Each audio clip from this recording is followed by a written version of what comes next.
Welcome to the Select Board's meeting Tuesday, April 21st, 2026. Please join the board in the pledge to the flag.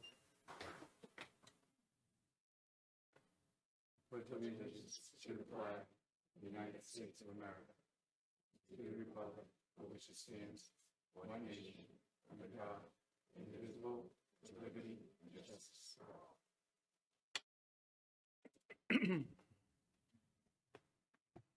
Thank you.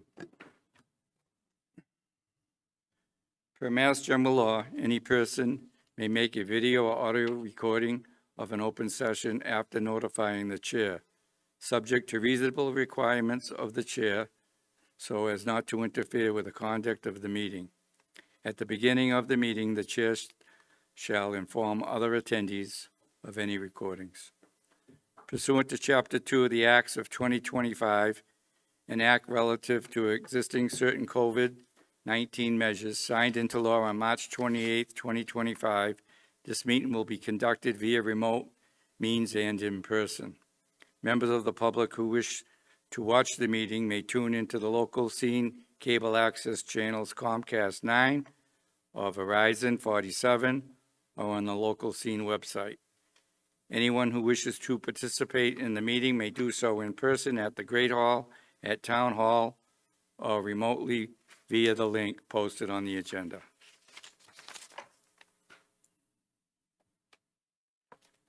Going to move right along to outdoor amplified music licenses.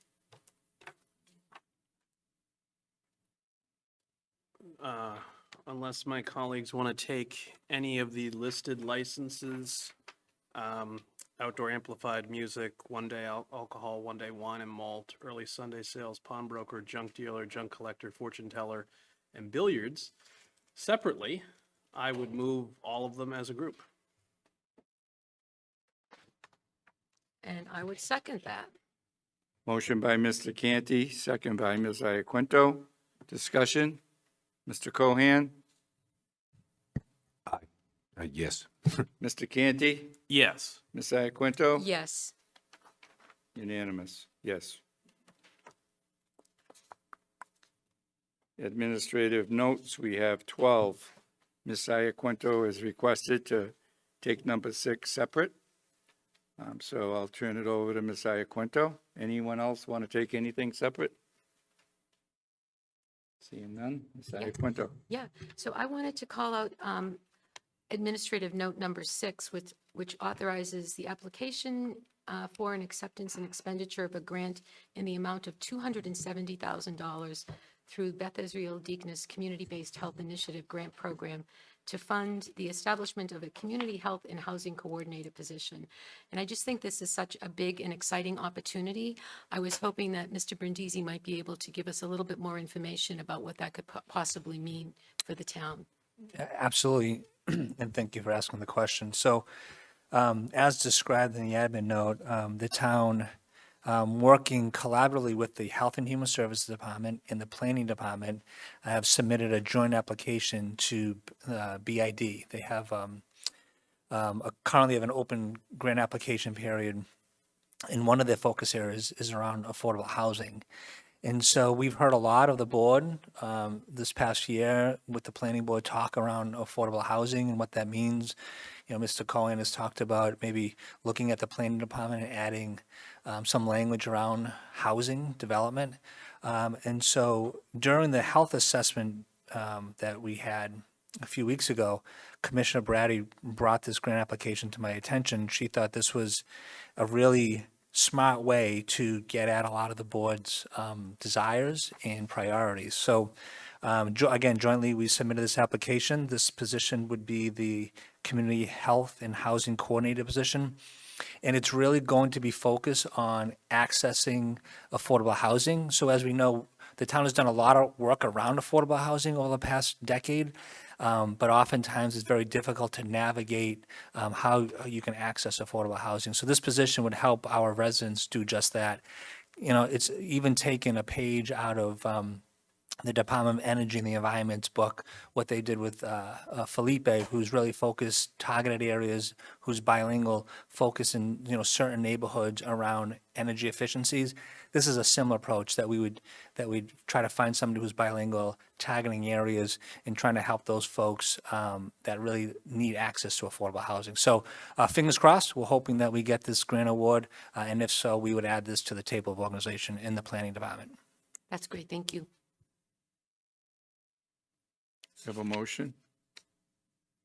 I will make a motion to approve all the listed admin notes 1 through 12 as a group. Second? Motion by Mr. Canty, second by Ms. Iaquinto. Discussion? Ms. Iaquinto? Yes. Mr. Canty? Yes. Mr. Cohan? Yes. And myself, yes, unanimous. Thank you. The agenda items, we're gonna move them around a little bit, and the reason being, we have staff that speaks to some of these, so I want to get the staff in and out if nobody objects. The first one I'd like to do is the general obligation ban. Ms. Meacham?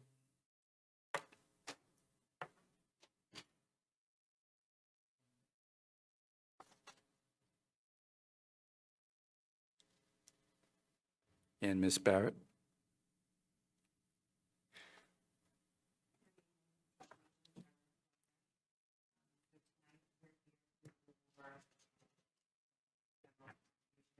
The microphone?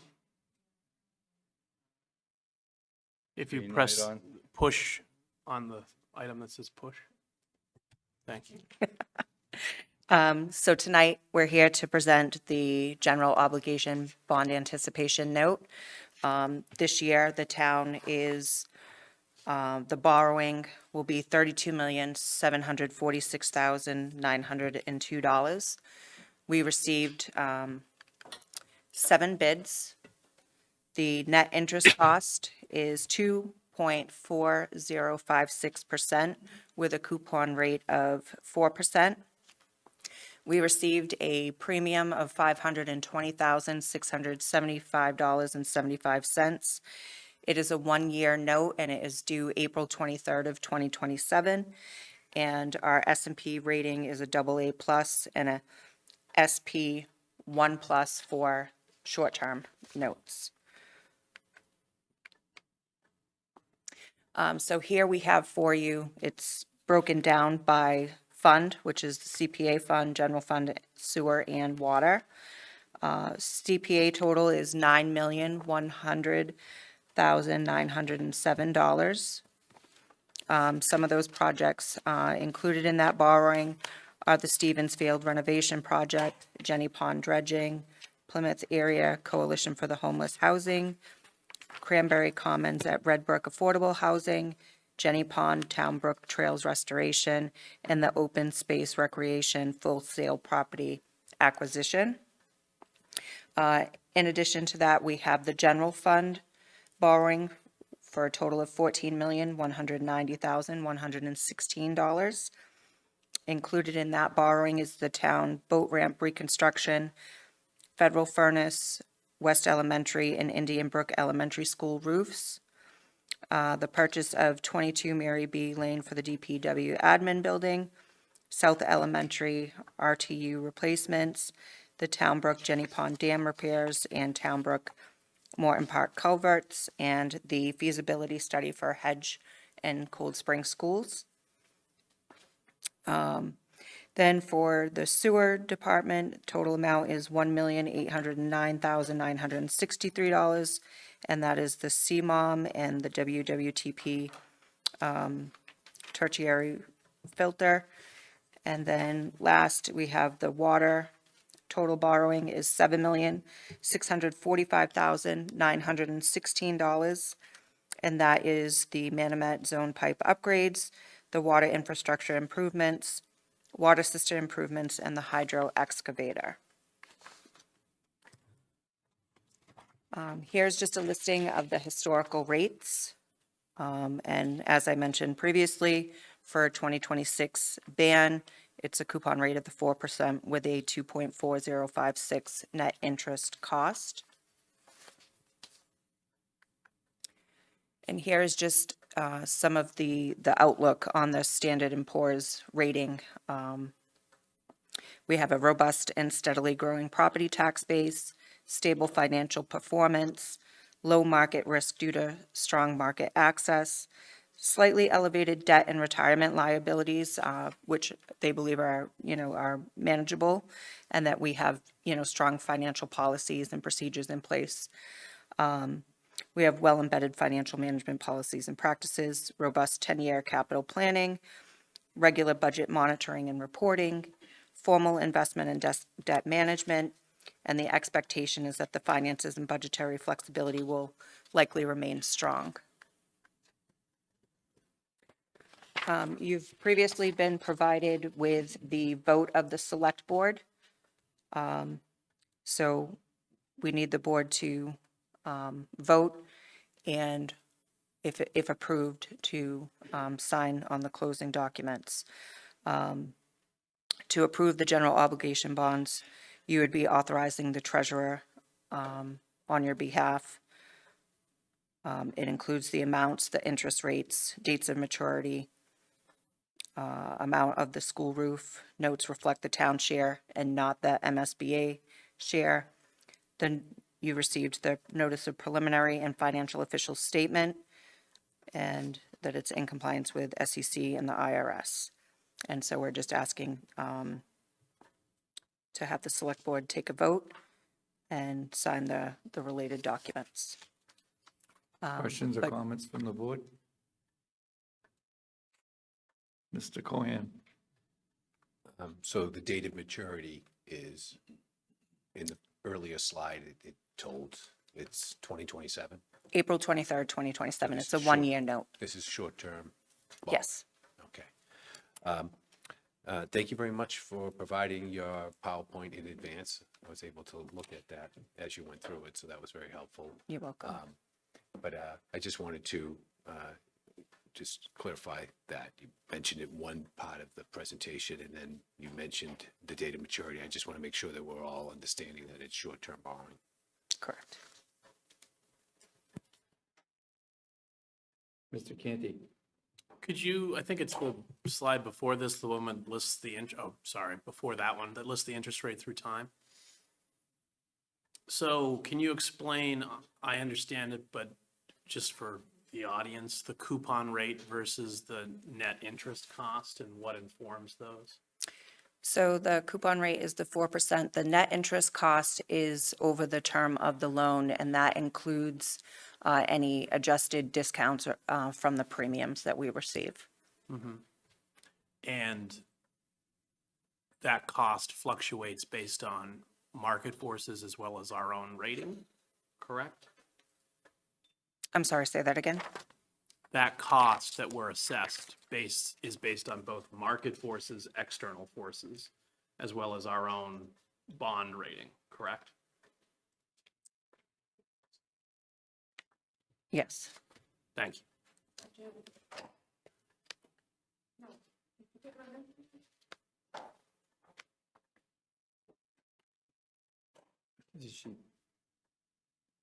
Excuse me?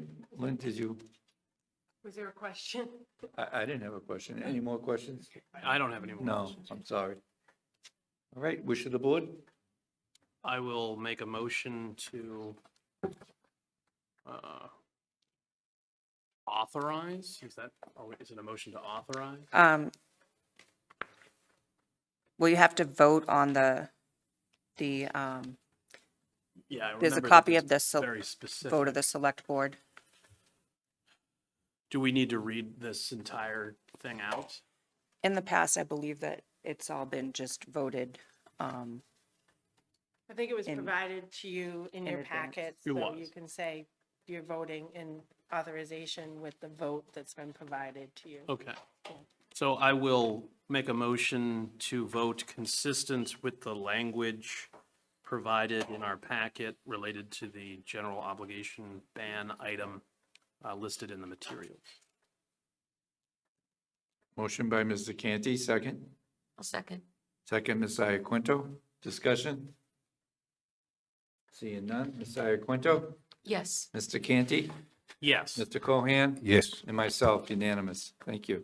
Thank you.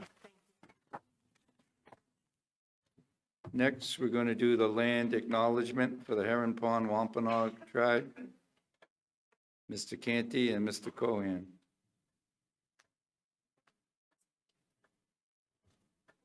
So I had provided a memo that's included in your packets related to this particular item. It was first on our agenda a couple of weeks ago. We are having, as we have talked about previously, a ceremony to commemorate the recognition of the Commonwealth of the Herring Pond Wampanoag. We have ascertained that all members of the board are involved in planning for that particular ceremony. And the proposed language that I have submitted would be to be included in the spoken remarks at that ceremony. And then that I further propose that we continue to work with the Herring Pond Wampanoag after the ceremony concludes. I want it to be the beginning of a dialogue as opposed to the end of things, in how to best recognize the contributions and history of the Wampanoag as part of the story of our shared community going forward. But what I'm looking for tonight would be, as part of, consistent with our plan to plan this as a group, just approval of the language for the ceremonial purpose outlined in the memo. Any other questions? Comment? Mr. Cohan, Mr. Iaquinto. We're in the process of planning a reception, and this would be utilized at the reception. So it has my support, but I also would like to know the status of how this reception is going in terms of invitations in the mail, things of that nature. We did mention this at our last meeting. So any update on that would be gratefully appreciated from staff or anyone else that has any input on that process, where we are at Town Hall on the actual invitations in the mail and who they went to. Mr. Iaquinto? Yeah, I just wanted to note that the invitation that was sending out quotes from the Mass Executive Order number 637, which actually recognizes the Herring Pond Wampanoag tribe, and it does include language that's very similar to what Mr. Canty has proposed. It says, let's see. Since well before the arrival of the Mayflower, the Herring Pond Wampanoag tribe has continuously inhabited these lands with ancestral homelands stretching from the Plymouth area to the upper reaches of Cape Cod. So it's just an acknowledgement, and it says today Plymouth honors that enduring presence. So I think that's very much reflective of the ceremonial language that Mr. Canty is proposing here. I am in support of it, but I do know that at our last meeting, we had wanted to get some input from Attorney McKay, just get her thoughts on that. I think there were a couple of the board members that would be more comfortable, Mr. Quintel, and Mr. Golden as well, if we just had some additional input from the attorney. And I do appreciate that, that's all. Yeah. But, so, counsel? Welcome. Thank you. Kate McKay, Town Council.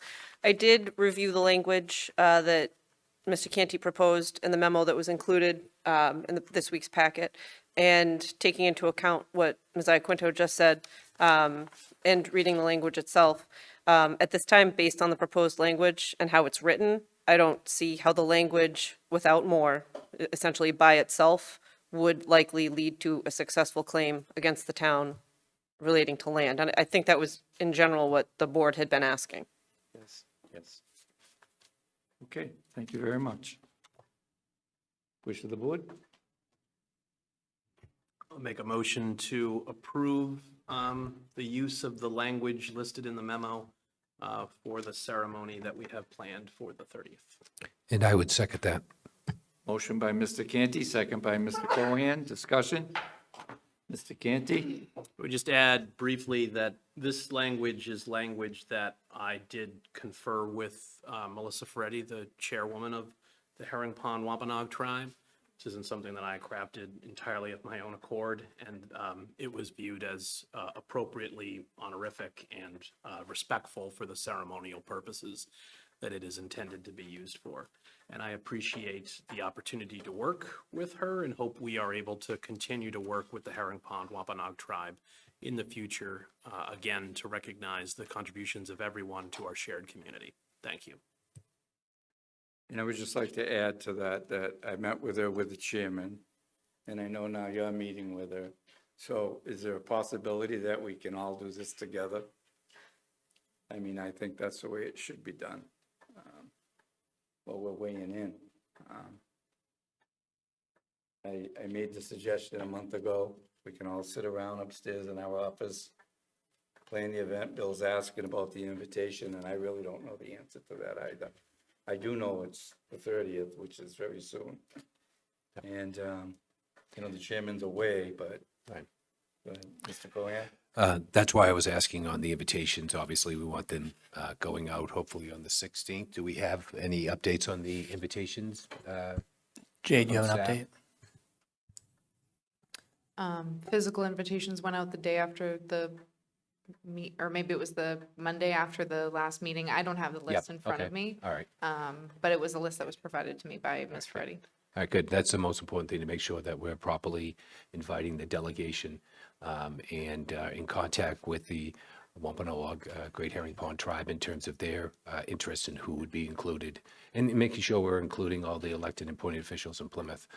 So that's what that's obviously important, but obviously at some point we should sit down and talk about the logistics of the reception. Yeah, if I could note one thing. So the ceremony will be held in the 1820 courthouse. The capacity there is, I think, 180 people. Based on the board's discussion at that prior meeting, we invited close to 400 people. And I believe that it's open to the public too. So we're going to use this room as an overflow room to view the event. But people who have RSVP'd to me, and then people who are like honorable guests, would really have first choice to be in the 1820. But we did invite all elected officials for the town, the state delegation, various local officials. The list is pretty extensive. We also have, I thought, though, if there was anything that was to be served at the reception, we could use the glass atrium. It also has a screen there, so that might be even a more convenient way of an overflow space. The atrium itself being in close proximity to the event itself, so it might be considered as an overflow space rather than the Great Hall because of the distance. And we still fall back on the League of Women Voters will be using the room that night, so we don't want to get in their way. That's right. Yes, yeah, they'll be using the Great Hall, so consider the glass atrium as the overflow space because it was already set up for a reception. That's why we need to sit down. So, while we're all chatting about it, another week goes by. Would you all like to do that? You have a date or so? I mean, we have a heavy week on the trail this week. We got tomorrow night, I have tomorrow night, excuse me. Thursday night, WATD. So that leaves Friday or the weekend or maybe Monday, any day or Tuesday. So, Yeah, I'm sorry. I got my calendar. The trusty calendar. I think we were talking about trying to fit it in and around we were going to get together for a site visit at the Emergency Response Center on the 24th. So we thought maybe we would put it before or after that. However, How about before works. What time would that make it? Well, we're going there at 9. We're going to the DPW, I think, first. I think at 9, and then we're going to EOC afterwards. Could meet at, I guess, 8. If we We were going to. want to do it after. I think We can do after, after, I mean, okay. we'll already be in a meeting space Okay, at the EOC. We Okay. could just linger. Down there? Yeah, Yeah. Okay. so we, So EOC the 24th, yeah. okay. but we would have to post that as a meeting. As long as, It's a round table, you still can post it, but. yeah, I don't think that, Yep. in my opinion, and I would defer to council on this, but in my opinion, planning a ceremony is not in the jurisdiction of the select board. So I don't think as long as we're talking about that it's an open meeting law violation. But I would defer We don't need an answer per se immediately, but that would be my thoughts. I think that every time we get together, we got to post. I would just default on the side of, caution and just post a meeting at Cedarville Fire Station, the community room. Yeah, we can just, for belts and suspenders, post it say. for discussion purposes. Okay, I think, so we don't have I to worry think it about ends, that. I You're think the gonna take care of it. EOC event is slated to end around 11 11:30, I a.m. think. Yeah, so Yeah. we could post for 11 in case it gets cut short. You guys can just jump immediately to the meeting. Okay. Well, it's, you know, Oh, and we'll post it in the community center, just in case somebody else from the public Okay. wants to join. Thank you. so at the EOC, second stop. Okay.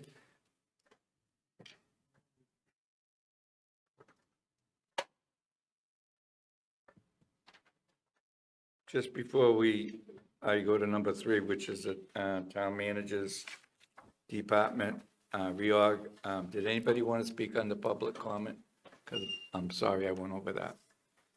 Ms. McCarthy, how are you? I'm good, how are you? Good, thank you. Actually, I want to see if we can speak at bill comments. Pat McCarthy, Plymouth Area League of Women Voters, member of the board. It would be, I could read a public comment now, but we really would like to say some positive thoughts when Bill Cohane is speaking on the affordable housing issue later on in the agenda, and I didn't know if that was appropriate. Ginny Davis and I are representing the league tonight, and she's, we So thought you're the fire, asking me, we, can you join in? we thought the fire department was coming at, for 5, so we, Well, we she's on her changed way. it up. I know, so- no, she's on her way, but I just, Yeah, no. if you wanted me to speak now, fine, but it's more appropriate. You're later. more than welcome to just put your hand up in case I forget. 'Cause Thank you. sometimes when you're sitting here, things go. Okay, now, speaking of going like this, we didn't vote on on the acknowledgement piece, so do we have a motion? I thought we did. I thought you made the motion and he, We were in discussion. oh, then we really got into discussion. Yeah, so we were. All right. Ms. Iaquinto, Yes. Mr. Ganti, Yes. Mr. Cohan? Yes. And myself, yes. Thank you. Is there anyone wishing to speak on the public comment? All righty. Proposed town managers department reorg? There Mr. is Brandisi? someone online. Sorry. For public Thank comment. you.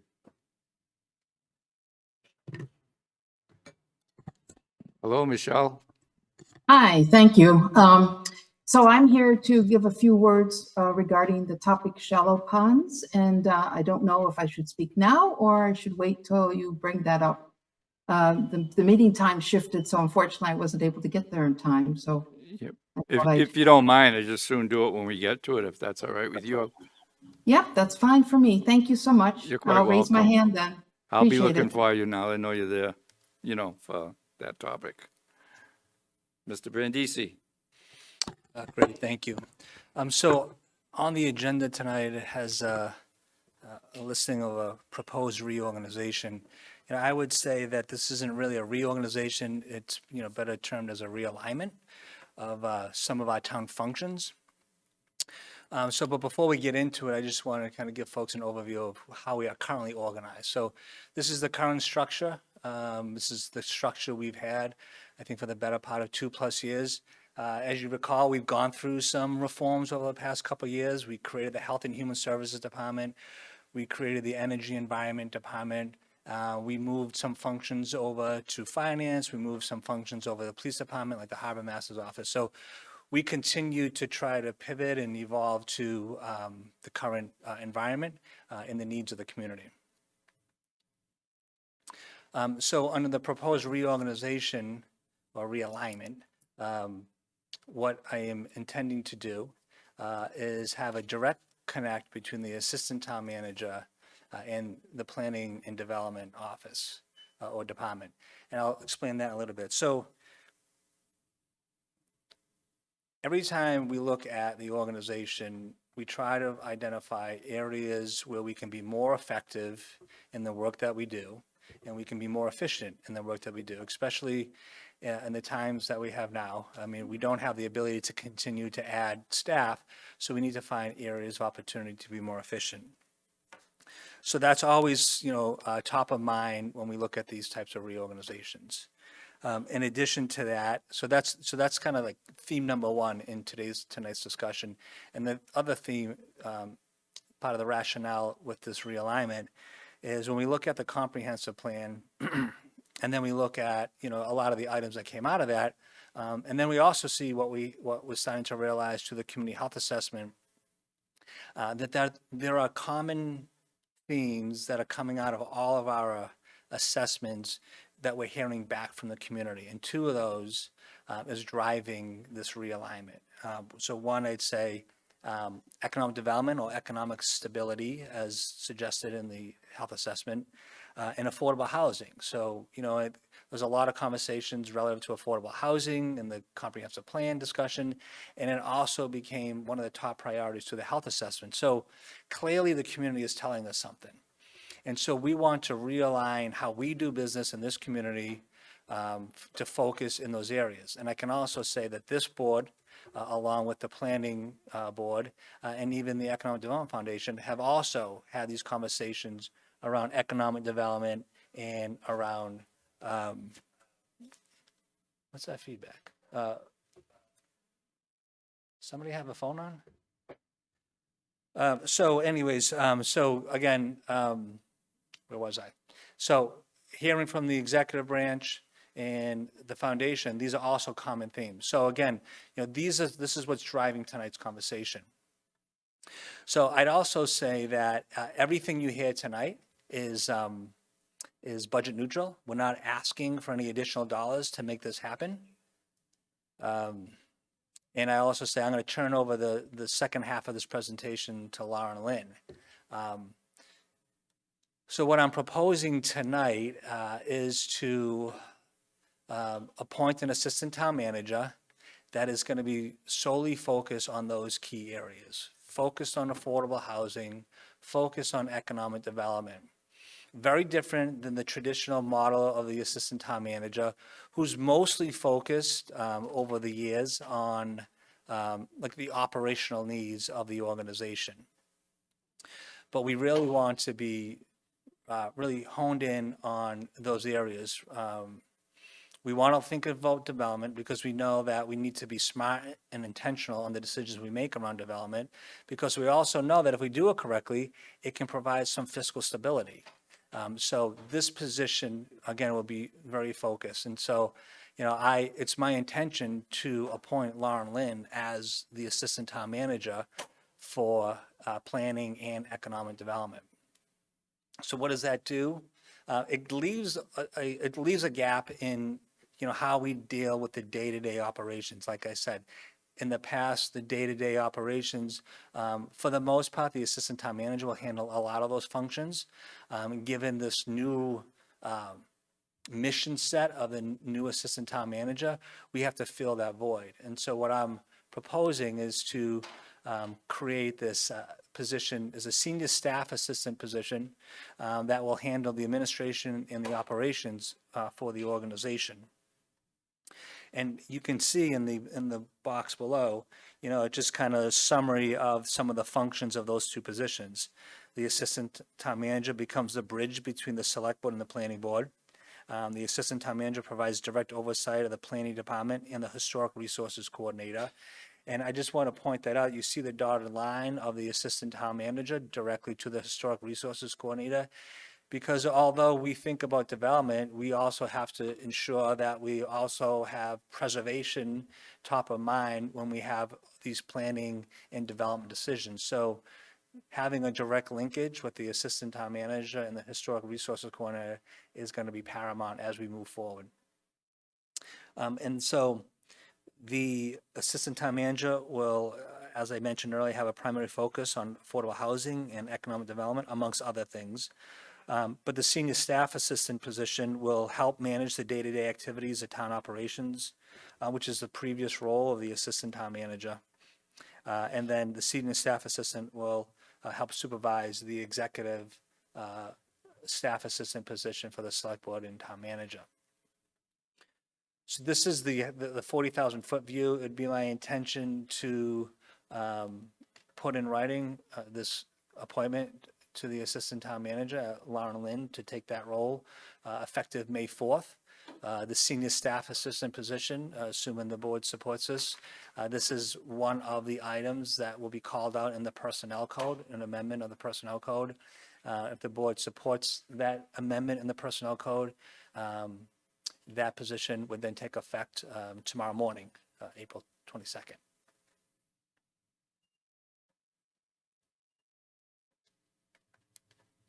So I'm sure there are a lot of questions as to what effect this change is going to have on the planning department, and I've asked Ms. Lynn to walk the board through that.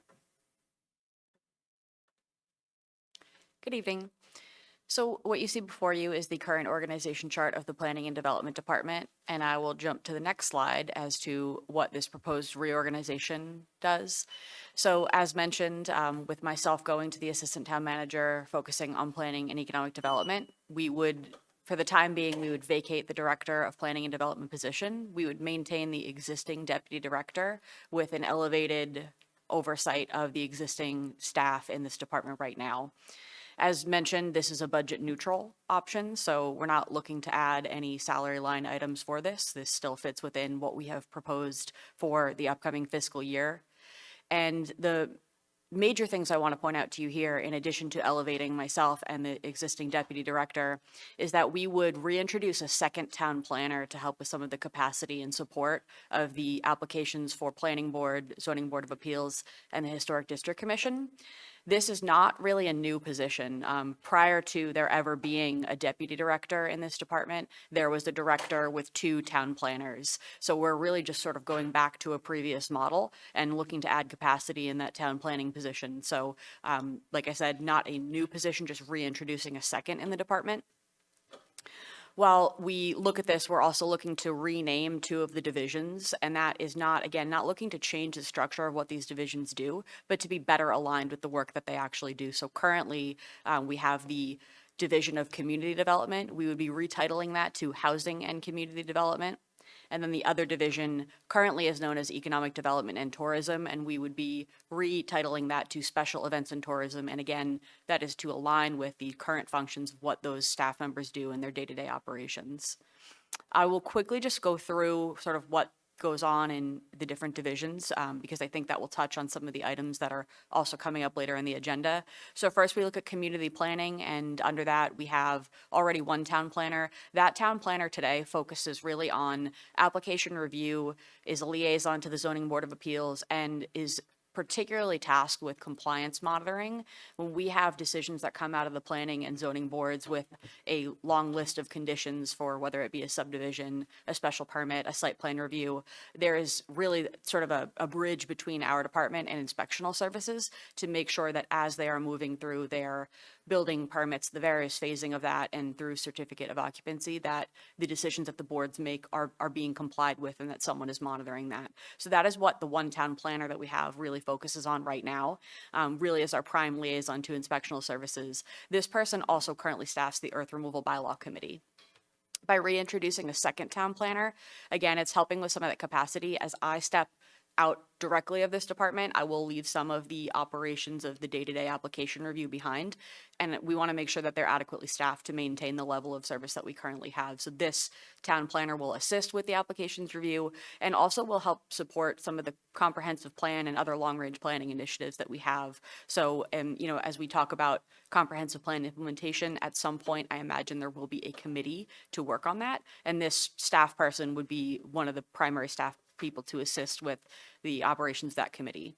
In community planning, we also have the planning technician / assistant conservation planner. I think it's important to note that in the previous structure, that person has always been categorized under community planning, and their intent is to be 50-50 shared between planning activities and conservation. So we have that dotted line that they really are very closely affiliated with conservation. As you are all aware, we do have a vacancy in our conservation planner position. So currently, that person is primarily supporting conservation, but the intent when we're at full capacity is that they have planning background as well. So for open space planning and other conservation efforts that are not directly under the Conservation Commission jurisdiction, that we have support in that planning initiative. So as I mentioned, conservation itself, we have a conservation planner and then an administrative assistant. And then I won't get into the details here as you're all familiar, but just then focusing on our other two divisions, which would be housing and community development and the special events and tourism. So that concludes the presentation that we have, and we're here for questions. Questions?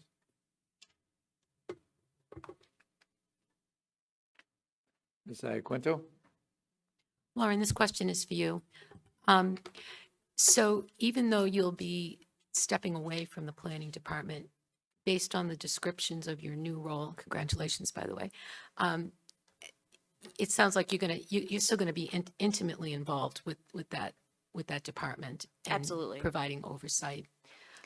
Yes, absolutely. I'll be very involved. And as I mentioned, I'm stepping away from the department, but I'll be very integrally involved in the operations comprehensive plan implementation. And then also part of the reason why we're maintaining the current deputy director in a deputy position is that there's a significant ramp up in preparing to take over a department.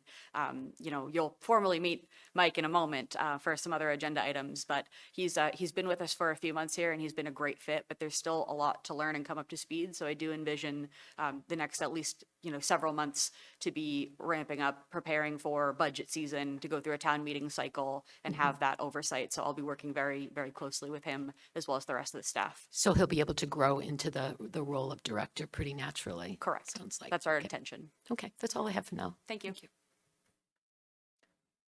I always have to be the one to ask the question. What if it doesn't work as planned? I mean, is this gonna be like I don't want to use the word pilot, but just say things don't go the way it's supposed to, you're not happy, whatever.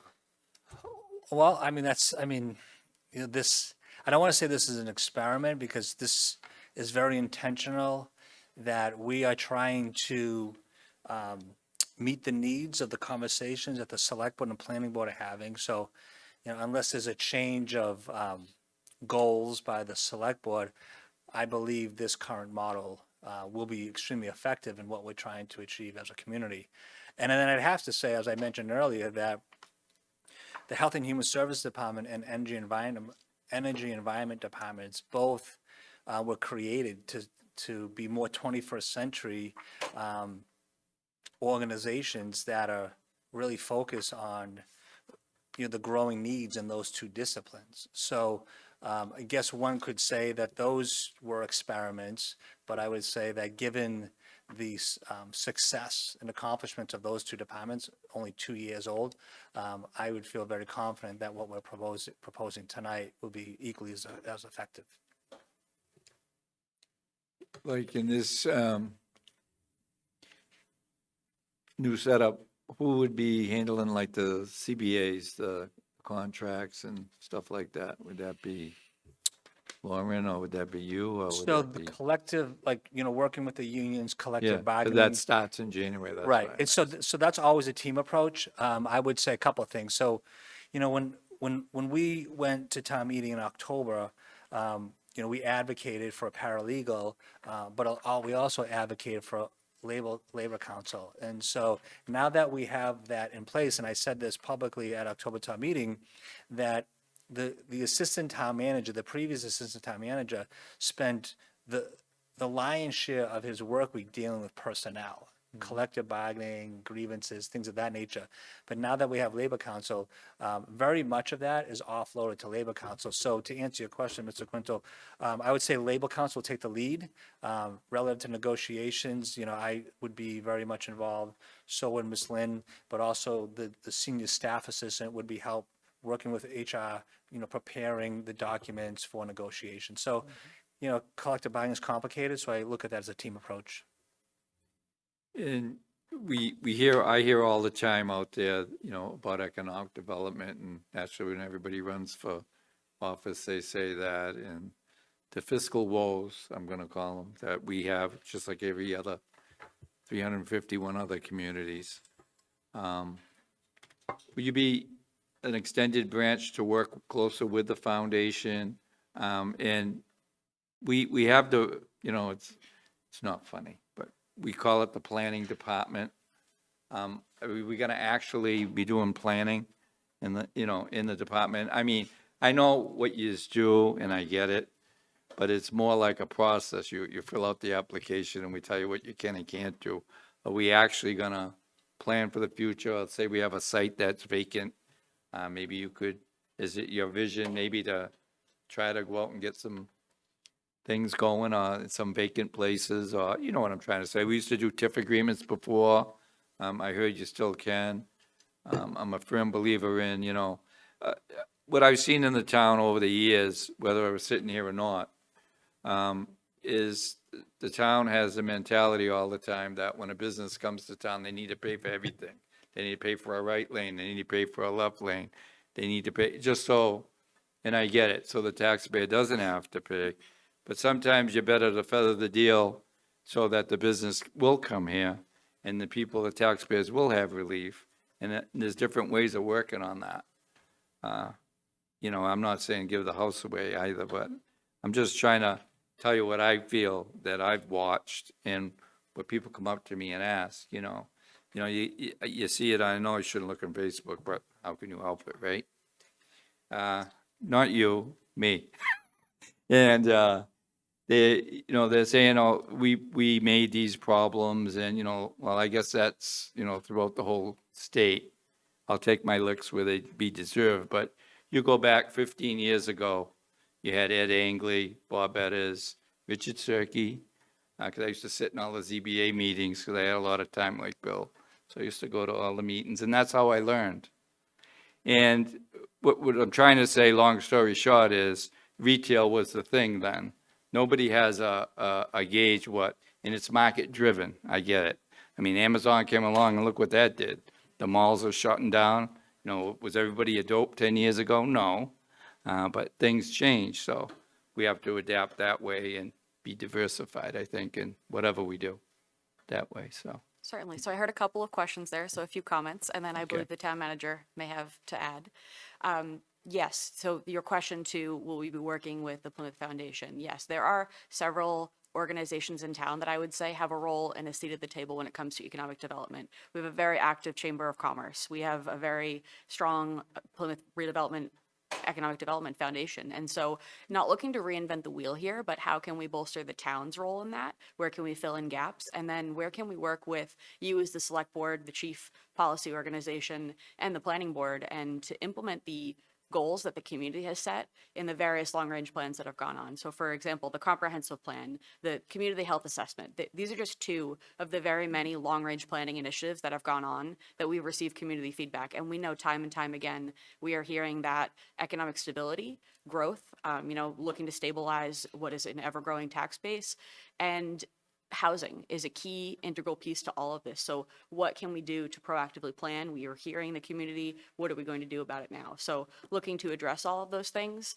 Your question about planning, as I just mentioned, a lot of planning has gone on already, and now we're looking to do implementation. So whether it's the comprehensive plan items or the other sort of priorities and goals that you set for us each year, you have a list of priorities and we're moving on those. So it will be planning, but also taking those plans and making action items out of them. Did you have other items to add? Yeah, I would just add that, you'll see in the memo that I wrote that, we want to move from a reactive organization to a proactive organization. And, Lauren's correct, so I came back in 2022 and, we have spent the last 3, maybe 4 years just focusing on the comprehensive plan. So to her point, we've done all this work. Now it's time to put that work into action. But I remember interviewing back in 22 for this position and talking about economic development. And so, oftentimes we continue to say the same things over, smart development, look at, repurposing. And so we do a lot of talking, and we do a lot of talking to the foundation. And so I think what we're proposing today is that enough of the talking. We need the select board to give us very clear guidance. What are the goals? What are the objectives beneath those goals? And I can guarantee you that once we know the direction the board wants, we will execute. Like, I am that confident that once we know concrete goals, what you want from us, we will execute that. We have a great team around us, and we're ready to go to work. Ms. Iaquinto and Mr. Canty. So I think that this is a very thoughtful and strategic approach to reorganizing the department. I think taking a step back when we lost our assistant town manager and really thinking about what the community's needs are, what our resources are, what our skills and talents are, and how do we best leverage our resources to meet all of the strategic objectives and operational needs of the town. I think it's just a really nice solution in my view. I'm also looking at it as we're getting more than we would get with an assistant town manager. So it's an and to me, right? Because we're kind of dividing the duties up between the staff assistant, the senior staff assistant, excuse me, some to the labor attorney, and then we're allowing Lauren to take on a much higher level strategic role that an assistant town manager with those other responsibilities simply couldn't do. So I think we're getting like double our money for the way we've organized this in my view, and I think that the outcomes will be much more effective and faster to come than they have been. So I am very much in support of this reorganization. So I'm very heartened by the reorganization. I think that now planning won't just be on the third floor, but it'll be on the fourth floor. And that's, I think, an important value add to the community. I think I have long advocated and will continue to advocate that what Plymouth needs to do is focus on planning, not just reviewing the plans of others, but making plans ourselves and moving forward and deciding what we want our community to look like, our neighborhoods to look like, and what our future to look like. And I think this arrangement sets us up to be in the best position to implement that at the highest levels of our government, to be able to work with not just town staff, but also the select board on these priorities that many of us have and probably many of our successors will continue to run on in the years ahead. So I think this is going to add a tremendous value in our ability to plan for our future, which will have, in my opinion, economic benefits to residents by leveling out some unexpected costs and leveling out the growth of services. And will add significant value to the operations of our government. So I think this is very forward thinking and I plan to support it. I just, the last question, do you have some more, Bill? Go ahead, Bill. Yes. When it comes to the comprehensive plan that we just went through, when it comes to the discussion of repeating ourselves over a 5, 10, 15, 20, 25-year period when it comes to growth and development, Plymouth has been, developing in a way that's costing the residents in higher taxes in the form of services. So I've always said this, that yes, we need to do economic development, but we can't pursue economic development the same way we've been pursuing it for the last 25 years.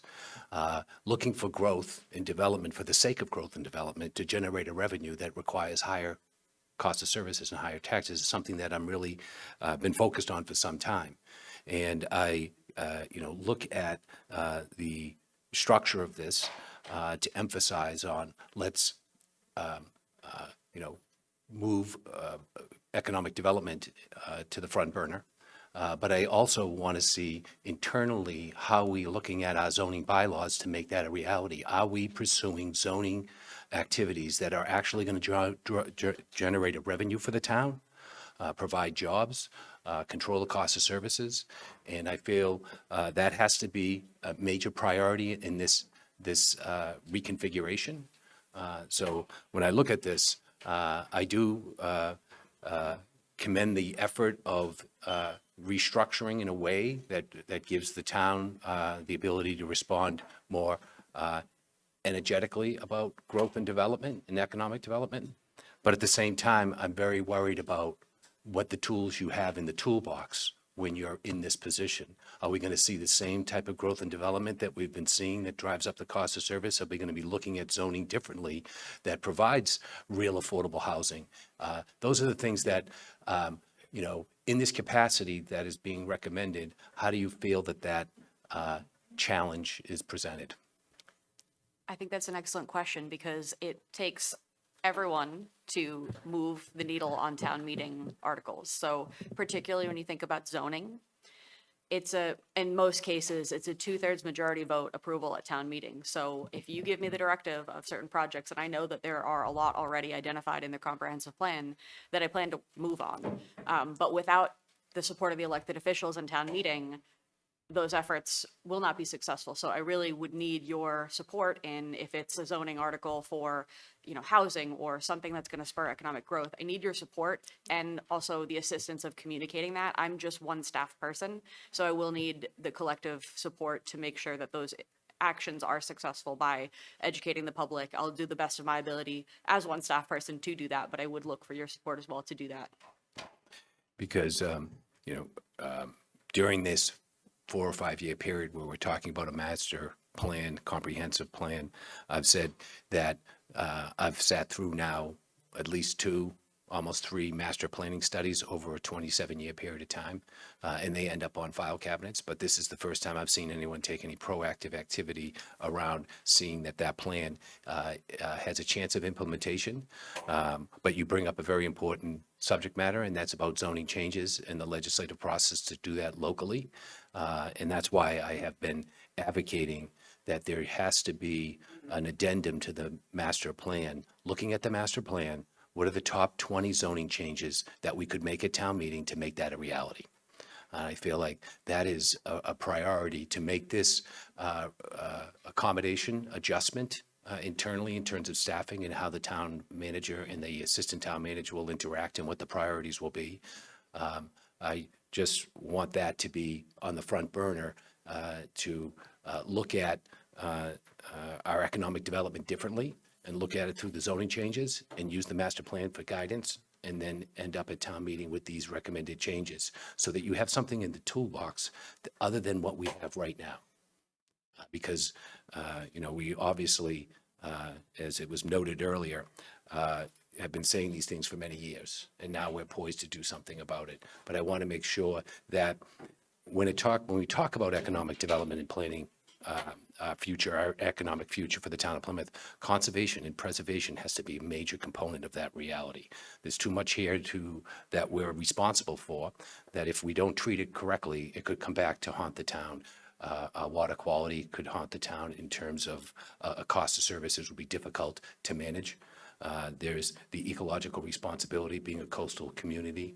These are things that are just as important as economic development. They're another form of economic development. So I know that in one of the slides we show historical preservation because preservation is important. Yes, historical preservation is important, but conservation and land protection are a form of that we have to be careful, because that's the one thing that I've noticed. We've been consuming our land at a rapid rate here in my lifetime in Plymouth, and the result of that is just a higher cost of services, a loss of quality of life, things that have inspired me to get involved in this process to see if I could have any effect on it. Seeing this office looking at it differently is inspiring, but I hope that you embrace these things that a number of us have been saying. I'm not the only one that's been noting this, and I'm sure if you went through the planning process, you would have heard plenty of residents talking about the same thing I was talking about.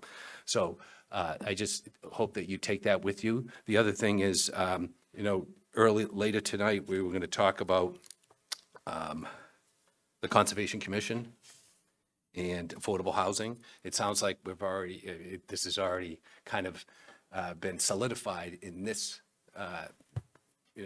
directive. But one of my greatest concerns, and it has been for a long time, is our Conservation Commission. We're going to talk about that later tonight, but I truly believe that the Conservation Commission that's involved in implementing the Wetlands Act needs a level of independence. So I do, we're going to discuss these things later tonight, but looking at the plan for the first time tonight, I would have liked to have seen this flow chart in my presentation packet. That's, these books come out and you want to see this material in there. The other note I can say is that when it comes to affordable housing and community development, in the slide that you have it there, that it should be called affordable housing, not just housing and community development, affordable housing and community development. That's the thing that we need to draw everyone's attention to. We'll talk about that later tonight, but just looking at the two things that are presented, this reorg in front of these two items is interesting. Thank you.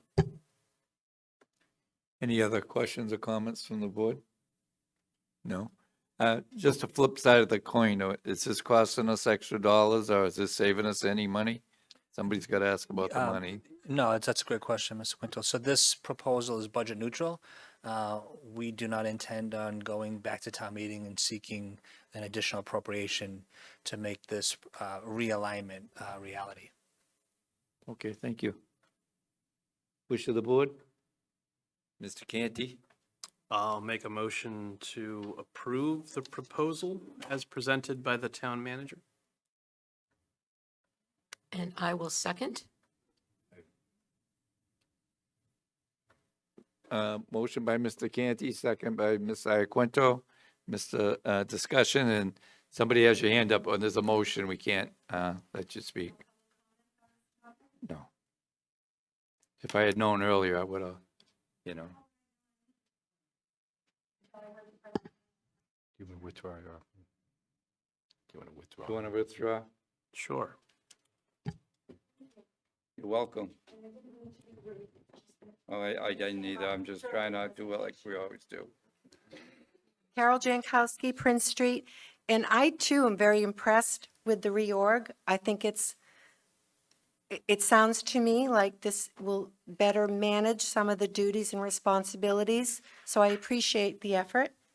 I also think it seems to me, having just been through months and months of grueling meetings with the ZBA, that perhaps somewhere in this reorg, the concept of, it falls under affordable housing and zoning board and a lot of these topics, that there could be a community liaison that works with neighborhood groups who are reacting to and immersed in projects like a ZBA project. And I want to give some actual evidence. So, experiential evidence. During almost a full year of meetings, there was no one from the town who specifically has those duties to reach out to a neighborhood who, by the way, it's not, affordable housing is like a legal term, but I'm going to use it in a socioeconomic way. The neighborhood I live in is already an affordable housing neighborhood. We have lots of folks, working class folks, retired people like myself, people living in the elderly housing developments in my area, right? So we are what I would consider already an affordable housing neighborhood. There wasn't one of us ever opposed to adding more affordable housing.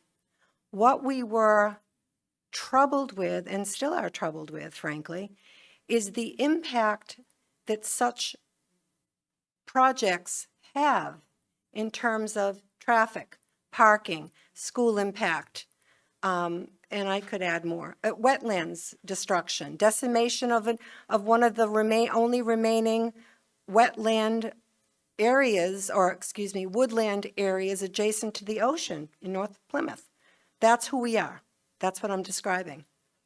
And I think it would have been really helpful not just for the residents, but for the town in terms of planning ahead, planning into the future, what kind of an impact would that have? To me, that's a proactive approach. Something happens, a Pulte comes into town and heads to the ZBA, and we're all left just catching up, because we don't even really know what's happening. So I would just ask for you folks to consider that in this reorganization. It seems like an opportunity to do so. Thank you. Okay, bringing it back to the board. I think it was, what's that? You made a motion. We rescinded it though, so Bill had a thing. I would feel more comfortable voting on this after we take up these other two items on the agenda. The agenda item about Conservation Commission and affordable housing in Plymouth. These are two subject matters I've been working to get on the agenda to have a board discussion. The way this is being presented to us now, I feel as if that we should have that discussion and then revisit the proposed flow chart. I would prefer that, so that when we were talking about these things, it wouldn't be complicating the earlier decisions that we made. That was my thought process. And if it's okay, I'd make that motion to, You don't need to make a motion, Okay. but I will say, I wish you brought it up earlier, Well- because if I rights, that was the first thing on the agenda, the original Yeah. one, that is in your packet. yes, it is in my packet, but this, Okay. this flow chart is not Right. in my packet. Well, neither was the Memorial Hall packet that I got at 11 o'clock. Okay. Being of the hour, I'm going to have the public hearing.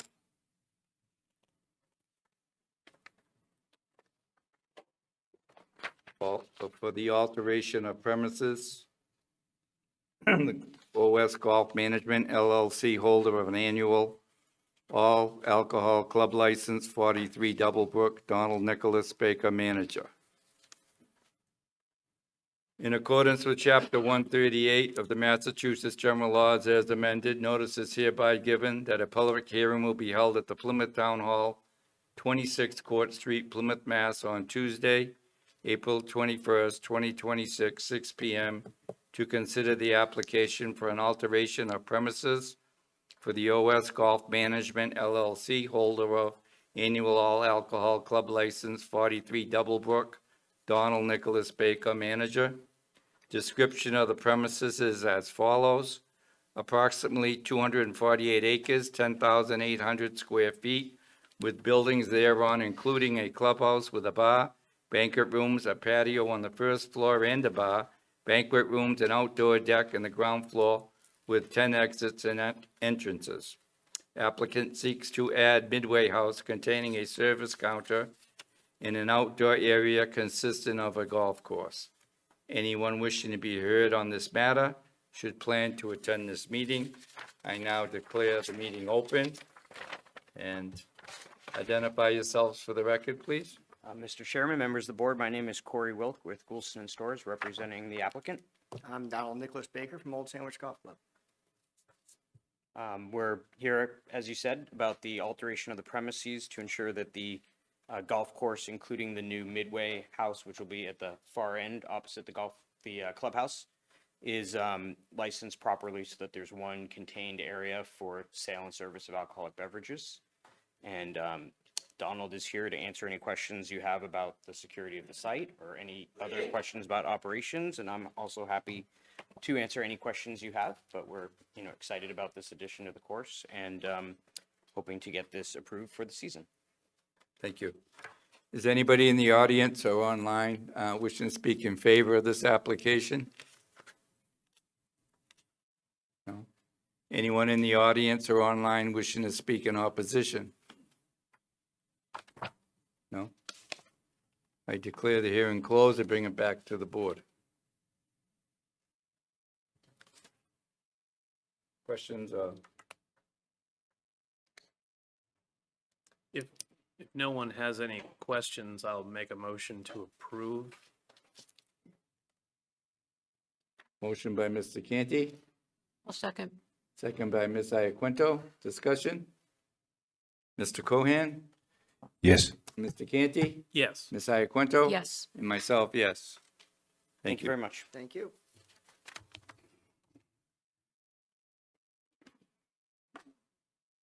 You want to do the conservation now? Okay. Conservation Committee update, Mr. Cohan. Yes, so I had requested that we put this on the agenda. It has been a long time avocation of mine to see that our Conservation Commission is operating at the highest possible level. The Conservation Commission is in charge of the Wetlands Protection Act and Mass General Law. And I just feel as if it is important that as we look at this flow chart, that we single out conservation before it's for its responsibility associated with the Wetlands Protection Act in the permitting process, that it have a level of independence, that it be independent, and in terms of how it would function. Obviously, it's functioning not only in the permitting process, that is required, but it's also handling violations of the Wetlands Protection Act. You know, in my recent observation of the my recent observation of the Conservation Commission has been that it has not been fully staffed to the levels that it should be to adjust to the responsibilities it has. There's been certain violations in the town of Plymouth, and it's been challenging at different times. I know the town has set up a policy procedure between the town manager's office and town council and the Conservation Commission to make sure that the violators are sought after in a timely and effective way. So that is a step in the right direction. But in terms of the staffing levels, that should be there. In terms of what we've seen in recent months in Ellisville Harbor and in North Plymouth, different circumstances have arose where we could be responding more energetically. I think that the independence of a Conservation Commission would be its strongest advocation on its behalf. So, you know, right now we've had one person in the Conservation Commission as our conservation agent. The other conservation agent was out for a period of time. And I know that the town has posted and is looking for a part-time person. But these things that I'm seeing require some sort of response. And I think one of the first steps would to give the Conservation Commission the level of independence so it can be its strongest advocate would be this independent entity. This is not unlike other communities. The Conservation Commission in Plymouth ended up in this scenario a number of years back when we were reorganizing in this manner to adjust for some economic situations in the early 2000s. And I think it's now time to revisit that.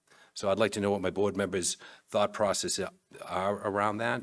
The essence of it would be a simple change where it was just on its own at Town Hall. It would still be in the building. It would still be working with different departments, but it would be, obviously, the town manager would be hiring the person, obviously, in consultation with the commission itself, and that person would be answering, the person who ran conservation would be answering to the Wetlands Protection Act. If this is the structure of the new flow chart with the assistant town manager will be taking on a greater responsibility in the planning side of the equation. This would not be unfamiliar to that office to handle this independence. So I look forward to hearing what my other board members think about this concern. Ms. Iaquinto? Mr. Cohen, I completely agree that we need to be supporting the efforts of the Conservation Commission in whatever way that we can. And it has been unfortunate that the staffing hasn't been in place to help them do that, because why do we have regulations if we're not able to enforce them?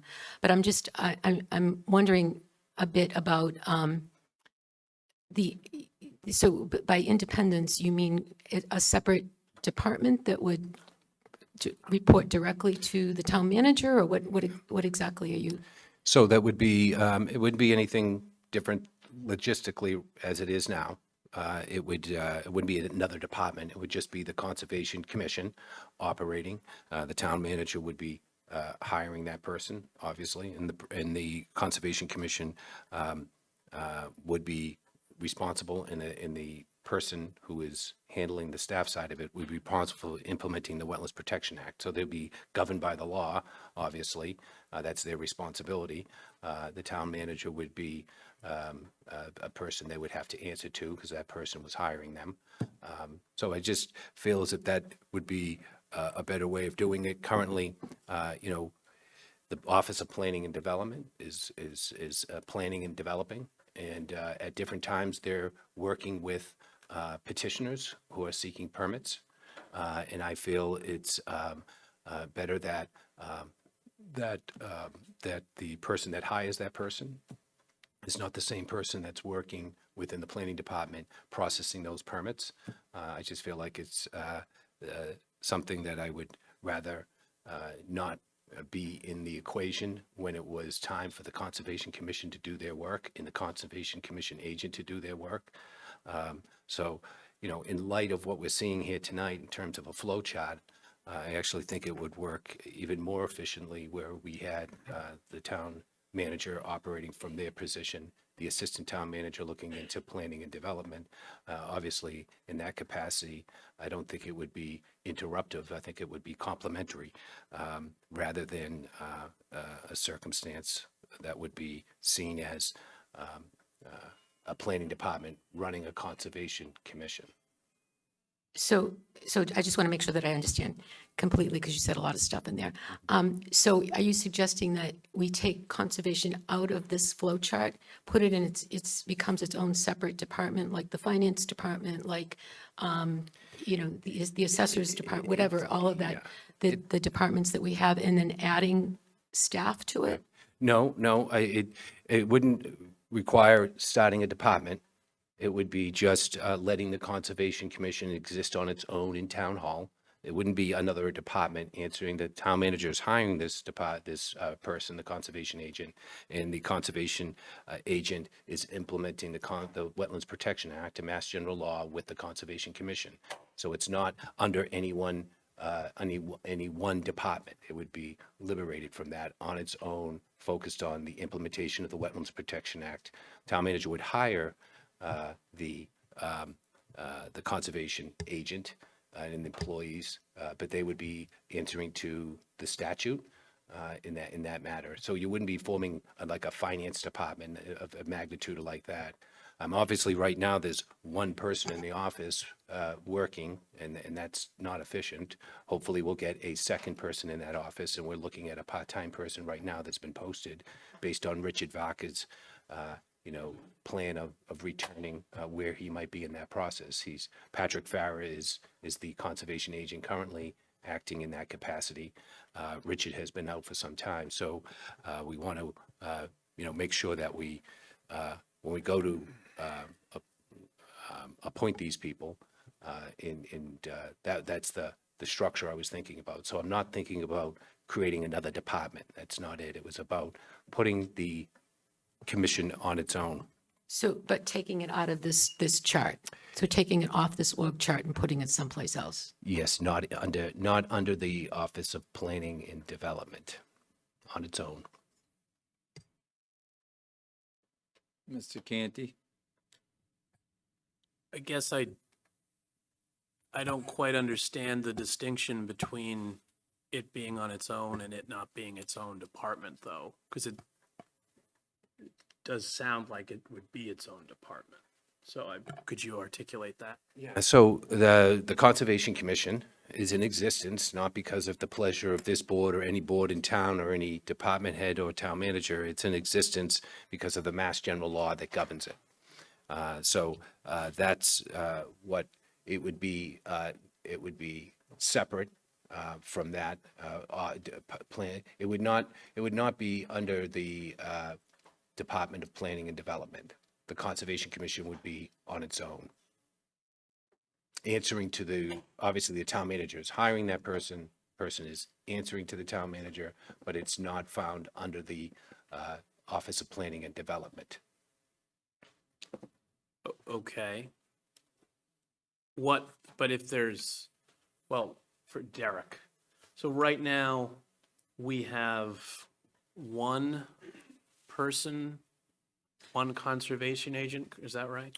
We have one full-time conservation agent, and we have one position, a second position that is funded half of their, 50% of their time is for conservation purposes as well.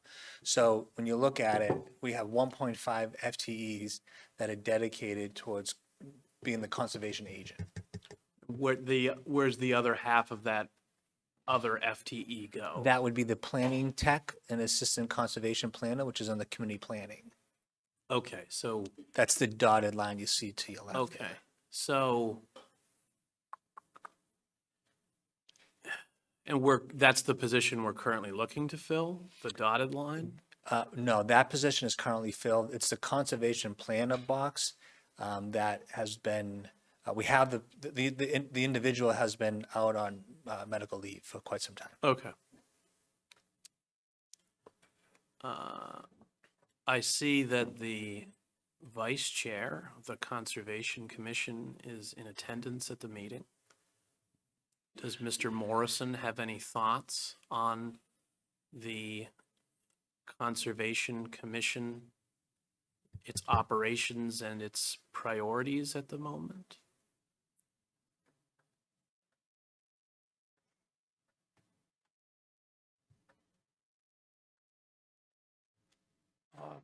Thank you. I had not seen this new flow chart.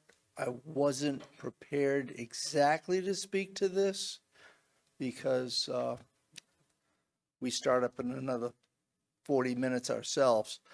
I'd like more time to think about it. To be blunt, right now, the current person who's acting as conservation agent, I think you all know, is doing more than just being conservation agent. So we really don't have a full-time conservation agent. He's stretched too thin. We do not have enough people to engage in enforcement. If part of our charge was any planning whatsoever, there's no planning. We're just strictly a reactionary force at this point. We're not getting the job done. It's just the way it is. There's only so many hours in a week. I'm sorry. Zach went to. Yeah, Mr. Morrison, I know we've had many conversations about this in the past, and it seems to me that the biggest issue is lack of resources for enforcement. Is that seems to be one of the biggest Enforcement, but also challenges. plans come in front of us, and we're supposed to be protecting the environment. And I do not fault the staff at all on this. He may not even have the time to get to the site. He's dependent upon conservation commissioners to get there and to review. I mean, otherwise you're just looking at engineering plans, and no offense to the engineering community, sometimes people overlook things that need to be looked at through a conservation eye. So if that conservation planner position was truly a full-time position now, present, and able to do the work now that needs to be done, that it sounds like that would alleviate a lot of the challenges that you all are experiencing. I just because Patrick is pulled in other, reporting to doing this work for LUAC and open space, even if he didn't have those responsibilities, that one person would not do it. An analysis that I've repeated to you, and I think this needs to be looked at in terms of what the responsibilities are. And you look at other towns surrounding us, and particularly I look to Cape Cod because that's kind of the town we have geologically. You shouldn't be comparing us to Hingham, Mass, for instance, because they don't have our geology. Our geology is Cape Cod, and it's Kettle Hole Ponds. We have so many miles of shorefront around our ponds, never mind the ocean, and all of it's lined with, a great deal of it is lined with people. These are all, everything within 100 foot, unless it's a vernal pool or a stream where it's 200 foot, we're involved. And all the growth that we've had in this town, when you drive into South Plymouth, where is the housing? It's around the ponds. And long-term, I believe the water's going to catch us, and we're not doing enough to protect it. And it's a difficult situation due to the geology of this town. I'm just wondering if reorganization is going to solve the problem. What I'm thinking is maybe, I'm wondering if there's a way, Mr. Brindisi and Ms. Lind, if there's a way that we can have a conversation with the Conservation Commission and really understand what the challenges are and what the needs are, and if there's another way that we can address them. Because what I'm concerned about is if we take it out of the planning department, that reduces the ability to have fungible staff that can help fill in and do some of this work. I'm not sure if they're of the qualifications, or if, that would even be a possibility, but bringing it out on its own is that's what I'm just worried about, that it might not solve the problem. Thank you. I share that concern. The question I have for this whole conversation is, what is the problem that you're trying to solve? And frankly, if it's a staffing capacity issue, whether or not this division reports directly to the Director of Planning and Development or to the town manager doesn't solve the fact that they have a lack of bandwidth capacity. To just add some clarity, the existing planning tech and assistant conservation planner, yes, he is wearing multiple hats right now because we have a medical leave of absence. Unfortunately, we're a little bit stuck between a rock and a hard place. We are understaffed. We are in the process of hiring a temporary conservation planner to bridge that gap. That said, I think the benefit to having conservation in planning and development is that, you sort of have this one-stop shopping about the special permitting avenues. Many of the projects that come before zoning board and planning board also need conservation jurisdiction. So these people can come and speak with staff if ever there is the conservation planner is on vacation or sick, and we get a notice that, you have to drop everything and there's been a violation notified of our department. We have other staff that can step in, whereas my fear is if this is a standalone division, you don't have that, ability to lean into the town planners and say, hey, can you go out on a site visit? Because it's just elevated logistically. I don't know where you would put these people if you did pull them out physically of this department. And then the last thing I just want to add as a point of clarity is that the Conservation Commission makes their own decisions. Staff are here as advisory, and that is it. So while, staff reports are there to help inform the commission may disagree with what's in a staff report, whether it's a recommendation one way or another. The Conservation Commission operates under their own jurisdiction. So whether or not that particular staff person is reporting to the town manager or someone else, we're not influencing what that staff person is putting in that report. And again, at the end of the day, it's the Conservation Commission's ability to make the determination as they see fit based on the wetlands bylaws and regulations. That's really helpful. So what is the best way forward? I mean, how do we move forward from here and make some progress? If I could offer a compromise. So when we created the Department of Energy and Environment, we had at the time the climate resiliency planner was working off the fourth floor. And so I thought it was best to centralize all of that work, under David Gould's leadership. And when I brought that forward, there were concerns by members of the CANS committee that they believed that the climate resiliency planner position was going to lose some of its ability to do the work it needed to do, because it was going to lose maybe some visibility out of the town manager's office. So what I did as a compromise is, I committed to meeting with, in this case, Mr. Michael Cahill and David Gould on a regular basis. So we meet once a month. We have a standing committee meeting, the three of us, and we go through everything that we have discussions about everything that's going on relative to climate planning and sustainability. And so Michael's able to report that back. I have better visibility on what's going on in that world. And so, I can offer suggestions, help solve problems that the CANS committee may have, or the work in that discipline. So, I'm thinking that as a compromise, maybe we follow a similar suit that, myself and, Ms. Lynn as the new assistant town manager, meet with the chair of the Conservation Commission and professional staff on a regular basis so that the concerns that they have, they can speak directly to us and we can resolve those with a little bit more immediacy. So, I think, that would help, I think, mitigate some of the concerns, if the board desired. Mr. Cohan?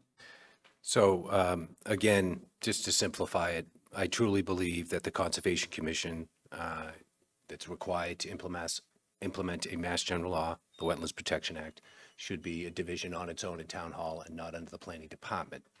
I hear one-stop shopping, and that's something that I've heard for many years, and that's the thing that's been greatly concerning to me, that the Conservation Commission has a sole responsibility to implement the Wetlands Protection Act, and I'd like to see that demonstrated by the town of Plymouth to have the confidence to have this division on its own in that capacity. I just feel I'm not physically asking it to be moved to another division or anything to be built. I'm not asking to affect the bottom line. Physically, they would stay where they are, but they would be in this capacity, not under the Office of Planning Development. And the whole theory is that we're in a bind right now with the Conservation Commission in its staffing. This has gone on for more than almost a year. And so I don't want this to ever happen again. And I think we could have looked at it differently in the past. So something like a staffing problem, someone not failing, taking time off, wouldn't be so detrimental. So I think that having a division on its own in conservation would be able to they'll be the greatest advocate of themselves. I understand what the town manager is offering in terms of a interaction. But I think that we need to go a little further than just a periodic interaction, but having the entity on its own, focused on its responsibilities, so that this won't happen again in the future where we're down to one person. For one of the fastest growing towns in Massachusetts, we have one person working on conservation. And we're a coastal community with, on a sole source aquifer, with hundreds and hundreds of ponds. In terms of those qualities. So I am simply looking to, move conservation to a division on its own, answering directly to the town manager rather than the planning department. Mr. Canty, then Messiah Quinto? So right now, when the current single employee charged with this duty is on vacation or out sick or whatever, does someone in another part of this org chart cover their responsibilities for the day or week or whatever? Yes, the planning tech and assistant conservation planner who's under community planning. That's why you see the dotted line. The intent when we're fully staffed and the conservation planner is here is that person spends 50% of their time supporting conservation work and the other 50% is other planning activities. While the conservation planner has been on an extended leave of absence, that planning tech is really doing, I would argue, 95% of their work is conservation right now. Okay. Just because of the nature of what we need to do. Okay. And I imagine it varies, but what is the current rate or current frequency that the work of the sole individual needs to be covered by someone else in the org chart? Right now, all the time. No, I mean, I understand that, but in terms of like, if that person who's doing it right now, they also sometimes are out, right? Correct. So when that person is out, is the work not being done at all or someone else covering that? Right. So, for example, this person doesn't really go on extended leaves of absence, but he was on vacation recently and Right. we got a phone call that there was a perceived violation. So myself and the deputy director dropped what we were doing and we went out. Okay. Right. And I would assume, because the other parts of the reorg are budget neutral, right? Correct. And if we wanted to, I'm not opposed to adding staff for the purposes of conservation, because I think conservation is important. But in order to add staff, we would presumably need more money for an authorization from town meeting, correct? We don't have money in the budget to hire more staff No, beyond the currently advertised position, right? correct. And we wouldn't have an opportunity to do that until, at the earliest, October? Correct, assuming that we had, somewhere in the budget to find that money. Right. The reason why we have some money to hire a temporary part-time person to cover some hours of the conservation planner is because we've had this extended absence. And so we have some salary reserve that was intended to go for this fiscal year for this position. Okay. Mr. Cohen, what do you think about the unintended consequences of if they're not in planning, what would the response be to that? Right now, we have one person that is reporting to work and the other person that's been on extended leave. There has been talk about that person will return or may retire that position. I'm anticipating that they will return right now. Okay. And when they return, how long is it until their retirement? I don't have that information right now. I believe it's a pretty short amount of time. I guess my understanding is that regardless of when he returns or if he retires, that's a position that is being funded right now, and that person would step into that role. You wouldn't have to find the funds for that position. Right, if in the hypothetical scenario that we are notified that this individual were not returning to work, we would hire at a full-time rate because that is built into our budget, yes. So do we have a date upon which the person is returning? No, as I mentioned, it's a medical leave, Yep, and I'm correct. really not able to disclose much more than that. Okay. So when the person returns, they will fill the position. And if they were to retire, obviously, there's the funds to hire someone else. So we wouldn't be breaking the barrier that we have set up on a hiring freeze. So at some point, it would be filled. So that would be how we would address the financial side of the equation, because I'm familiar with this circumstance. I was alerted to the most recent violation. There was some material found on a beach in North Plymouth. They immediately called Lakeville, the Mass DEP. They have a response team, and they were prepared to come out. So there's another thing out there that we should be aware of, that Mass DEP does provide services to look at violations. So it's not completely on the ownership of the town, that we do have resources in the county that's provided by the county to respond to this. So if we couldn't get out there to the North Plymouth Beach on the most recent violation, we would have had someone. But the tide was not with us. The tide came in, but obviously the staff responded and to get out to look at the situation. But it's important to note that there are other entities within the county that provide services for violators that we need to make note of. But I was just trying to look at it in a way that just symbolically put the Conservation Commission as a division on its own, and handling the Wetlands Protection Act and working with all the departments of Town Hall. So that, we built this building so that people could work under one roof and work together.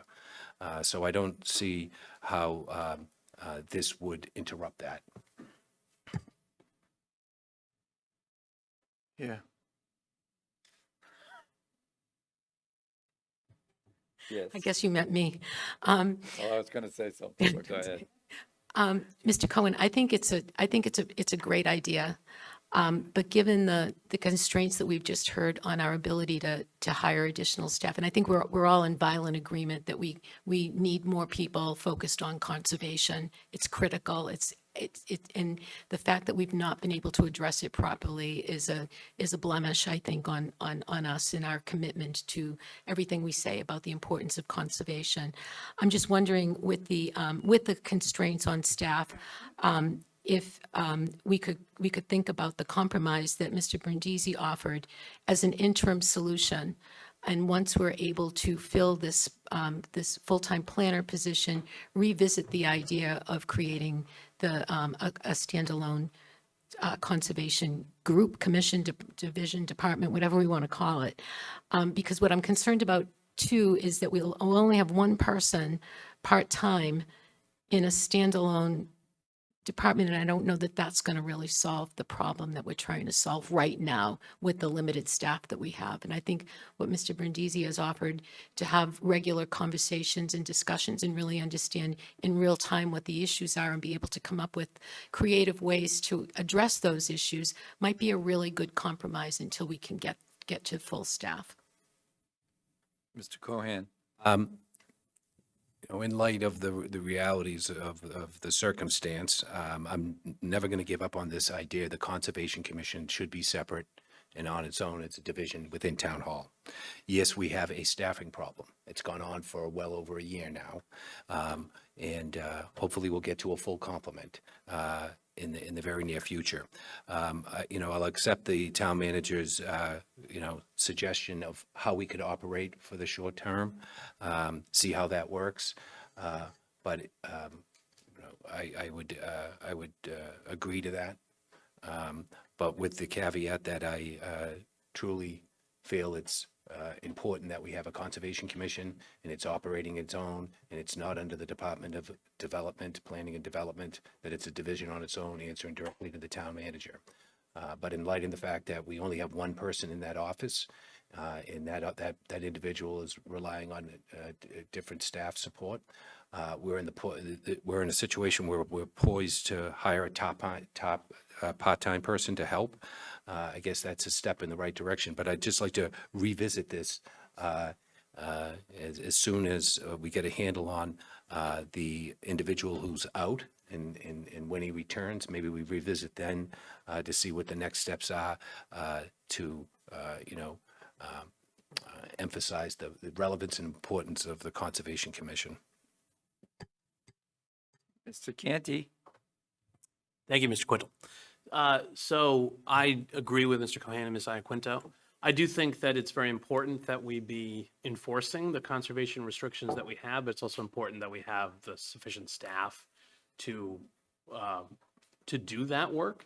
I would point out that it may be worthwhile for us, and I use us with some hope, if I'm still here, to set goals for the next year going forward. We could set a goal of trying to increase the number of staff that are charged with conservation as part of the next year's task. And then obviously having a separate division there would be more feasible, because then if you had 2.5 staff versus 1.5 staff, you have some built-in redundancy there that could effectuate what you're looking to do now. And in the interim, we have this, and we can review the current operations, and that would also give the Conservation Commission more time to consider the implications of the proposal and how best to facilitate their operations and support it going forward. If I could, those were my opinions. We've not had an internal discussion in the commission. So please regard this as No, my, I as my understand. point of view. Yes, no, I didn't appreciate want to, that. I'm not here to represent the commission at this point. No, but your opinion, your initial reactions are still valuable. Okay, So thank thank you. All right. So I think that may be the best path forward in the near term, and then we can revisit when, perhaps first at the goals, if I'm lucky enough to be here, and then second of all, when we're building the budget going forward, either for October with a supplemental appropriation or an April town meeting article going forward, depending on the fiscal health of the town at the time. Thank you. Mr. Cohen? Yeah, it would be helpful if we had additional staff, but right now we have one staff that is employed and working on a daily basis, one staff who's on leave, and poised to hire a part-time person. I think that will address the issue. Yes, you can always consider going and looking for the additional funding for the staff. But I think that obviously we're in a financial circumstance that requires to walk very cautiously over the next 6 months. I know we're going to be talking about budget oversight and updates coming in from the town. So we'd have to take that issue on a step-by-step basis. My intention was not to increase the cost to the town, was just to look at the resources we have and arrange them in a manner that we might get a greater level of efficiency and avocation for the commission. That was the whole idea. If the commission is on its own and the staff person is in a division, they would be the greatest, lobbyist on their behalf in town hall of getting the services and needs of that division. So we don't fall into this situation where we're down to one staff person and it's kind of quietly sitting over there in the corner, hobbling along.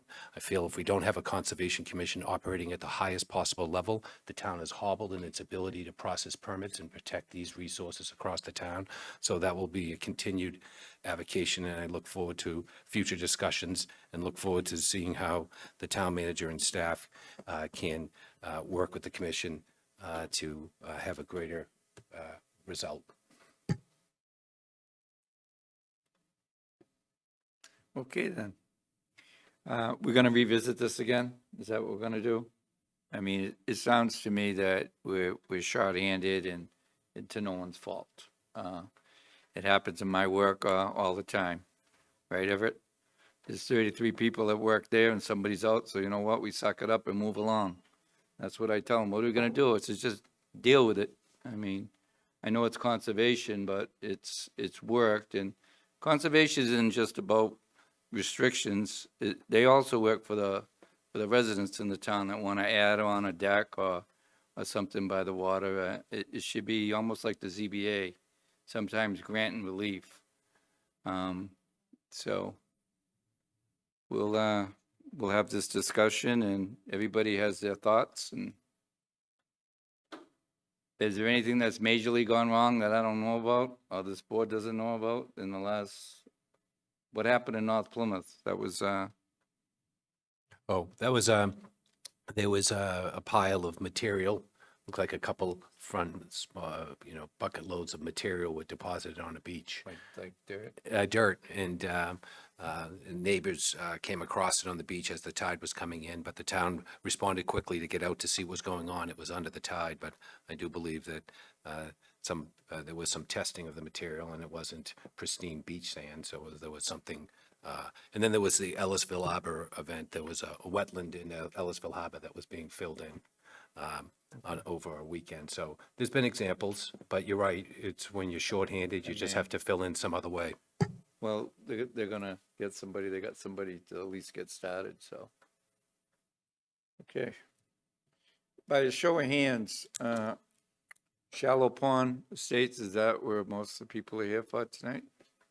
Okay, we'll do that one next. Okay.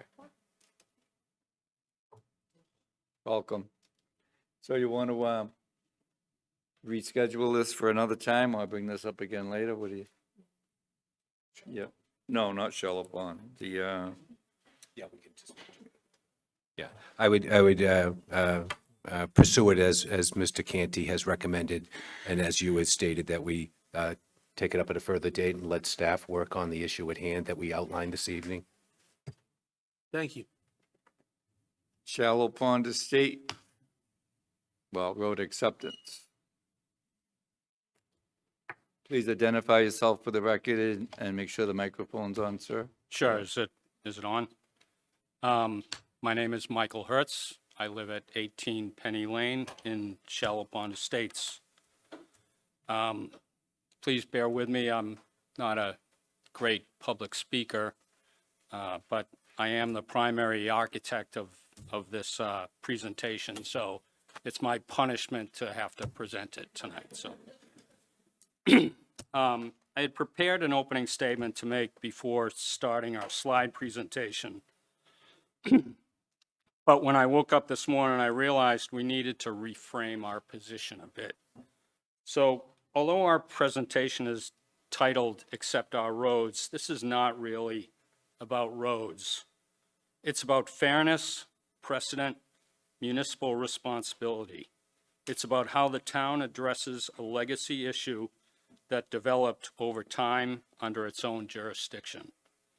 The problem we face today was created nearly 40 years ago when the town approved a developer's plan to develop a 179-home subdivision called Shallow Pond Estates. The town's regulations require that subdivision developers form a mandatory HOA or trust, yet this was never included in the plans and covenants and never enforced. In the mid-90s, a new developer took over the Shallow Pond project, and in an effort by the town to correct their oversight, required this developer to form a mandatory HOA. The developer didn't do it, never filed the papers, and the town again overlooked it, and on completion of the project, returned all the escrow monies and issued final occupancy permits. Again, in 2003, a letter from the town indicated the town's intention to accept the roads of Shallow Pond Estates as public ways, requesting and receiving signed forms conveying the roads and utilities to the town. Yet somehow, for some reason, this effort ended up nowhere. And finally, in 2004, Sawmill Development was issued a 40B comprehensive permit for 200 condominium units, which is now a 244-unit Thorndike project that relies solely on the roads and infrastructure of Shallow Pond for access and water. As residents stood up to the ZBA to oppose the condo project, we eventually became aware of this unaccepted road status. The Shallow Pond residents had literally no idea these roads were not public ways. Even homeowners that were here from the very beginning were unaware. Owners had no meaningful disclosure or ability to fix the HOA issue. Residents bought and lived here under the de facto assumption that the town took care of the infrastructure. This problem was created by a breakdown in the town's oversight. Shallow Pond residents have functioned like taxpayers of a public neighborhood without receiving equivalent services. The town has provided emergency services, collected full property taxes, and treated the area as part of the broader community. So why is this specific neighborhood being asked to absorb infrastructure costs that are typically distributed across the entire tax base? What distinguishes us from other older neighborhoods that were accepted under prior policies? 137 roads were accepted by the town between 2010 and 2020. At what point does a long-standing unaccepted road effectively become a municipal responsibility, especially when the conditions that led to it were never remedied? We are also concerned about the application of a new evolving policy framework to a petition that was already in progress. Our petitions were submitted before these standards were drafted, so respectfully we ask, is it appropriate or consistent to apply new rules retroactively to residents who acted in good faith under the prior understanding? We're not here to be adversarial. We're here to find a workable solution. We are proposing that the town accepts the roads and infrastructure within Shallow Pond Estates in the as-is condition that efficiently serves their purpose, as the town has authority to do, and include the ways into the long-term capital improvement plan. At its core, this is about fairness, consistency, and resolving a nearly 40-year-old gap in a responsible way. We're asking the town not to take on a new burden, but to address an old one in a way that reflects how this community has functioned for decades. Shallow Pond is a unique situation. We're not the typical private road trying to offload our responsibility to the town. So, on that note, I'll proceed with the slideshow, the dog and pony show here.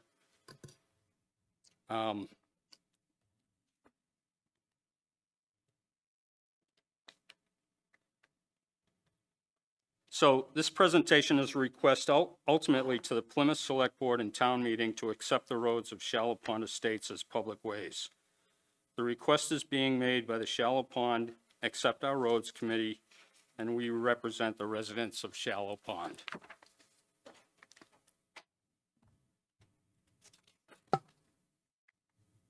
The 6 roads within Shallow Pond Estates are currently unaccepted roads. The roads are Kathleen Drive, Donna Drive, Andrews Way, Barbara's Way, Penny Lane, and Shallow Pond Lane. You can see the map of the neighborhood here, the 6 roads. The green area is the Sawmill Woods Alden's Reach development. There's a little gold section down the bottom, and that's an 11-home subdivision called Hillside Estates. And the purple areas are actually town-owned properties, some of which are drainage lots, other are just other potentially buildable lots and remnant lots that the town has taken by for taxes. There is the lot 71, which surrounds that northern section of Shallow Pond, which is owned by the town. That was deeded to the town by Roland Leary. So as you can see, access to Sawmill Woods, Alden's Reach, and Hillside is only via Shallow Pond Estates roads, clearly making them de facto public ways.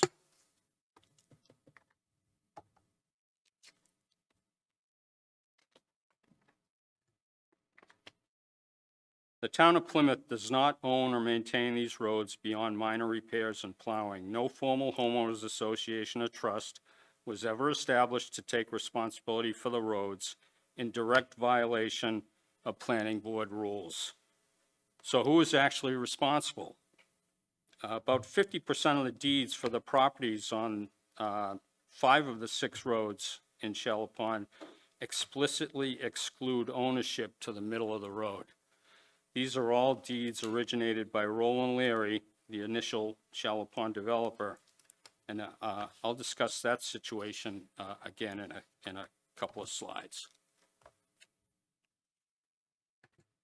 So what are the consequences of unaccepted road status? Shallow Pond residents bear the financial responsibility for major structural failures, such as water main repairs or other catastrophic failure, which could cost us thousands of dollars. The increased strain on the water infrastructure within the neighborhood from the addition of high-density development increases the likelihood of failure.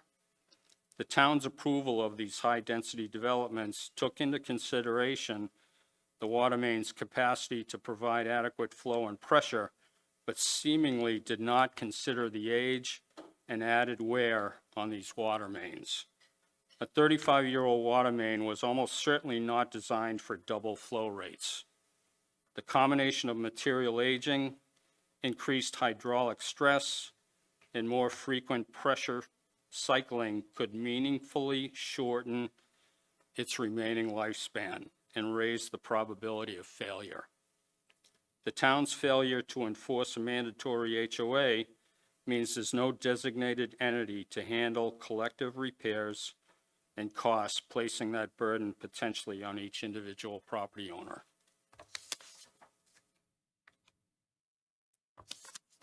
The Town of Plymouth's own frequently asked questions page clarifies that for private streets, homeowners are responsible for water main repairs.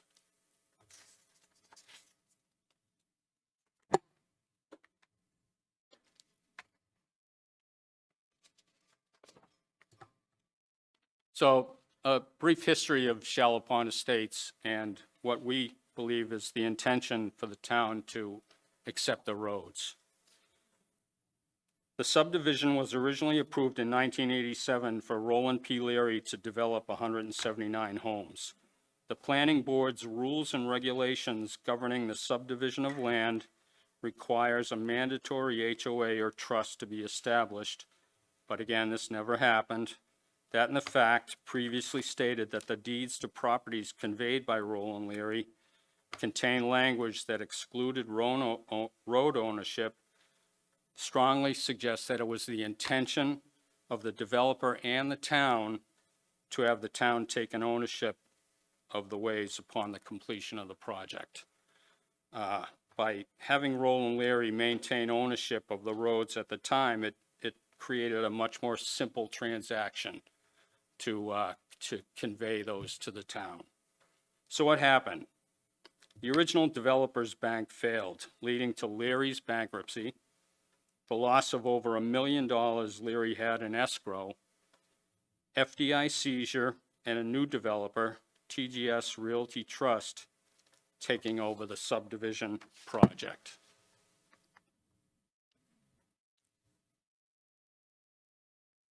The rules and regulations governing the subdivision of land, Section 404, states that a mandatory homeowners association or trust shall be established for the maintenance and protection of all required improvements in the subdivision until such time as the town accepts the subdivision ways as public. We've already shown that the original approved plans did not require an HOA. However, planning board covenant documents showed that the second developer, TGS Realty Trust, was in fact required to establish a mandatory HOA for Phase 3 of the Shallow Pond development. But it was never enforced by the town, and we can find no documented evidence that this requirement was waived. All funds held in escrow from TGS, $110,000, were released, and all occupancy permits issued. Again, language found in these covenant documents from both the developers and the planning board suggests the original intention was that the town would eventually accept the roads. And then there's this, the letter from the town of Plymouth. So we requested a full download of documents related to the Shallow Pond Estates from the town archivist in 2024. We discovered amongst over 1,000 pages a letter sent in 2003 to the attorney for Roland Leary indicating the town's intention to accept the Shallow Pond Estate roads as public ways. Formal documents were signed and notarized by Leary and returned to the Plymouth Planning Board. This is a copy of the letter from Lee Hartman to attorney John McLaughlin and the signed and notarized Form F that Roland Leary signed, conveying the roads and utilities to the town of Plymouth.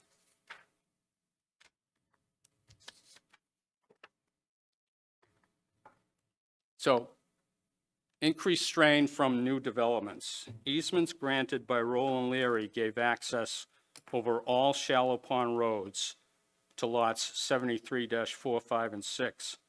New developments on these 58 acres include a 68-unit condominium project called the Village at Sawmill Woods and a 184-unit condo project currently under construction, Alden's Reach.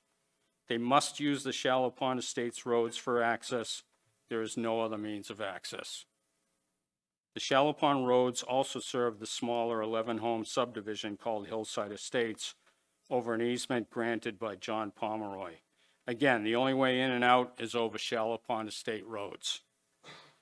So in the easement situations, you have a dominant estate and servient estates. The dominant estates in this case are the new developments. And actually the town of Plymouth, because they were granted an easement for that conservation lot around the Shallow Pond. And the residents of Shallow Pond are the servient estate. So in this particular case, the dominant estates get to take full advantage of the roads and utilities that are technically owned by the servient estate, the residents of Shallow Pond Estates.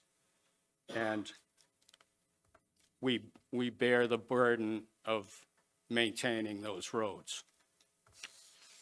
and infrastructure. These new developments are leading to a significant increase in traffic and water demand, 140% increase or more, inevitably placing a potential financial hardship on the Shallow Pond Estates residents who are responsible for the roads and water infrastructure. I already talked about the possible impact on the water mains. There is also a potential for legal liability issues. Town officials previously raised concerns about the 40B project's impact and noted the need for road improvements. So our residents committee has collected signatures of 91% of Shallow Pond Estate property owners to petition the select board to present a warrant article at town meeting. The goal is to authorize the select board to accept the 6 roads as public ways, and acceptance would ensure proper maintenance and safety for all residents and visitors in the area. So I've included a draft of a warrant article. This is the exact wording that was used on every warrant article that accepted roads between 2010 and 2020. Only difference, of course, is that I added our roads' names. And again, between 2010 and 2020, there were 137 unaccepted roads voted on to be accepted. Many of which, by the way, are of the same age as Shallow Pond Estates.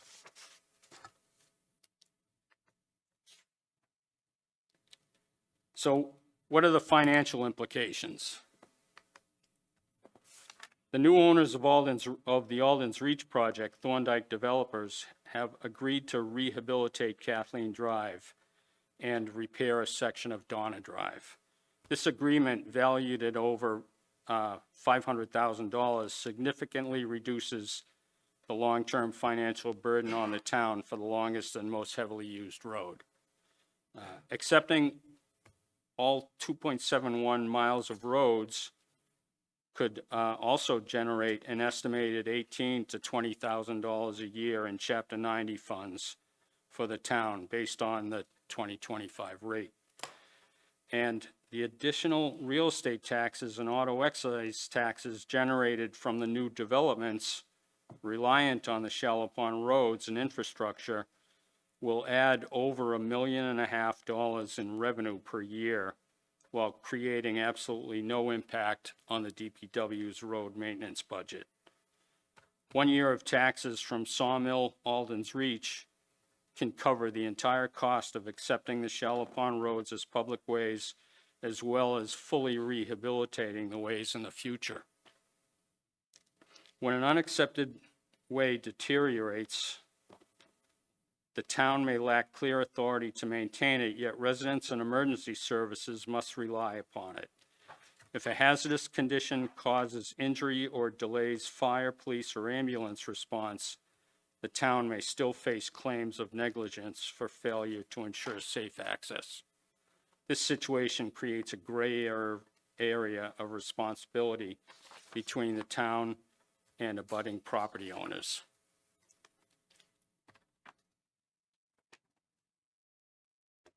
So in summary, Shallow Pond Estates residents have been unduly burdened by the town's lack of oversight regarding mandatory HOAs and the impact of high-density development. The fact that the SPE roads, Shallow Pond Estate roads, and infrastructure are the sole access to abutting large developments essentially makes the Shallow Pond roads, in effect, public ways. Town ownership, as we believe was originally intended, is presented as the solution to ensure proper road, water, and drainage infrastructure maintenance, as well as safe passage for emergency vehicles, school buses, and residents. What's not in your copy of this presentation that we gave you a couple of weeks ago is something I came across just within the last few days, actually. And it's pretty interesting. It's a special act of 2012. And Chapter 112 of that special act is an act authorizing the town of Plymouth to make improvements on unaccepted roads.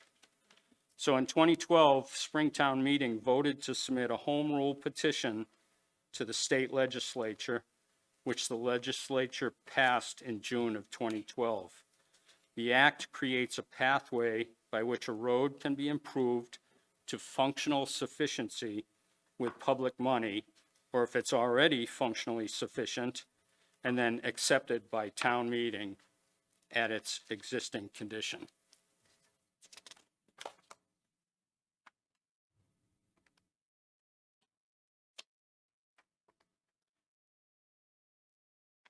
A road meeting functional sufficiency means it is good enough to serve its intended use safely and effectively, even if it does not meet every modern subdivision or engineering standard. In practice, that usually means the roads can handle the traffic it receives, provide emergency access, and function without major safety or drainage problems. So some additional notes that I'd like to bring up is we asked some outside people to take a look at our presentation and give us some feedback. And one of the comments we got back was, in discussion with other politicians, the general sentiment was that the homeowners have benefited from keeping private roads, but now they want to offload the cost of repairing them onto the town. So I would like to ask the politicians before us, what is the perceived benefit that the residents of Shallow Pond Estates have enjoyed? Has traffic been restricted on these roads because they are unaccepted? Was there a mandated HOA being funded to maintain the common areas, circumventing allocations from the town's general funds? Have we been able to bypass town regulations and bylaws and install traffic calming measures? Have we been able to maintain some aesthetic or rural character that would not meet rigid municipal specifications? I think we know the answer to all of those questions is no. Also commented, why did it take over 35 years before the neighborhood took this action?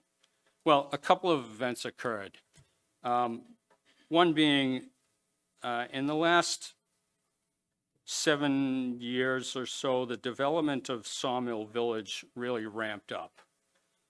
And that brought to light the status of these roads. Again, like I stated before, the vast majority of homeowners in Shallow Pond Estates had no idea these roads were unaccepted or even what that actually meant.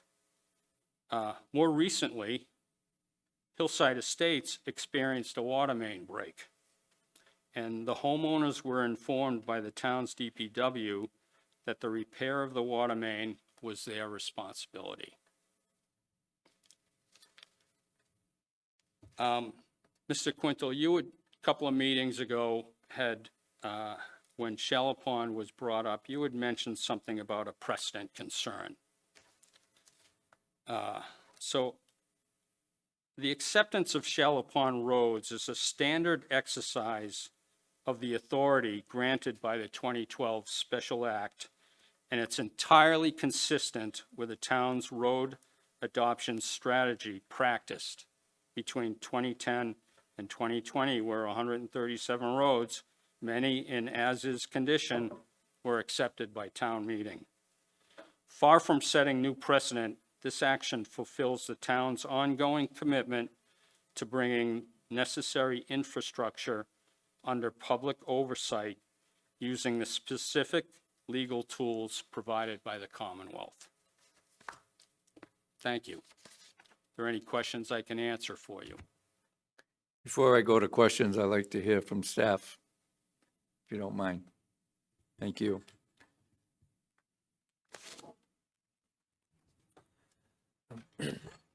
So we don't have anyone from the DPW here this evening. Ms. Lynn knows a little bit about the complicated issues that surround Shallow Pond Estate, so certainly I'll defer to her to fill in some of that white space. But I would say that the DPW director was in this room back in December to propose a draft policy on how the town would pursue the acceptance of private ways as public ways. What we have found over the last 4 years is that a lot of the things that we do here in town don't have a policy, and this was one of them.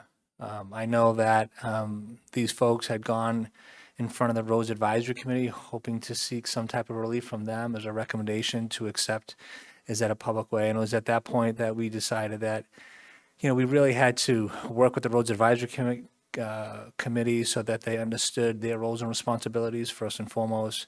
And then second to that, draft a policy so that it was very clear to the community on how the town would proceed in accepting roads. So the DPW is, nearly complete that task. They are prepared to come back to the select board at a future meeting in late spring to propose what I would say is a final draft agreement. They received your feedback back in December and then decided to develop a draft policy based upon the board's feedback.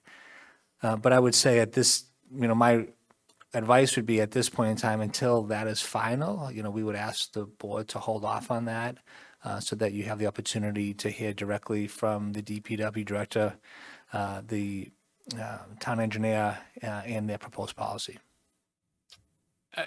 If I may speak ahead. to that? Yes, go ahead. And I think we have some other of Yeah, our committee I know. Let me members. run the meeting and I'm giving you some time. Go ahead. Please. We submitted these petitions to the town clerk and the DPW back in September of 2025. And we met with the Road Advisory Committee and the Manomet Village Steering Committee and got both of their approvals for our efforts well before there was talk of any new policies. So our position here is that we shouldn't be held off to be considered under some new policy. That we submitted our petitions, our requests, and even our request to be heard by the select board well before there was a meeting with the DPW and Mr. Golden in December. And, I think some other committee members here might want to speak about. We'll get to them in a minute. I'm trying to get through so we can understand what's gone in the past, because I don't have the recollection that you do, or he does, meaning the town. Sure. So that's why I'm doing. I'll stay here all night. Okay. Okay. We will too. But I just want it to be organized, respectful, and that's all. But so I'm listening to you, then I'm listening to staff, then we'll go with it. But, so do you have anything else you want to add at this time? Not unless you have any more questions for me. And again, I would like to. Well, yeah, I wouldn't go too far. You might want to have a chair, and if you'd like to. And then I'm just I'll going to hear stand from right back Derek, here. and then the board has no restrictions. We'll open it up to the audience. Yeah, Mr. so just in Brandisi? response to some of those comments, so to the gentleman's point, the Roads Advisory Committee may have made a recommendation, but that wasn't within their purview at the time. And so, they may have acted outside of their scope of responsibility, much like the steering committee, which, as we all know, is advisory to the planning board.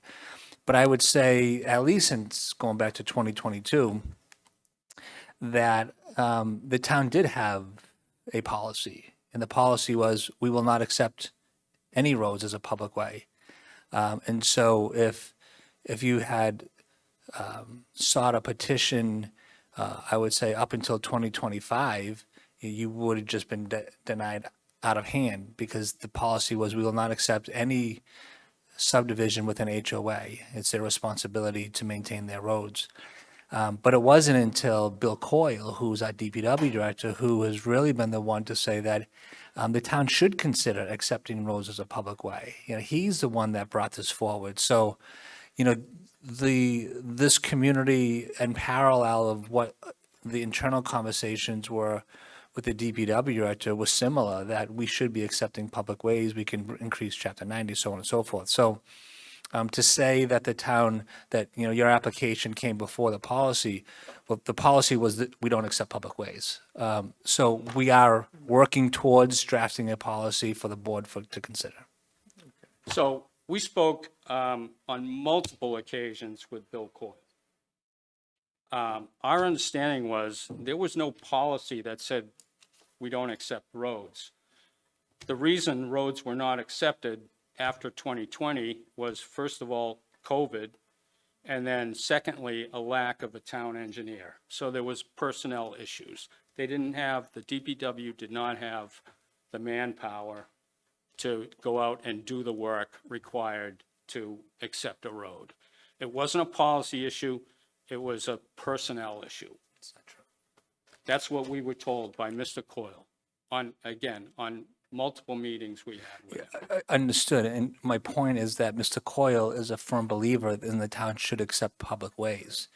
But I sat in many of these meetings with the former DPW director and the former town engineer and the former planning director. And so the consensus by internal staff was that given the high cost to the other taxpayers, that we would not accept them. It wasn't until Mr. Coyle arrived that we started to change our philosophy and our outlook on accepting those as public ways.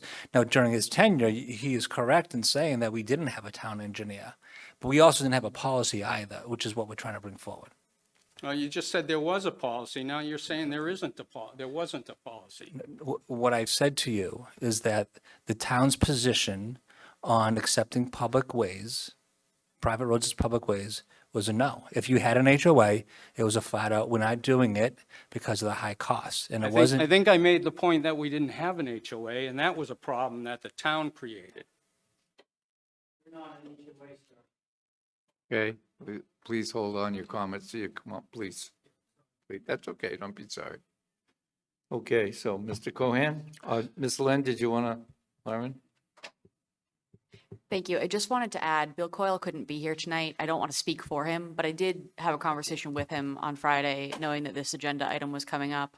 He does have concerns about this particular case, and as you know, you heard in the presentation, it is a long, complex history. There's a lot of questions that we don't have the answers to tonight to allow you to, for us to advise you on making the best informed decision. Some of the concerns are, for example, like ownership to the center line of the roadway. And so to Mr. Coyle's concern is, what is the deed and title research that needs to be done? Who assumes that ownership cost? The other thing that I will share in terms of conversations I've had with other DPW staff is that when we accept a roadway, yes, there is the benefit of having additional roadway mileage for Chapter 90 funds, but that's when a roadway is up to good standard right now. Over the lifespan of, by the time that road will need additional work to be done, you have a little bit of money that's been generated through the accumulation of those Chapter 90 funds. When you accept a roadway that you know is deficient and needs work, that, there's a cost there that is not going to be addressed by accepting the roadway and the minimal funds that will be. So it is just a financial item that we would need to consider. We don't have the full picture to present to you tonight of what that would be. I'd like to remind you all of the existence of the Special Acts of 2012, Chapter 112, an act authorizing the town of Plymouth to make improvements on unaccepted roads. This creates the pathway for exactly our situation in Shallow Pond. Okay, thank you. I want to open up to the board now. Mr. Cohan? Mr. Hertz, thank you for the presentation. It's very helpful information. My observations over a period of time are similar to yours. You brought to light some very important dates from 1987 when this was under one ownership and was moving to another. 2003 when there was an actual you know, determination that of the condition of the road. But between one ownership in 1987 to another ownership later on in the 90s, you know, the escrow account that was put into effect that was then returned to the owner. I just look in the past. I know that the town staff is telling us we didn't have a policy, but there was actions being taken in as early as 1997, 1996, 2003. As we were moving through time, there were certain things that were done on behalf of the town that cannot be ignored. I mean, they're post facto now coming and saying, you know, that this policy that is being proposed by the Department of Public Works is something that needs to be, you know, implemented in this circumstance. I think this circumstance from the 40B that was proposed out back in the infrastructure stresses from that capacity. People have been paying their taxes in this neighborhood for services, and you hear me often talk about the cost of services, but it was clear during the permitting process when they permitted this location as a town, they set up standards that were in existence at the time. So it's very concerning to me that this neighborhood has had to persevere this for 10, 15, 20 years in light of a 40B. I'm not sure if anybody's in the room from the North Plymouth scenario. We just got done with the 40B in North Plymouth. I'd ask them to keep an eye on the experiences of the 40B in your neighborhood and what that meant to the neighborhood. But I want to thank you for outlining that material and providing it to us in advance. That kind of walks us through a period of time. But at the same time, as board members, we have to think of the town in its entirety and listen to staff and the director in terms of what their policies may be. I'm open to those discussions, but I think we have a very unique circumstance at Shallow Pond based on the evidence that you've provided. It's been very helpful, but I look forward to hearing what my other board members think. But we should be looking at some sort of action at Fall Town Meeting to address this situation. Mr. Iaquinto? Mr. Hertz and team, first of all, I just want to commend you for this incredible effort that you have been putting forth for so long to give us all of this information.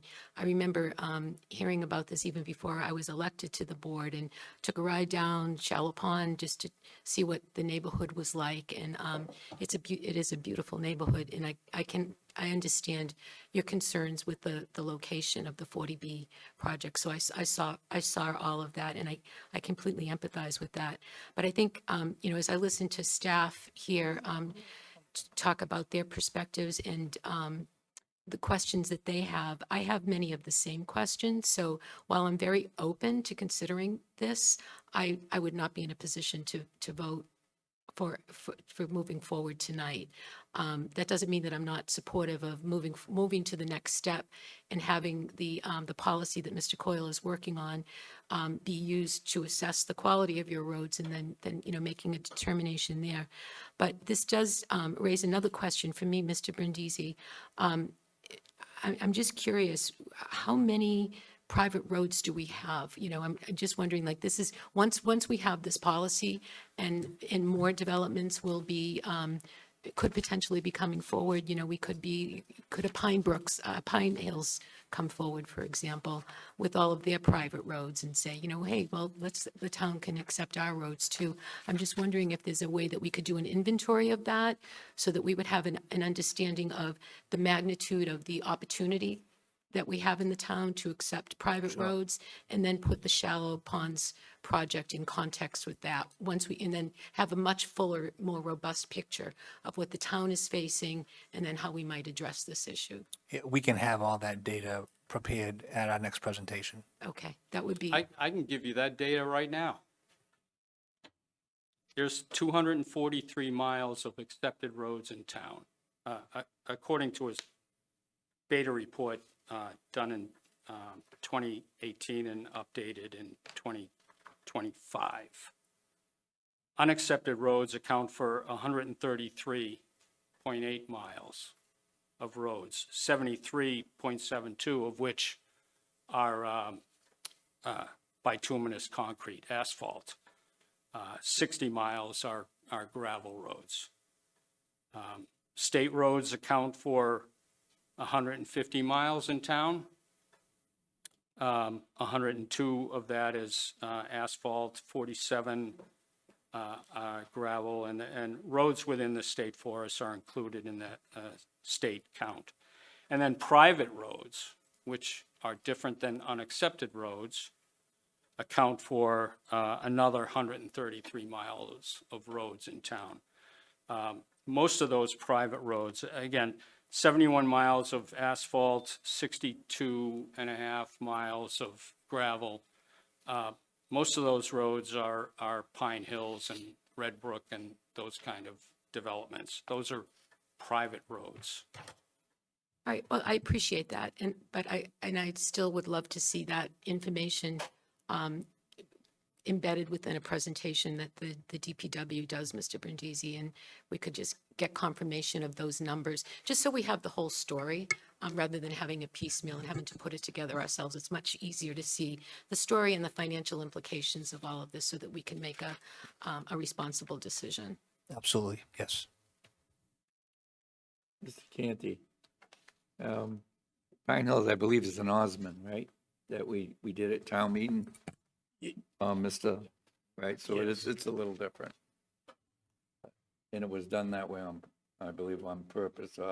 Well, yes, but they have an LOA, so does Red Brook have an Right. LOA, and they pay for some of the services that they receive, plus the full load of taxes that every other property owner pays. And as you may recall, I don't recall 10 it years all, ago. That's why I'm asking. Yeah, 10 years ago or so, there was a lot of conversation about that deal in Pine Hills, about the equity of them Yeah.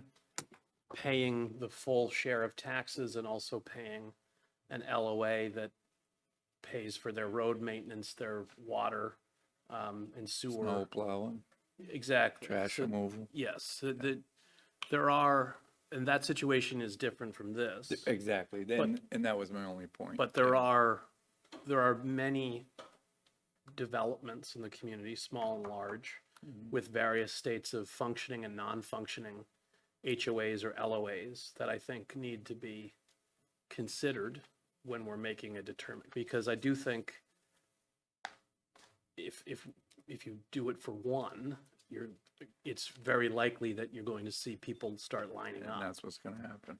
And we have to make decisions that benefit all the mileage and all the residents in the community. No, I know. Yeah, right, I know you know. I mean, I said it and it wasn't to be flip. That was the precedent. I didn't, and that's it. It's not that I don't hear you. Actually, sometime next week, I'd like to come down and drive through the development with somebody, if you're so willing, and show me what. We'd be happy to bring But, you through. so I can actually see it, but. I would like to comment on a one-size-fits-all type of policy.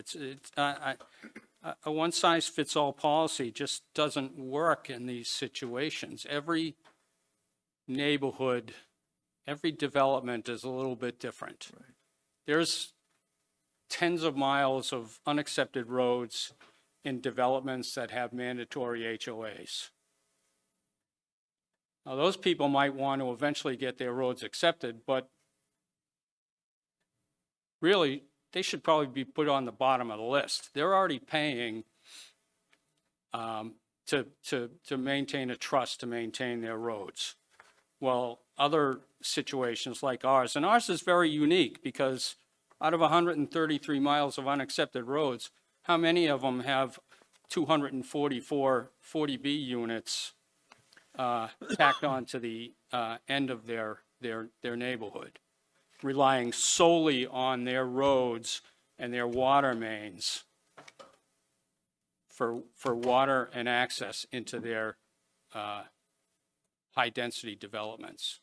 We're a very unique situation, and we should be considered as such, and not lumped in with every other unaccepted road in town. And what else can I say? One A second. more measured approach would be to state that the a policy should establish standards, but every situation should be evaluated on its own merits. Bill? Yeah, I just wanted to say, you know, as a longtime town meeting member, in that capacity, every year we saw roads that were presented to town meeting for acceptance, year after year after year after year.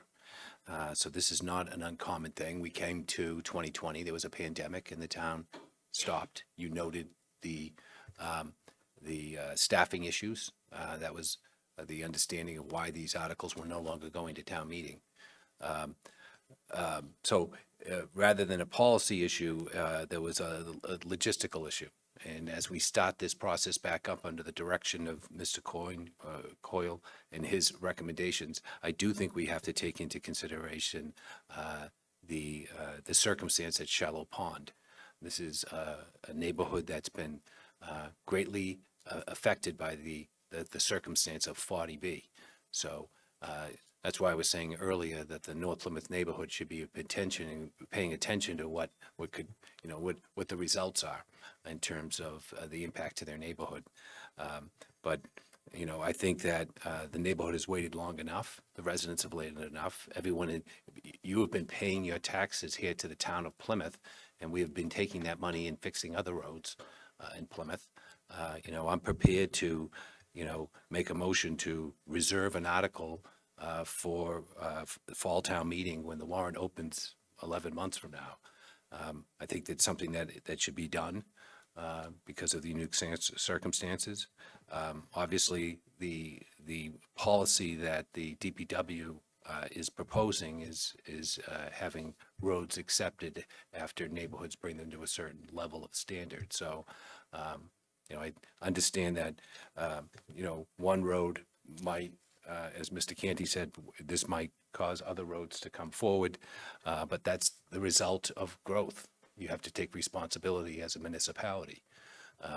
So I continue to hear what my other board members feel, but I feel like that they've waited long enough, and we have to take some sort of action to give them some sort of indication of where we're thinking as a result of their neighborhood needs.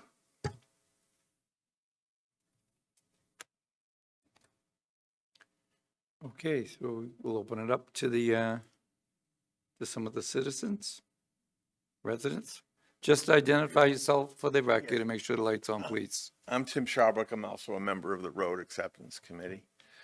And I just want to make 2 points because what the staff has said.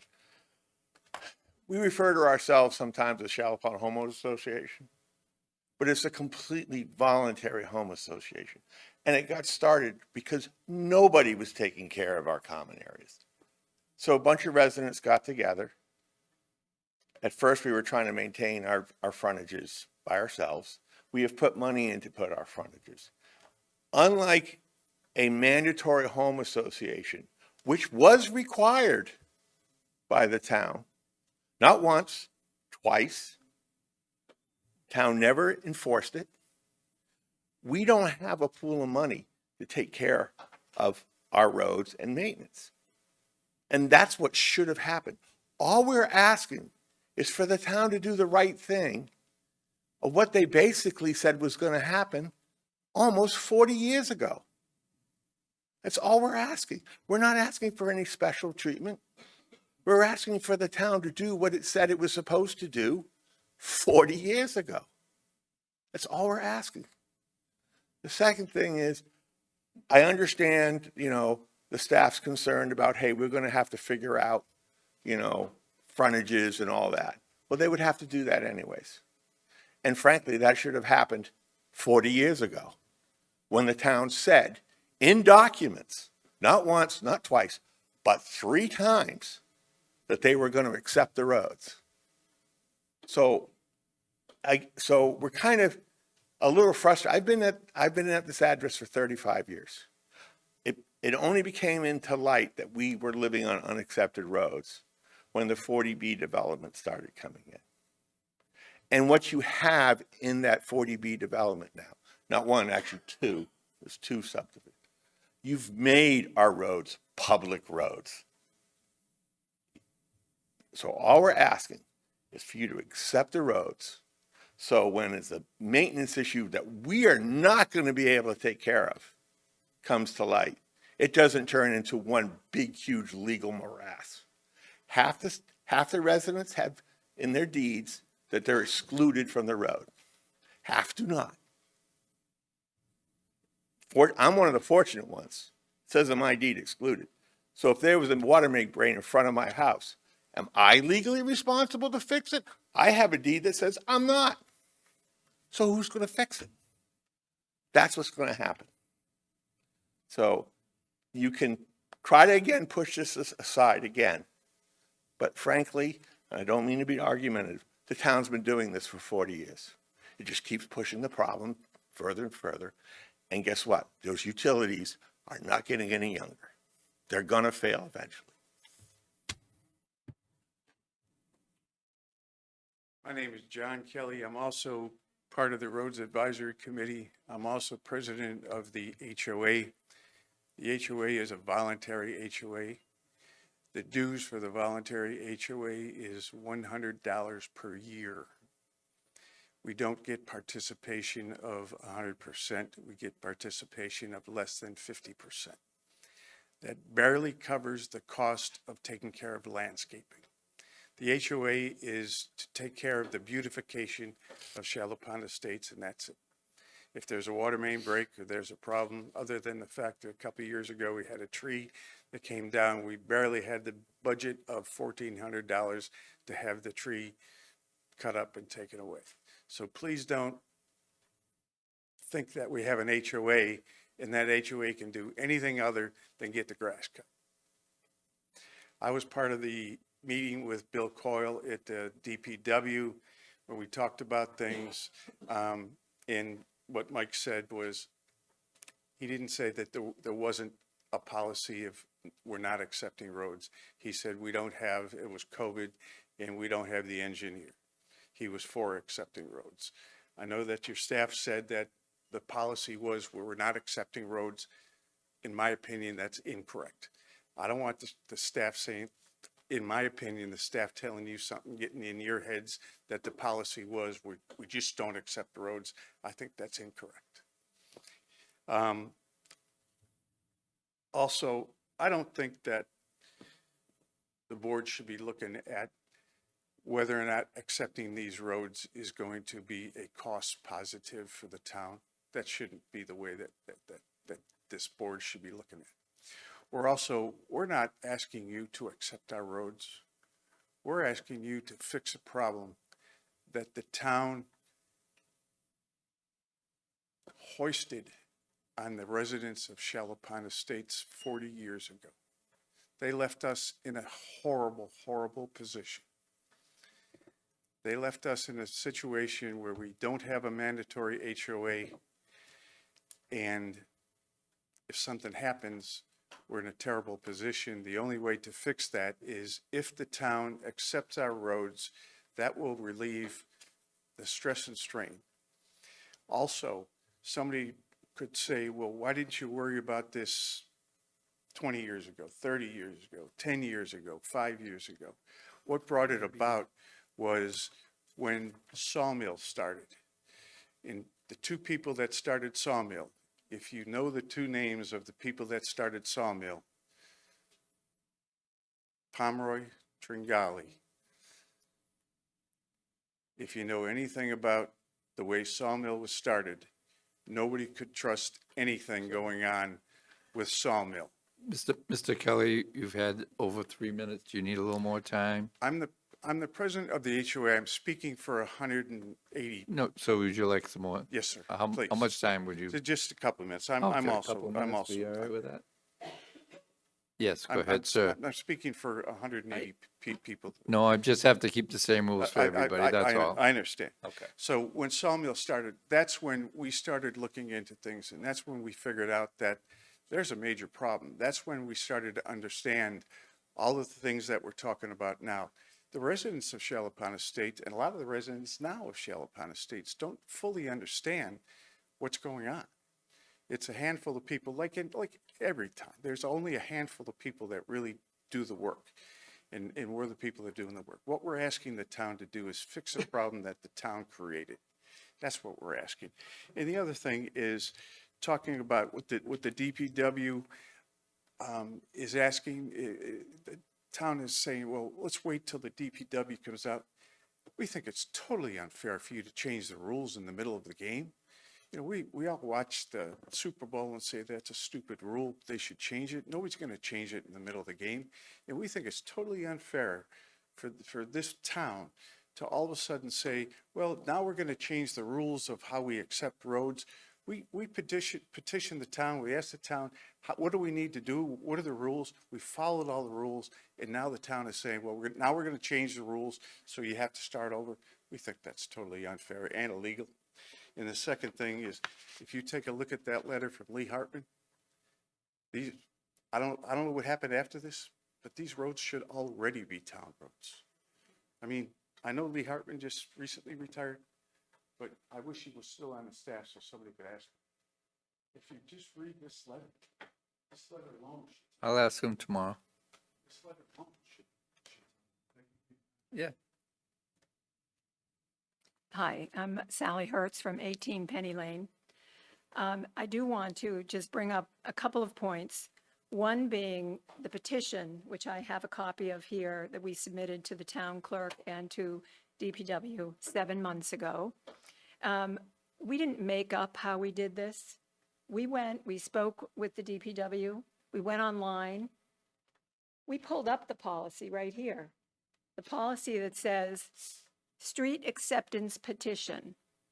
It gives documentation of what needs to be told to all of the people that sign it, which basically says that we do hereby petition the select board to lay out and propose for acceptance, as said, a public way. We recognize the fact that that layout process will require land and easement taking of the town on certain properties abutting said way, and our signatures express a willingness to work with town officials to effect reasonably taking along the corridor at no expense to the town of Plymouth. This was the policy that we were told we needed to follow, which we took to each individual road in our subdivision and had owners sign. We also verified that every signature was the homeowner. And you know, we've talked a number of times, we've gone to candidates' meetings, so on and so forth, and we've been told that there's going to be a fair and equitable program that's going to be put together. And yet, someone within the DPW had said that they're going to, or their plan would be to accept roads that don't require significant money to be spent, because we can collect the money that we get from the state. We don't have to put money out. That doesn't sound very fair and equitable to me. Where does that put Shallow Pond? So just a couple more points, and I'm hoping that I can get a little bit more than the 3 minutes. The rules can't change mid-process. The petition for Shallow Pond roads was submitted to the town clerk, as I had said, 7 months ago, and the request was placed on the select board agenda. It was made all before this new draft or this new idea of what the policy will be. And for those of you who may not be aware, the policy that is being discussed charges betterments to the owners on the streets. So they were asking that we pay to bring the roads up to the current standards. These were roads that they approved 30 years ago. Applying a policy that did not exist when the process began is procedurally unfair and legally suspect. Massachusetts courts have consistently held that there is a strong presumption of... Miss, how much more time you think you need? Would you like more time? I would. About how long, think? 10 minutes, 5 minutes, 5 minutes. This may answer a lot of the questions that you have. You can stop me when you need to. Can we inquire how many other members Yeah. of the audience wish to speak on this topic? And is anyone online? Does anyone online wish to speak? That Michelle? She can speak to this, Michelle? You got it? I just need less than 5 minutes. I'd like to add that Sally and the previous preventers are part of our committee that is doing this presentation, so they should be afforded as much time as they need it. And public comments can be limited to the 3 to 5 minutes or whatever. So, Go ahead. may I go ahead? So understanding that the rules and regulations cannot be changed in mid-process, it basically is Massachusetts courts have consistently held that a strong presumption that the laws and municipal policies operate prospectively, not retroactively. Applying a new financial burden, including betterment easements and tiered cost sharing, to a petition already in the pipeline is the definition of retroactive application. If the board applies the new policy here, it opens the town up to a challenge that the decision was arbitrary and conspicuous, which is one of the most durable grounds for overturning a municipal action in Massachusetts state law. And then Michael did speak, or Mr. Hertz did speak earlier about the Chapter 12 of the Act's controlling law, that it basically is the Massachusetts legislature passed this Chapter 112 specifically for the town of Plymouth. Plymouth actually asked them to pass this law. The Act expressly allows Plymouth to make improvements on unaccepted roads and to conduct layouts, and does so by explicitly overriding any conflicting general or special law or charter provision through its notwithstanding clause. I'll go quickly through that. These are not private roads seeking a public subsidy. Again, when I was at a candidate's program, there was some question about HOAs and some streets or neighborhoods that may have HOAs that no longer exist. You can't just have an HOA no longer exist because you don't want to pay into it. That's a legally binding organization that has to go to court to have it disassembled. So those neighborhoods should not be asking to have their roads accepted. So by framing a betterment policy, it assumes typical private road situations where residents are asking the town to subsidize their private infrastructure. That's not what's happening here. The town of Plymouth approved the 40B and uses shallow ponds, roads, and water as a functional public infrastructure.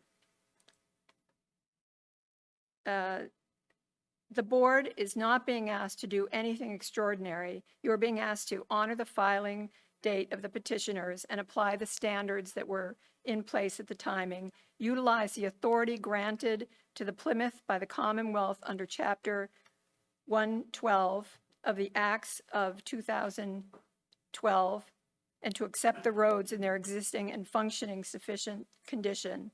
Recognize that the roads serving an approved 40B development are already functioning as public infrastructure and should be treated accordingly. Applying a new draft policy here would be a wrong decision on the law, on the facts, and the equities. The right decision, accepting the roads under Chapter 112 without retroactive betterment conditions, is legally defensible, consistent, and with legislative intent, and only fair outcome for the residents who acted in good faith for this process. Thank you for the time and the extra time.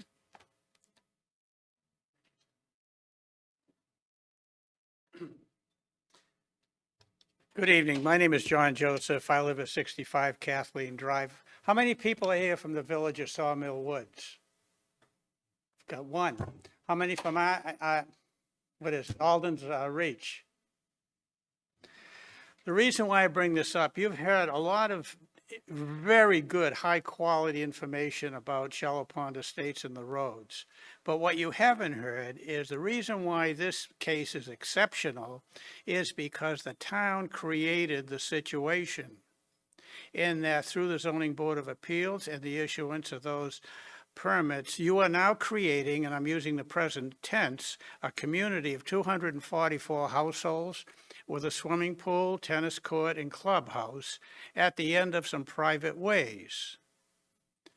And at this time, there is a developer, and then the guy is great. I think Thorndike Associates is a very ethical company. Time is of the essence in dealing with this because one of these days it's going to be sold out, and whatever responsibility he bears for providing safe access to the houses which he sold should be done before he leaves the site. So you, as a select board, have a responsibility for public safety. What you have created so far is a utility moat around these households. And remember, this is going to be bigger than 6 municipalities in Massachusetts. A utility moat where those residents down there have to drive over private ways to get to State Road, have to walk along private sidewalks to get to State Road, get their water. The water is not supplied by the town. It's like saying A&P grew or the head of lettuce there. We provide the water to the 40B projects. So when you looked at that map that was shown up there earlier, what you're looking at is a community greater than 6 municipalities in Massachusetts whose only access to private services is over our roads, our sidewalks, and our water lines. And as Mike brought out, when it's built out, there'll be at least $1.5 to $2 million in property tax revenue coming into the town.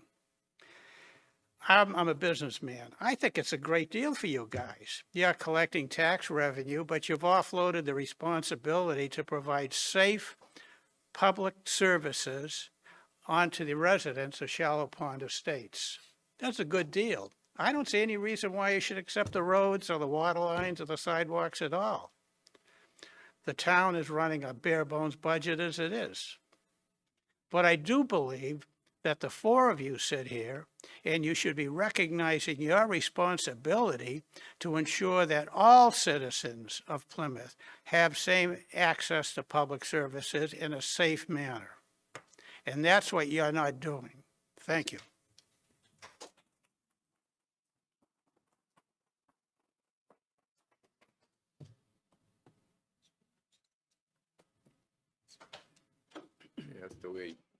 Hello. My name's Jeff Nickel. I live at 25 Donna Drive, and I've been there almost 30 years.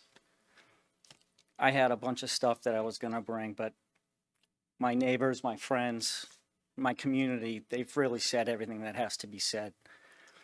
I think really the thing that I look at here is I want to give recognition to my community that is here tonight.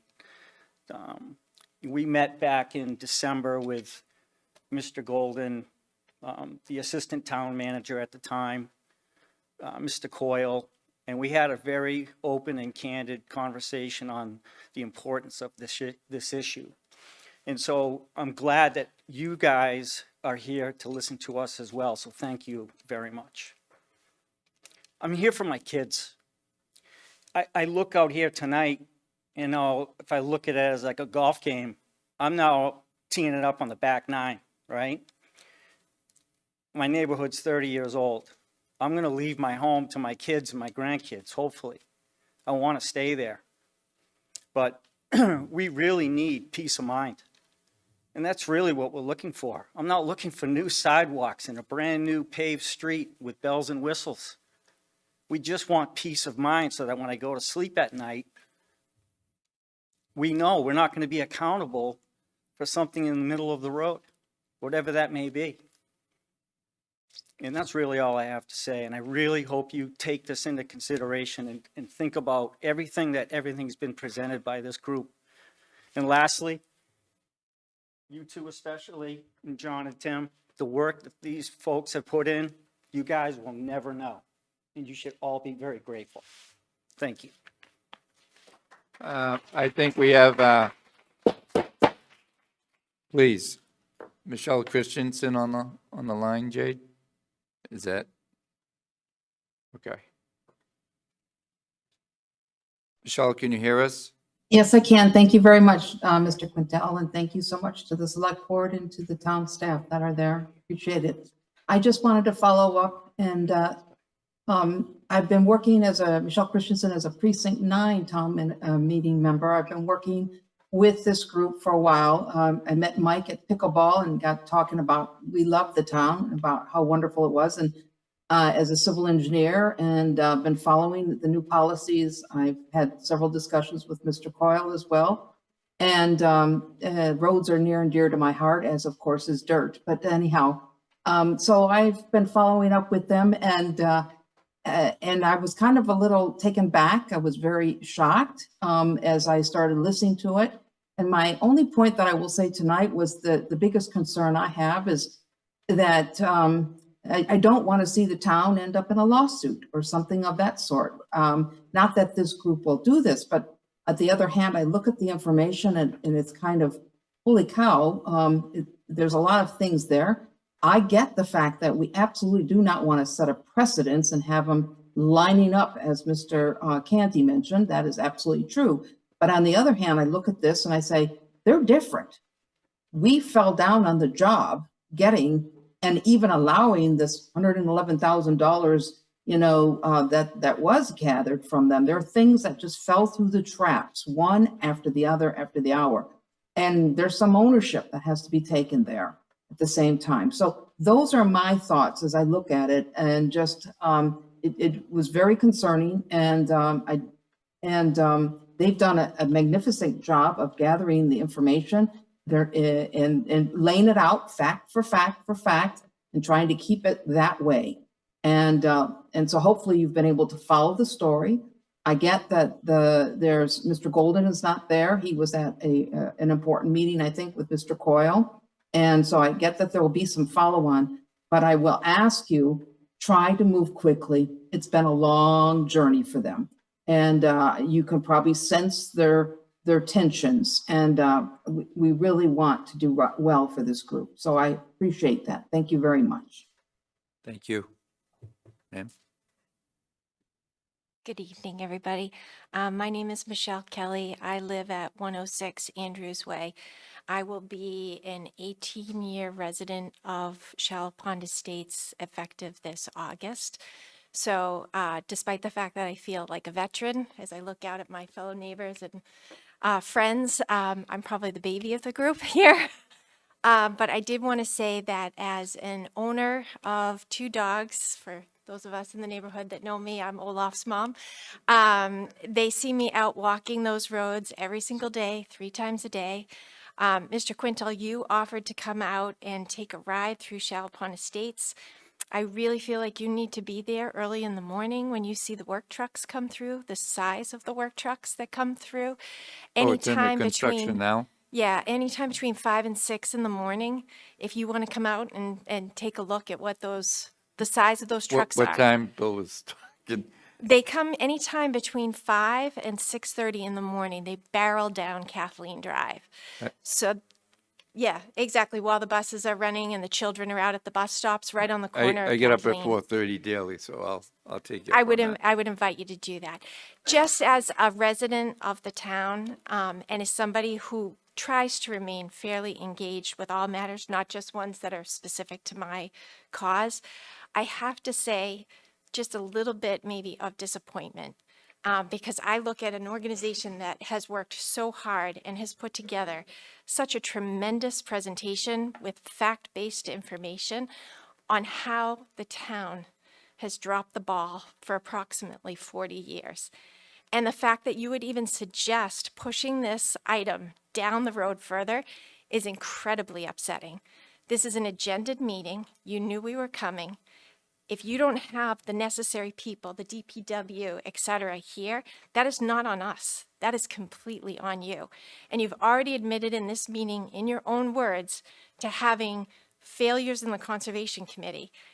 You allowed a neighborhood to go in behind us that maybe shouldn't have been allowed in there based on conservation issues and road issues, and you're not accepting responsibility. I'm imploring you, please take this seriously, because speaking for myself, but also for friends of mine that could not be here, we're ready to vote our choices now. We've had it.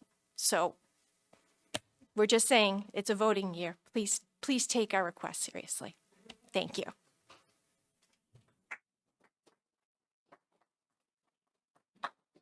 Okay, I'm going to bring it back to the board. Any questions, comments? Mr. Cohen? I think it's been outlined very clearly by the neighborhood and the people that have been working on this issue for many years. I'm familiar with this. I sat on the Zoning Board of Appeals when the 40B was going in there. I remember talking to Mr. Joseph, if he's still here, talking to him about this issue over lunch at Burt's. So that's how long ago it was. It doesn't exist anymore. The table I sat at had a very nice view, gone. But I think that, yes, it's important that staff look at policies moving into the future. But there's enough evidence here, and that's been available to us for some time because you provided this material months ago. When did this material first be presented to the board? The packets went out? The petitions were submitted on September 15th, and the packets went to the board shortly after. Okay. So we've had these packets. I've had it on my desk for some time. So I understand what the town is doing in terms of moving on into the future and having a policy that will address the concerns of a growing community in terms of the cost. But obviously, the neighborhood filed that paperwork that was outlined by Ms. Hertz.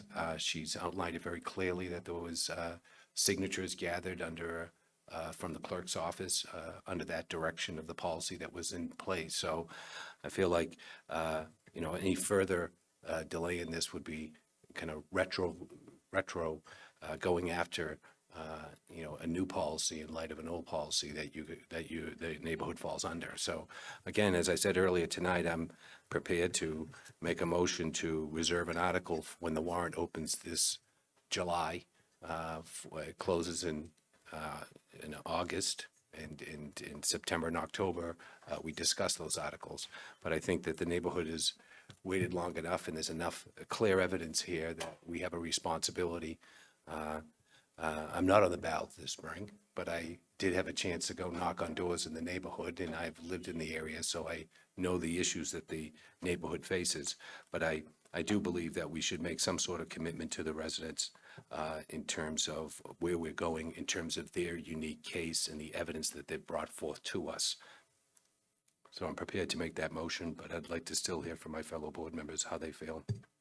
If you make the motion, I couldn't support it, and it's very hard, and I am up in the spring. It's not because of setting precedents. I just want to talk to you all. I understand what you're saying. We got a petition, if you will, a packet in September, I think you said, and it took several months, and we got it. DPW is making a new policy, and I'm not saying that we're trying to hold off because of the policy. I will commit to you, it has to go to a fall town meeting anyway. So whether we vote it tonight or we vote it in a month, it's going to be the same time frame. I would feel more comfortable, and I think yous would all feel more comfortable if you let the system with the new policy, and you're right, when do we think the new policy would be finished? It's not trying to put something in the way, but you're telling me half the people are on this, the other half's on that. There's, for once, I wasn't here 45 years ago, I can say that. I wasn't here then either, but, it happens. I hear you, I understand you. I also know what goes into this road takings. Your frontage, your drainage, your sidewalks, handicap accessibility. All these things go into it, taking of the street. It all has to still be all. That's not true. Okay, That's not true. I'm got the floor right now. I'm gonna help you, but I am not gonna vote positive tonight until I hear from the DPW director. That's his department. I'm not saying it's not gonna happen, and this, what I'm trying to say to you is, even if it happened 2 months from now, just say, for talking point, it's still not gonna go any faster. It has to go to town meeting. What I'm trying to say is there's plenty of time. So why don't we take a breath, move forward, we'll have it on the agenda again, we'll have the information, and we can make a decision. I don't know how much money we're talking. I don't know where the money's coming from. I mean, I have a lot of questions. For someone to sit here and just say to you, well, we're gonna do it, well, they're not being totally honest with you. I mean, my heart is with you. You have my word, I will put it on the agenda. I think that's gonna be the consensus of this board. But it's not gonna go any faster if we vote it right now, or if we vote it 2 months from now. We still have, what I'm trying to say is I wanna do it right. And to do it right, that's what it's taken. So it's taken, and I'm not being wise, 35 years to get to this point, or 40. I can't see what another month or two might, maybe it'll be sooner. The DPW director's not here, but I'm not looking to move a stone, but it's still gonna go to town meeting. When is it? Well, the warrant Because you just closes changed- in, well, we didn't change the fall, Yeah. but the town meeting is the third Saturday in October. The warrant would close in August. So, okay, so we'll say the second week will be before that, I'm sure, wouldn't it, Mr. Brindisi? We get a policy? and- We would have a policy within Yeah. 3-4 weeks tops. So you can I- you see can I what I'm make a trying to say? comment? Yeah, it's gonna go in October regardless. So what I'm saying is, take a breath. We heard you all, I did. If anybody else wants to ask questions or make comments, I gladly open up to you. All I'm asking you is, let's do it right. And the town, we hear you. We're not saying no. We're just saying, there is a way to do this. I mean, Can I make a comment? you certainly can. Let me just check with the board. Is there anybody else? And then I'll open it back up to you. Mr. Quintel, I completely agree with you. My heart is breaking for this neighborhood. I just think what you've gone through and the work that you've put into it and the promises that you've gotten along the way, it's really unfortunate that we're at this position. But at the same time, my decision-making style is to consider all the issues and not to make a decision until all my questions are answered. And they haven't been answered. We have questions into the staff. We do need to see the full picture, and we understand your perspective of the picture completely. But we just need to look at it from the town's perspective. So I think all we're asking for is to, not leave here feeling defeated if we can't give you the positive vote that you were looking for tonight, but just know that that's what we're all working towards, is helping you get what you need. And so, again, I agree with Mr. Quintel. Mr. Cohen, I can't support that motion now, but I could support it once we have more information. Mr. Canty? No? Yeah? I mean, Ms. Iaquinto made a request earlier for more information, and I think we should honor that request and make an informed decision, because I understand the needs of this particular neighborhood and the unique circumstances therein, but we represent a town of neighborhoods. And I think a lot of neighborhoods would say that one or more considerations that they have are unique. And we need to make a decision that's fair and equitable to 65,000 people. And I think we can only do that if we have enough information to make an informed decision. So at this point, that would be my preference as well. Mr. Cohen? Again, my greatest concern here is we're talking about a policy and asking a neighborhood retroactively to submit to that policy. I'm not comfortable with that. I don't need more time to think about that. I know what the neighborhood has gone through with the 40B that was put upon it. I know what the neighborhood has been trying to do for many, many years. Their presentation that they gave us months ago that we've had has outlined their circumstance very clearly. They entered into a policy nearly 7 months ago to follow the town's steps to become accepted. So again, I'll take this time to make a motion that we reserve an article for fall town meeting, and to make an accommodation to the realities of an election cycle, that after May, there might be new people on the board. Make that motion to recommend to fall town meeting with the caveat that we revisit this a month before the warrant opens, to see if there's any new information that the board feels necessary to reconsider the question. But I do think we need to step in a direction that indicates to the neighborhood that they are unique in this circumstance because of how they filed their request. And so I'm prepared to do that if there's a second. Can I make my comment now? Yes. We've seen a preview of this new policy proposal. And if the policy ends up being anything like the preview that we've seen from Mr. Bossy and Mr. Coyle, our neighborhood has no chance. I'll just say that. There was talk of 100% betterment, placing the cost of well over $1 million to $2 million on the shoulders of the residents of Shallow Pond Estates. And in order to get that through, we would have to go back to the neighborhood and tell each individual homeowner that they're going to be assessed a betterment for the next 10 or 20 years or whatever. And it's just not, it's not going to fly with the neighborhood. So we're going to be back in the same position of sitting on unaccepted roads with aging infrastructure and increased, extensively increased demand. And it's not going to be pretty. Okay, thank you. I, as well as some of the other board members, need to have some more information. I'm not hanging my hat so much on the policy, so, I haven't seen what you've seen. So, but those are the exact things I'm talking about. You mentioned $2 million, I don't know where that came from, but this is, anybody sitting at this table needs that information. That's a whole different thing to whether we think it's right or wrong, because there's a way we have to get there. I mean, we just can't go, there we go.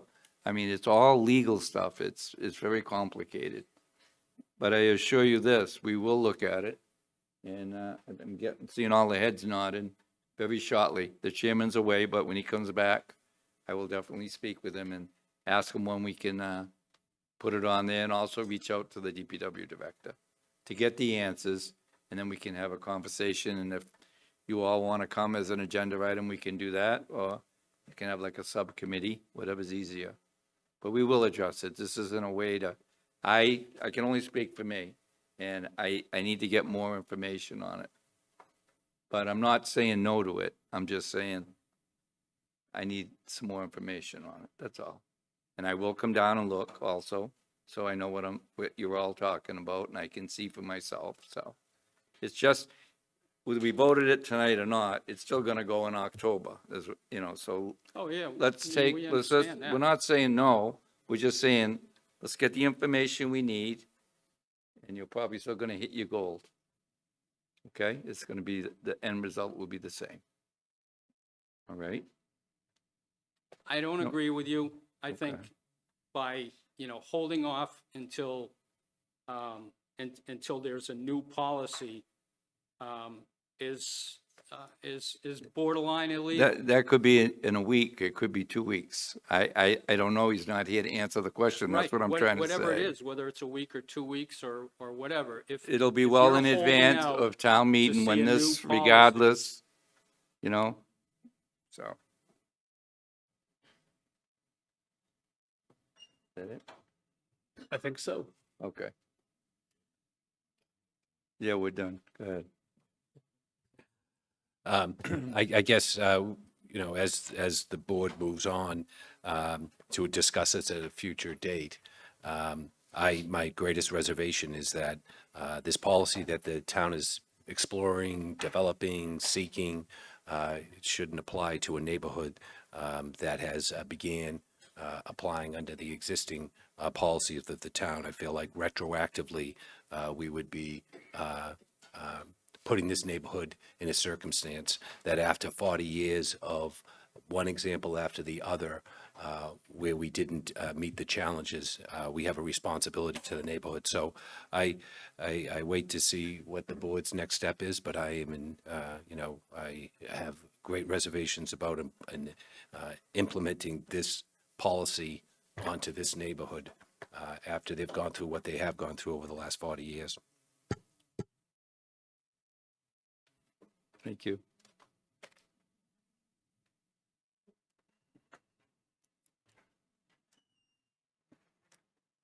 Take a 5-minute recess.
Welcome back, everyone. The affordable housing. Next item on the agenda is the affordability of housing in Plymouth, creation of Division of Housing and Community. Mr. Cohan. Yes, I asked this to be on the agenda. I've been advocating for some time that the town of Plymouth internally look at its resources dedicated to affordable housing. We have community development that has been successfully managing our block grants, working with different departments and within the planning department in the town. And there is a housing trust. The town has a housing trust. I serve on that housing trust. The town has, they have community development, the housing trust, and they also have the redevelopment authority. That's an entity, but it does have its own independence. But these people I just mentioned have staff at Town Hall that's dedicated to addressing affordable housing needs. Earlier tonight, we saw a grant that the town was awarded in the ability to find a housing coordinator. Again, another staff person that's related to affordable housing. I just wanted to see if we could reorganize our resources internally at Town Hall to be more efficient addressing the affordable housing need by having these people work more closely together under a division within the planning department. Here, I believe this would be this is something that's important for the planning department to oversee. They're making the decisions every Wednesday night during inclusionary zoning, taking money in lieu of other activities that they're involved in, working with developers when they first come into Town Hall, looking for permits. Obviously, the housing, the Office of Planning and Development is on the front line of affordable housing opportunities. So I do believe that this department should be a division of the planning department. I saw earlier tonight the PowerPoint that was presented. It already has it in there. So I'm glad that staff is working to accommodate that. The only thing is the slide still available?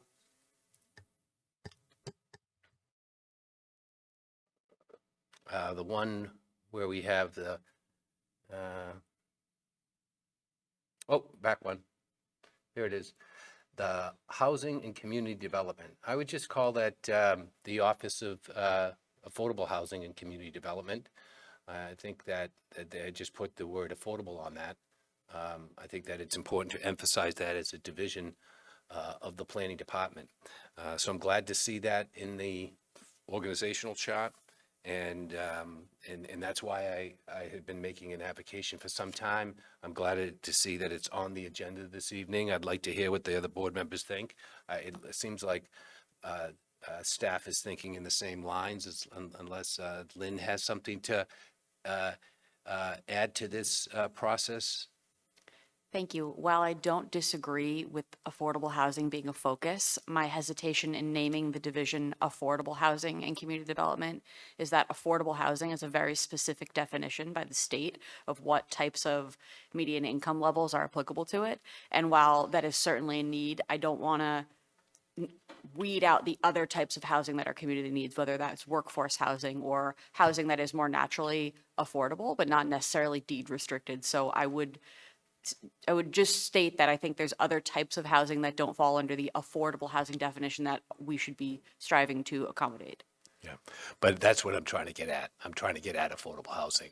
I truly believe that it should be the word affordable. I know what you're saying in terms of the legalities of the word affordable, but that's what we should be working for.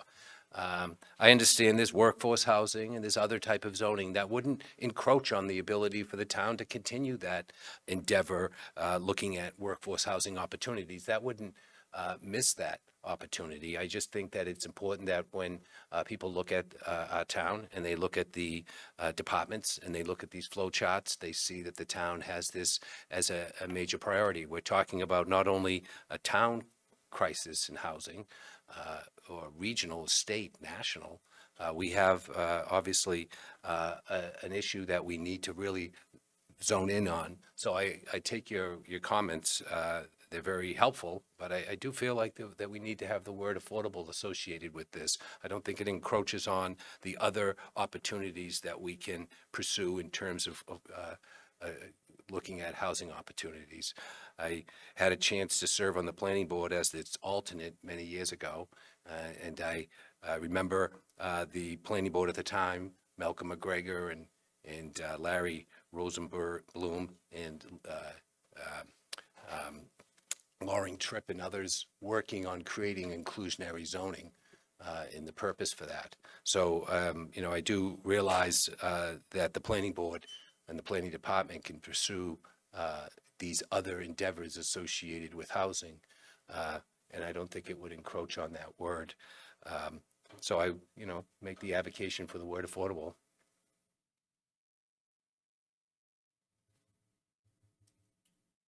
I know there's people here this evening that want to talk too. I didn't know if we wanted to hear from them or what the board thought process was. You'd like to speak? Yeah, sure.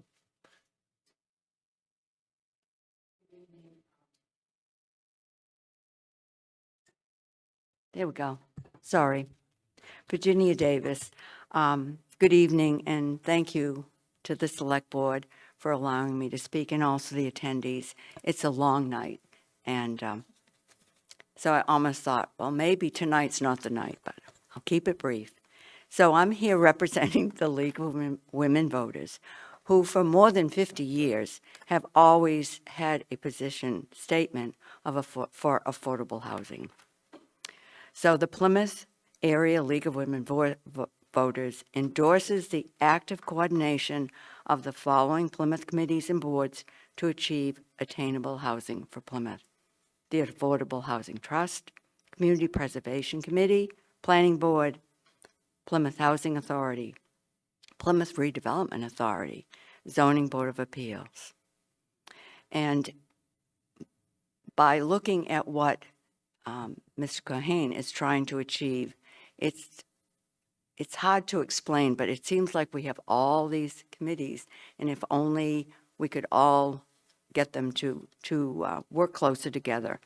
And the other thing that the League also encourages is zoning options, which we have begun to do: inclusionary zoning, mixed-use zoning, accessory dwelling units, which we now have allowable here, overlay zoning, and even development on substandard lots for certain things that the town owns.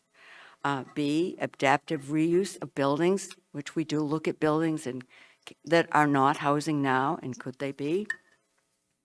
And also, one of the most important, preserving existing affordable housing. And the Boston Globe had a great article on that particular subject. For instance, we know we do have some affordable apartments and houses, but then a family owns them for years and they rent, and then they sell them. And then a developer comes in and turns them into condos, or suddenly families can't live there anymore. So the Globe actually was looking at that and how could we finance and do things differently. I'm not suggesting we do that here now, but it's a way to begin to start thinking of preserving the affordable housing that we do have now that oftentimes becomes not. So all I'd like to say is that the League does support the thoughts that all of you are having on reorganization, and also Mr. Cohen's maybe making the division. There may be even duplicating things that these different agencies do so they could be more efficient. So again, thank you very much for your time. Thank you.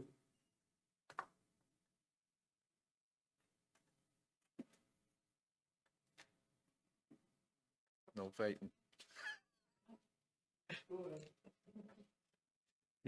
Yeah, thank you. Art DeSloges. I am on the Affordable Housing Trust, and I was also formerly on the Plymouth Redevelopment Authority, which I was elected. So yes, I mean, you all get it. If we don't want to be a bedroom community, if we want to have homes for our children and their grandchildren, where they can see a future in Plymouth, that they can participate and fulfill their lives, then we're lost. That's what we need. And there are many, many strategies to get there, and we've heard some of them. But the key issue here is, what is the structure, and what's the organization, and what's the responsibility, and who's going to have what charter, and what resources are we going to give them to accomplish that objective? So I agree with what Mr. Cohen is recommending. In some way, we have to get it across that there is a responsibility in the new organization, and there are specific roles, and we do expect them to accomplish certain things, and we will give them the resources to do that. Okay, thank you.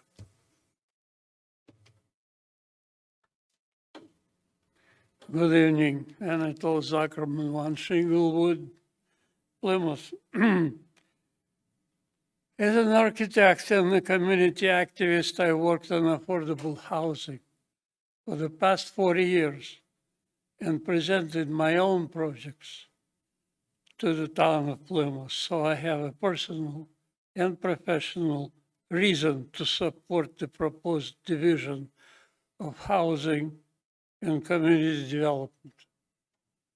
That includes the following 3 offices under one umbrella, and I contacted all of them during the past few days, well, and before too. First, the Plymouth Redevelopment Authority, PRA, comprised of 5 elected commissioners who work on the rehabilitation of existing substandard housing. 2, the Office of Community Development does the same thing with 3 staff members and, quote, distributes federal, state, and private grants on behalf of the town of Plymouth. And 3, Plymouth Housing Trust assists in identifying housing needs and housing opportunities. But who actually builds the new affordable housing for the growing population of Plymouth? Apparently, this job is left to private developers who construct multi-story buildings with the 25% of affordable units required by the state law known as Chapter 40B. Unfortunately, many young working families and low-income people cannot afford these affordable units, so they leave the town for greener pastures. Meanwhile, Plymouth population grows progressively older. According to the new Plymouth Master Plan, quote, the share of the population aged 65 years and above has more than doubled since the year of 2000. This age cohort is projected to continue growing with the potential to make up 1/3 of Plymouth's population by 2040. In other words, Plymouth turning into a bedroom town for retired senior citizens while losing the most productive young working families. Excuse me, Mr. Zuckerman, can you've had 3 contribute. minutes. Do you need more time, sir? Who can contribute to Plymouth's healthy economy. This issue has been discussed in these walls many times before, but the town old policy remains intact. This is a structural Mr. problem Zuckerman, how much more that time the do you town need, is sir? unable Hello? to solve during many years. I live in Plymouth for 13 years, but the League of Women Voters tried in vain to promote affordable housing during the past 35 years. Hopefully, then, the proposed division of housing of community development can help solving this problem. So I urge you To approve it, thank you. And this is my statement. Anyone else? Thank you. Bring it back to the board. Thank you, Mr. Canty. Oh, Ms. Iaquinto, sorry. Thank you. And thank you, Bill, for bringing this forward and for leading this discussion. And I think we're all in violent agreement that affordable housing is critical and that we need to sharpen our focus on it.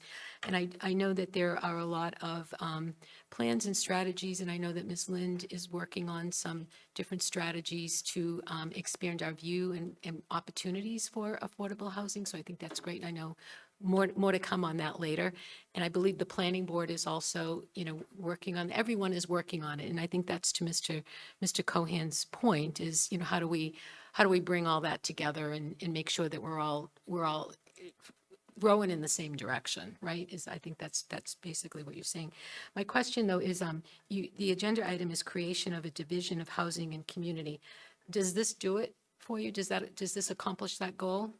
Yes, this is accomplishing that goal. The flow chart shows that the staff has already considered putting together a division within the Office of Planning and Development that would be identified as, I'm proposing, affordable housing and community development, but it is creating an atmosphere where it's looking at the Office of Community Development, it's looking at the other resources within Town Hall, getting them to work more closely together, the cross-pollination, as I call it, where you're increasing the level of efficiency within Town Hall when it comes to this conversation about affordable housing.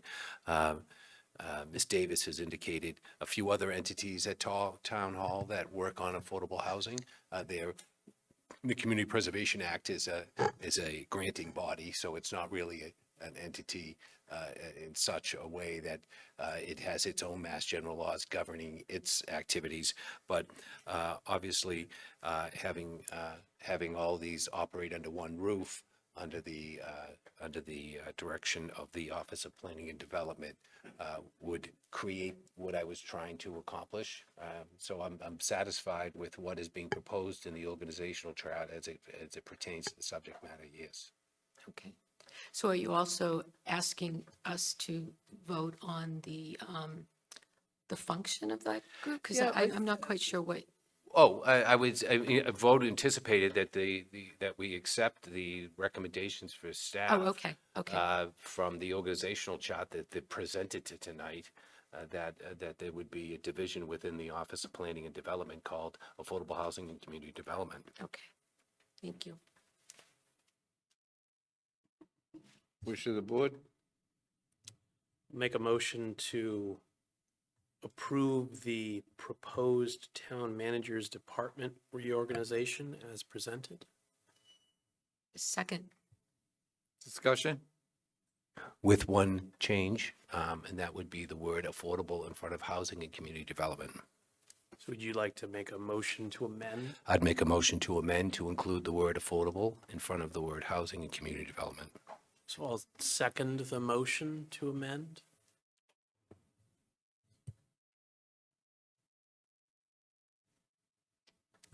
I'll speak on it if. So I understand Lauren's comments about that this division would focus on a wide array of housing opportunities. But I don't think that putting affordable in the name precludes that. And I think that having affordable in there, that is the chief need in the community. And affordable has a legal definition, but it also has a practical definition, as has been a matter of public discussion about lower AMIs, as well as the fact that increasing your housing stock generally improves your housing affordability throughout the community as well, at all income brackets, regardless of what you qualify for. So I think that it's not a huge ask to call it affordable housing and community development. And I think it achieves the focus on that we are hearing about in the community and through the comprehensive plan process as well. So We'll support the motion to amend. Ms. Iaquinto? On the amendment. Yes. Mr. Canty? Yes. Mr. Cohan? Yes. And myself, yes, unanimous. Now on the main motion to approve, proposed town manager's department reorg. I seconded it already, I think. Yeah, we, So you, well, it's now the motion as amended. You could call for the vote on that. I just did. Yes. Right, so now we're gonna call it, but I'm just, for the record, who made the motion and the second on the So original? I made the motion, On the reorg? and then it was, yeah, Okay. and then Ms. Iaquinto seconded. So on the proposed town manager's department reorg, Mr. Canty motions, Ms. Iaquinto seconds the motion. Discussion? I guess it doesn't really require an amendment, but I think earlier we discussed the Conservation Commission and how the town staff would deal with the staffing issues, and that we'd revisit it at a certain point in time. As we go to vote on this reorg, I just want to just add a comment to our discussion that, we can move forward on this reorg. And then revisit this question of the Conservation Commission when we get to a full staffing level. So I just wanted to make that note as we go to vote for it. Yeah, let's see what happens. Let's get all the staff in place.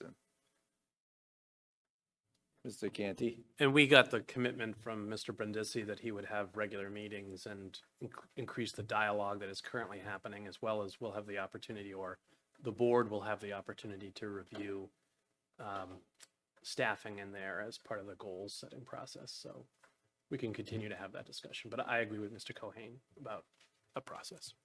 Mr. Cohan? Yes. Mr. Canty? Yes. Ms. Iaquinto? Yes. And myself, unanimous.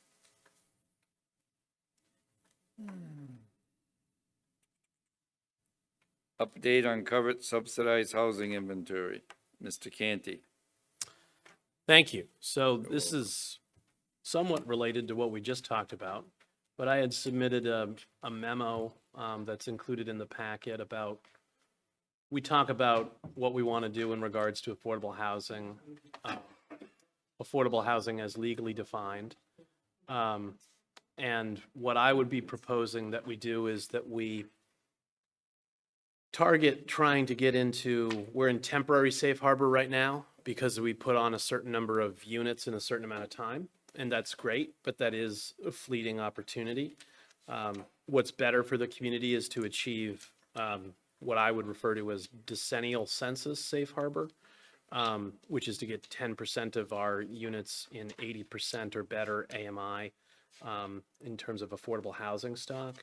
We have a companion piece to our memo, to my memo rather, that details where we are in that process right now based on actuals as well as projected numbers based on active permits. We're actually about 407 units away, and based on permits that have been pulled and projects that are in progress, 270 units away from what is the 2020 number.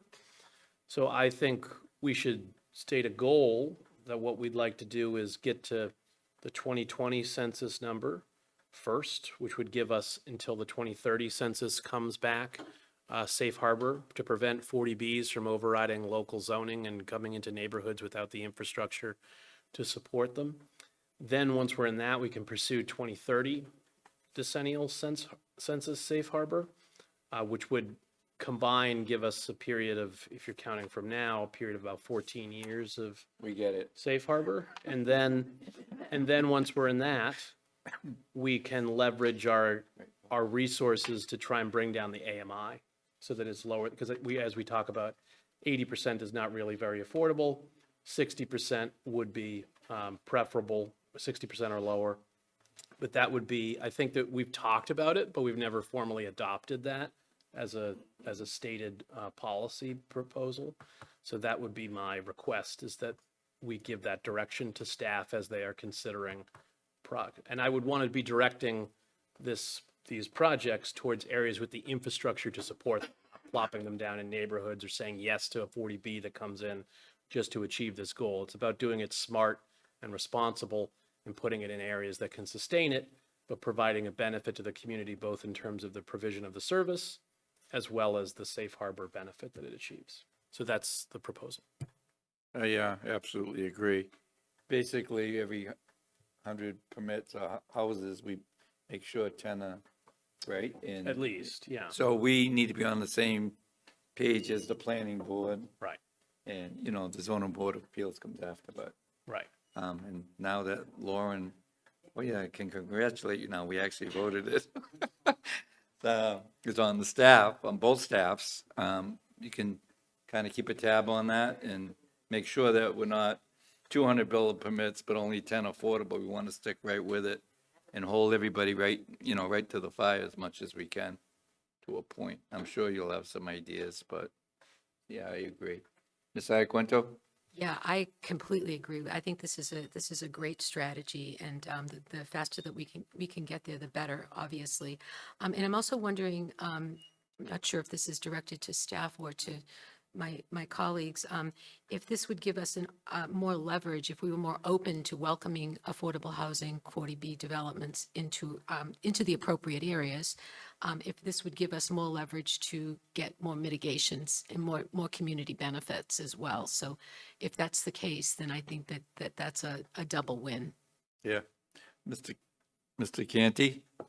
Yeah, to my knowledge, the only friendly 40B we've ever had was what was then the Claremont, what is now the Canzo 40B. Started out friendly. Right. Well, it ended friendly in the end, but we friendly-ish, but we were able to get a water pump built at lower than prevailing wage as a benefit that we couldn't have gotten otherwise, that helped with an existing problem. And if we did have a friendly 40B, it may be going into an area that has existing infrastructure needs that we could justify additional mitigation for that area based on not just the new issues, but the existing, based on the fact that we're working with them and directing it to the right areas as opposed, this is not to put something in Atlantic Country Club or something like that, where there isn't the infrastructure. This is to place it in areas that have highway access, other infrastructure potential, where it doesn't get plopped down into single-family home neighborhoods. I don't think we're voting on that, right?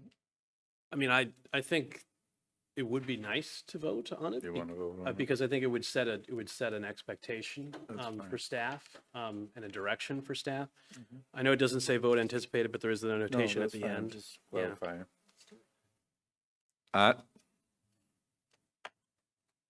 Yeah, Art DeSotis again, and I am with the Affordable Housing Trust. So, yeah, I support the strategy. Great talk. I mean, great goals. So just so we all remember though, so the temporary safe harbor is expiring next year, all right? And that to extend that safe harbor for 1 year, right, we need another 128 units. And those units need to come on board starting next calendar year. So as a preface to this strategy, whether it's a part of the strategy or just the goal, is not to lose sight of that we need to immediately do that. So you need to do Monday night to go to the planning board and tell them that. Yes, sir. All right, do we have a motion? So I would make a motion to adopt the proposed strategy as the intended strategy regarding affordable housing of the select board. I'll second that. Second, discussion? Mr. Cohan? Yes. Mr. Canty? Yes. Deb? No, oh, yeah, Ms. Iaquinto? it's getting late. You forgot my last name. Okay. Yes. And myself, yes, unanimous. All righty, Plymouth Philharmonic Artists and Residents discussion. Update on townwide guide to permitting, right? Yeah, you want to do that one first? Yeah, we can release Lauren from. Go ahead, her- Lauren. Well, I tried that earlier, but forget it. Poor thing. Ready? Thank you.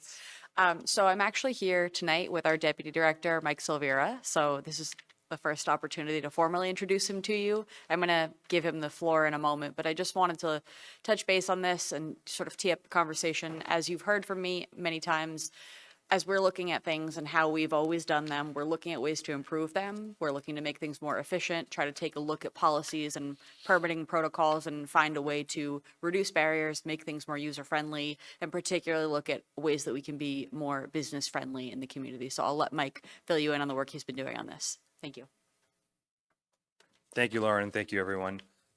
Just wanted to start by saying it's been a pleasure meeting everyone so far. And I started with the town in December. It's been great working here for the past 4 months, and I'm looking forward to continuing the work. When I first started, it was told to me that this was a priority of the select board.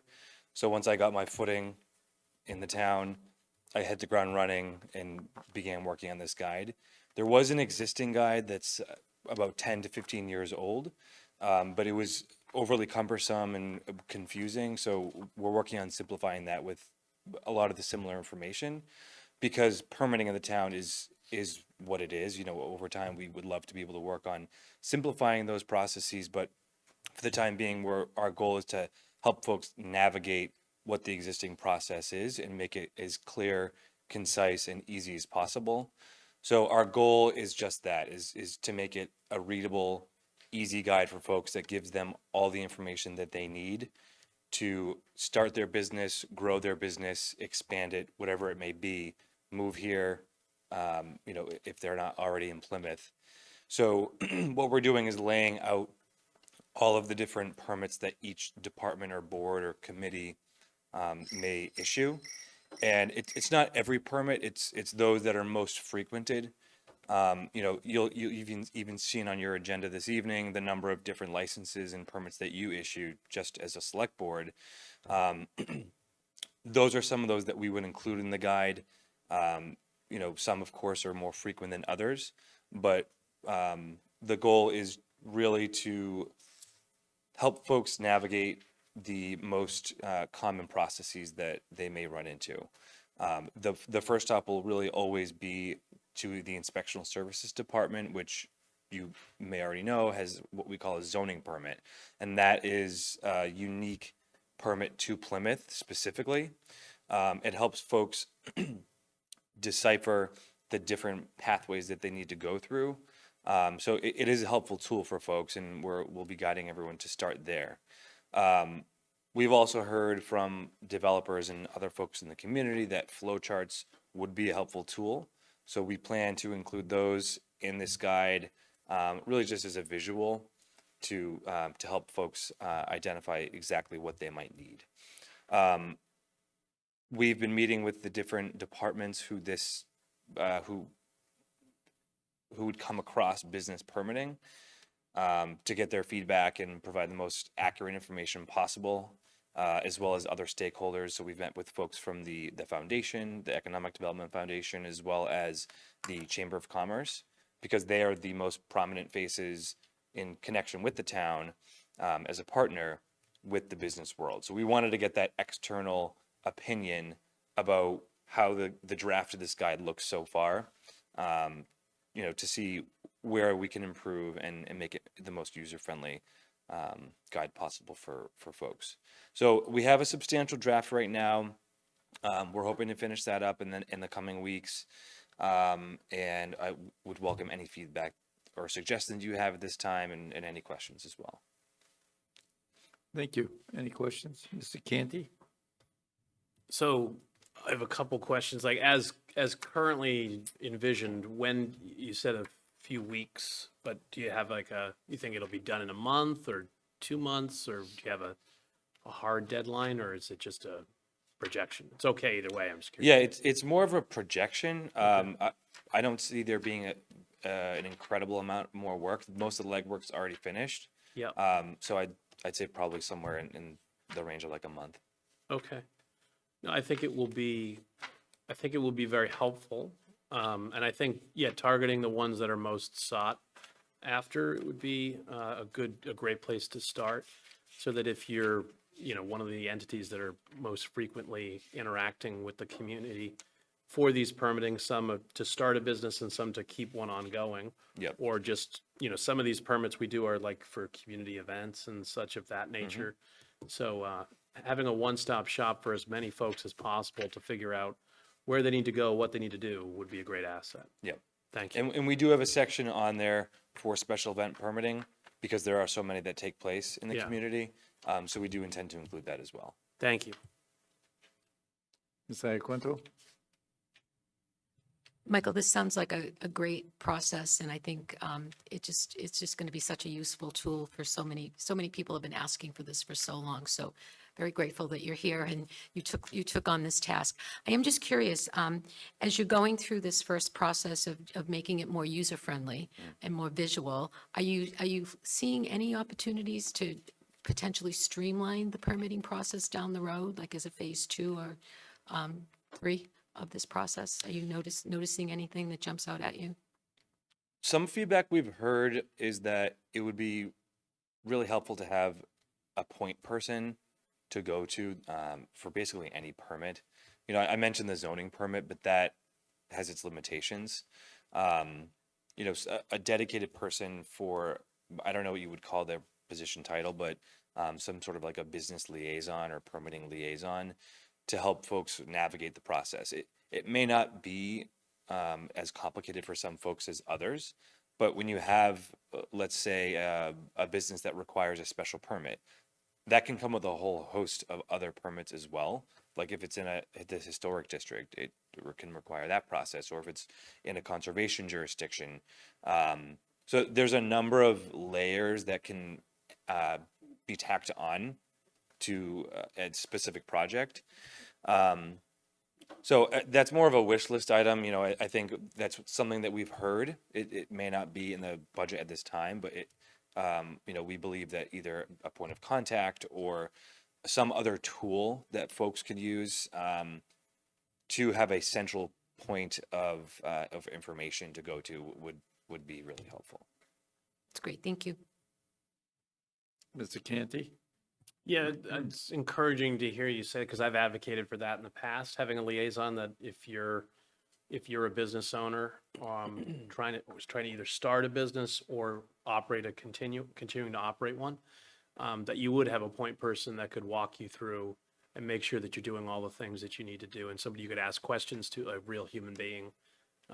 I think that would be great. Maybe a medium-term goal as opposed to something we can do right away based on the financial realities, but I do think it would make it easier to open and operate a business in town, which would, over time, benefit our financial situation. So I'm encouraged by that. Thank you.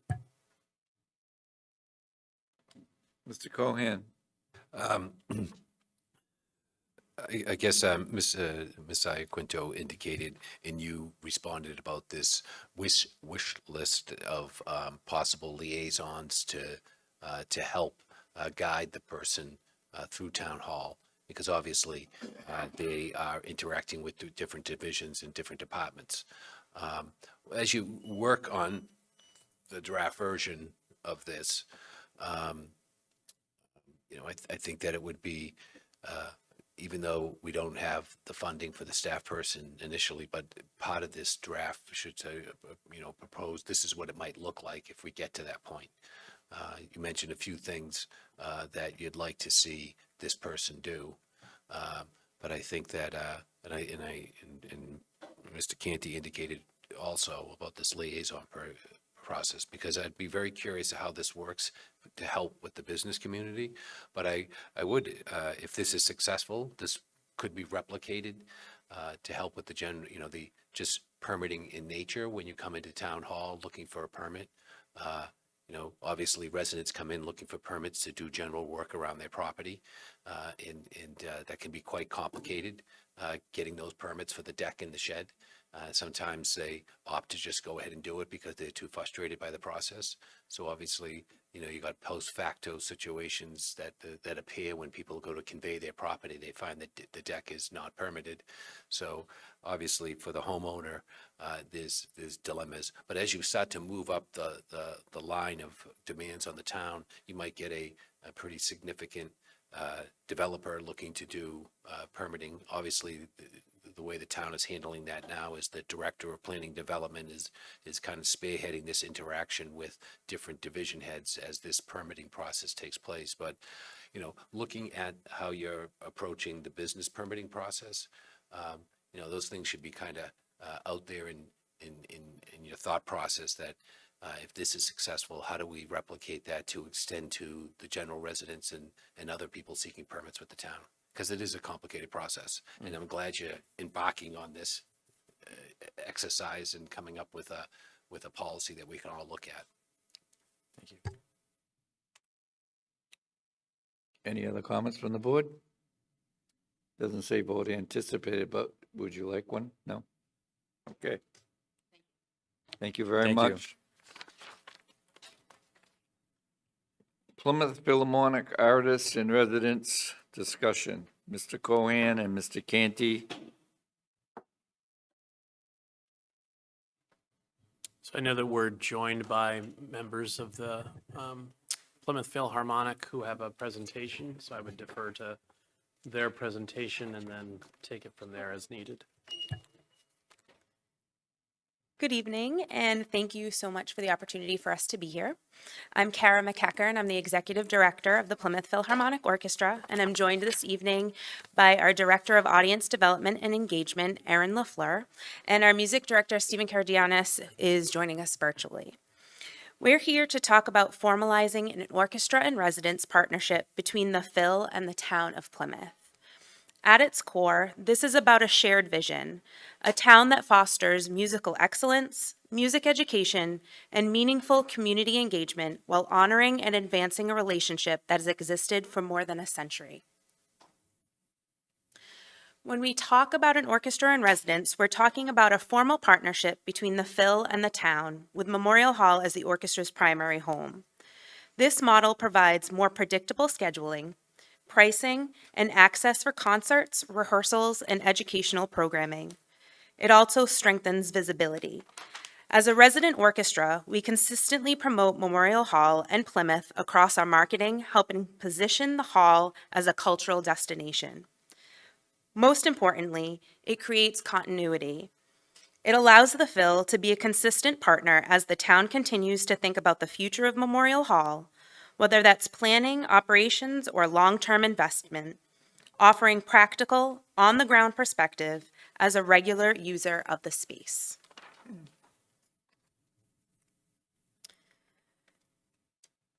This matters because continuity is essential for an orchestra, for a historic venue, and for the community they serve. A residency model supports cultural continuity, strengthens Plymouth's identity, and provides a sustainable framework for long-term stewardship of Memorial Hall. It also drives economic activity. Our concerts bring hundreds of people downtown, supporting restaurants, businesses, and parking. And it deepens community enrichment, not just through performances, but through education, civic engagement, and long-term partnerships. For the town, the benefits are both cultural and practical. A resident orchestra strengthens Plymouth's reputation as a vibrant arts destination while providing consistent, high-quality programming in Memorial Hall. From an economic standpoint, our presence drives foot traffic and reinforces downtown vitality. And from a stewardship perspective, a resident orchestra ensures Memorial Hall is activated regularly, thoughtfully programmed, and positioned as a true civic and cultural anchor. For the Phil, residency provides stability, not just financially, but operationally and artistically.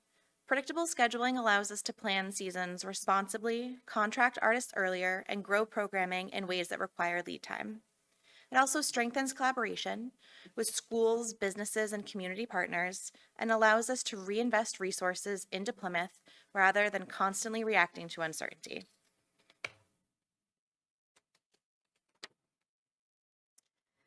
This helps explain why this conversation is important right now. Since 2018, total venue costs have increased significantly by nearly 178%, with security costs rising even more dramatically. We fully understand the town's responsibility to ensure safety and to maintain the building. At the same time, these increases make it increasingly difficult for a nonprofit organization like the Phil to sustain regular use of Memorial Hall without a more predictable and sustainable framework. We want to be clear about how we currently operate and what we're proposing. Right now, the Phil rents Memorial Hall under a flat event rate. What we're proposing is a 30% reduction in that rate, bringing the cost to approximately $2,450 per day or $1,225 for a half day or our rehearsal day. This creates a more sustainable model that still supports the town while allowing the Phil to continue presenting concerts at Memorial Hall. For example, our holiday pops would shift from approximately $10,500 for the rental of the hall to about $7,350, and our spring pops would shift from about $7,000 to approximately $4,900. Importantly, this approach helps align cost with long-term sustainability while continuing to support the use of the building. I also want to be very clear about what it does not change. The Phil continues to cover all operational costs associated with our performances, including staffing and hall management, DPW support, sound and production, police and security, bar service and licensing, unless the town takes this over, all musician and artistic expenses, and that also includes our current use of on-site storage at Memorial Hall, which supports our ongoing operations and would remain in place. This proposal is focused specifically on the rental structure. It does not shift operational responsibility to the town.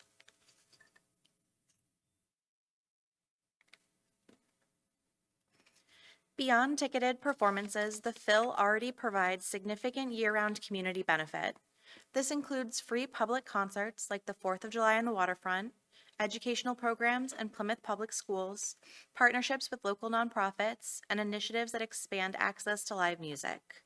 The last slide of this presentation has a more comprehensive list of our community engagement, education, and civic partnerships.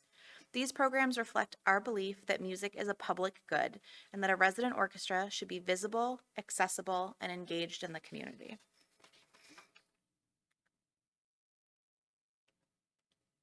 At its core, this is a practical cultural investment. It supports shared stewardship of Memorial Hall as a historic public asset while ensuring it remains an active and vibrant performance venue.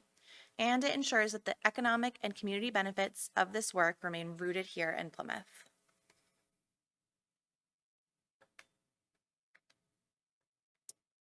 We see this as an opportunity to formalize a partnership that already exists. This framework supports a predictable and sustainable rental structure, a clear and consistent approach to scheduling, and ongoing partnership and communication. This final slide are the proposed key terms we've been working through with the town. They reflect a framework that supports both sustainability for the Phil and continued stewardship of Memorial Hall. This is a practical, forward-looking step that strengthens both Memorial Hall and the cultural life of Plymouth. We appreciate the opportunity to be here tonight. I'm happy to go over those proposed terms. I can read them for you if you'd like. They were also included in Mr. Canty's memo as well. It would be, should he, I think we, going through the 1 through 11, just give us a. Sure. 1, the Phil will be recognized as the orchestra in residence with the town of Plymouth, helping to strengthen the partnership and position us as part of ongoing conversations and planning around the future of Memorial Hall. 2, the Phil will have a 12-month first right of refusal to prioritize concert dates. 3, the town will lock in the second weekend of December for our holiday props programs. 4, the town, in consultation with Labor Council, will review whether a potential future unionization of the Phil's musicians, should that ever occur, would have any impact on other acts using Memorial Hall or the town. 5, the Phil will provide an overview of its community outreach and engagement efforts, including educational programs, partnerships, and ticket access initiatives. 6, the town is researching the possibility of issuing a bid for security as a way to lower concert costs. 7, the Phil will be provided with a maximum of 100 comp tickets per concert. 8, fee per day at Memorial Hall. a 30% reduction from the current rate, which equates to $2,450 per day or $1,225 for a half day. DPW costs incurred, and a $1 per ticket building maintenance fee remains, not including comp tickets. 9, the town will manage food and beverage service and retain any revenue generated in coordination with the Phil to ensure offerings are appropriate to the performances. Examples of this are minimizing noise during our classical concerts, with flexibility to incorporate themed items when requested. Bar service will be limited to approved areas and no bar service on the balcony level. 10, the Phil will promote its partnership with the town of Plymouth through marketing materials, advertisements, and publications. 11, the Phil will partner with the town in supporting and promoting community support for the refurbishment of Memorial Hall as a community asset through its ongoing marketing, programming, outreach, and community engagement efforts. And then the last slide that we have are the list of our community engagement, education, and civic partnerships. I can go through those for you too.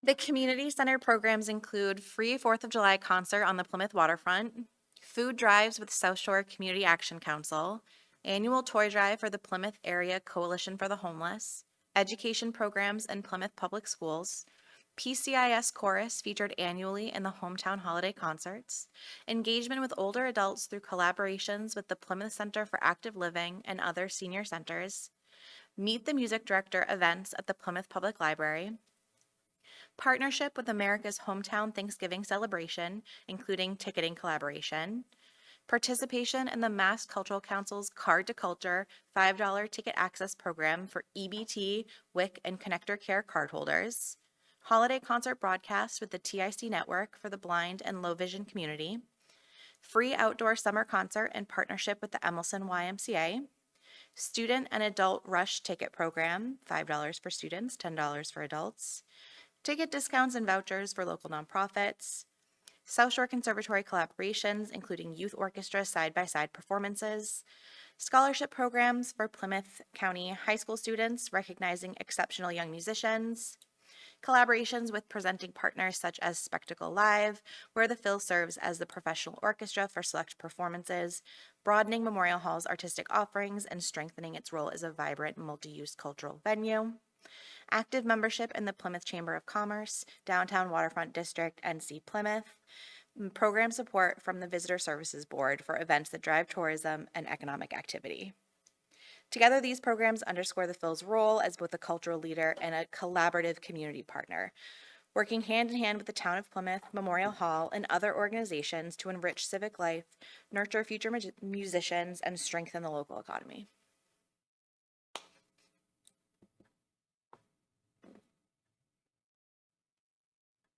Thank you. Do you have a question? No? I do, yes. If I, could you expand more on like why this would be a significant benefit to the Phil's operations? I can see why it would be a benefit to Plymouth and what we would get out of it in terms of the cultural aspect, as well as being able to utilize the relationship we would have in trying to secure some funding for the future Memorial Hall, whatever we decide that future is going to be. But what would this mean to the future of the Phil's operations? So many of our patrons already believe that Memorial Hall is the Phil, and vice versa, that the Phil is Memorial Hall. And so I think that would help establish that better communication, to know that we are part of Plymouth. We've been around for longer than that hall has been in existence as well. And I think this will help lock in and help us with the financial benefit for us to have a lower reduced rate and a place that we can constantly go and have the dates in for us. There aren't very many other venues, especially of that size, on the South Shore. So it's really important to us to stay in the community. We are the Plymouth Philharmonic Orchestra, and we want to continue, especially in the downtown area. A lot of our patrons want to continue seeing that as well. When we had to move out some of our concerts this year to Plymouth South High School. It's been a constant question. When are you coming back to the hall? We haven't left the hall. We are still there. We just moved some of our things. So I think that this partnership will just help us with that. And then also to have a seat at the table in any discussions that are happening with the future of Memorial Hall will also provide that benefit for us. And And sorry, and just to reiterate the continuity, being able to plan will help us be able to engage the community so much better. As it stands, we are limited by what the availability is at the hall, but knowing that we have a set plan can help us, like we said, engage different guest artists, potentially bring people over with longer lead time, set up opportunities for work with the students in the school, create opportunities for them to attend performances. So the concept of continuity, giving us the chance to be able to plan in a way we haven't, to bring us even deeper into the community than we already are. And my memory from when I had an opportunity to meet with you was it was maybe around 20 dates a year that you'd be using the hall? Is Yes. that right? Right, so it's Yes. obviously you wouldn't be locking down the hall for large segments of time. No, and normally those 20 dates also include like our holiday concert. It's 4 Right. days. So Yep. that's 4 dates right there. So it's Right. 2 dates for rehearsals and then 2 dates for 4 concerts. Right, so So it's so plenty of other acts and Yes. performances would have an opportunity to use the hall as well. It would just be, you would have continuity in your operations, and the town would get the cultural benefit as well as the fundraising benefit, let's say. Yes. Thank you. I have a couple questions. On your slide here, it says free 4th of July concert, and I believe the VSB gives you $45,000 for that concert. Yes, they do. So And free to there's- the public. I'm not finished. Okay. There's another part to the question. Okay. I don't see the Thanksgiving celebration on here, and that's usually on the Friday night. Yep, the partnership with America's Hometown Thanksgiving Celebration, including ticketing collaboration. It's like halfway down. And that, the VSB gives you $30,000 for. Correct. So my question is now, maybe to staff at Memorial Hall, what does 20 dates, or whoever's in charge, what does 20 dates, and how do you lease or rent your hall? Do you know in advance what the 20 dates are? Like you're standing there today, do you know? You said 4 for the Pops, I get it, for the holidays. Yes. So So- what about the other, say, 16? Do you know what dates they are? Yes, so we are already planned for next season. And over the summer, we'll start talking about the 27-28 season. And we'll be able to provide those dates well in advance to the hall to lock them in, to get them all situated. Okay. Yes. If I could, Mr. Goldberg?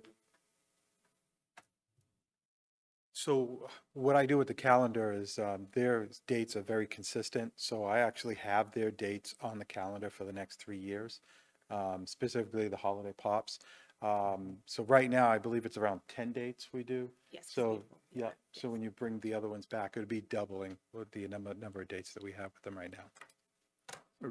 Does that interfere with you leasing out the hall for your other events, or It can you work becomes, with that? it does become challenging because we've gotten so popular. We did about 130 dates last year, but if I know them ahead of time, I can book them on the calendar. It just becomes a question of, what the potential rental decrease that we have on that. So that's all. But putting it on the calendar, we could do that because they're very consistent. So what the dates are, I can plan them out ahead of time. That's what we've been doing. Okay.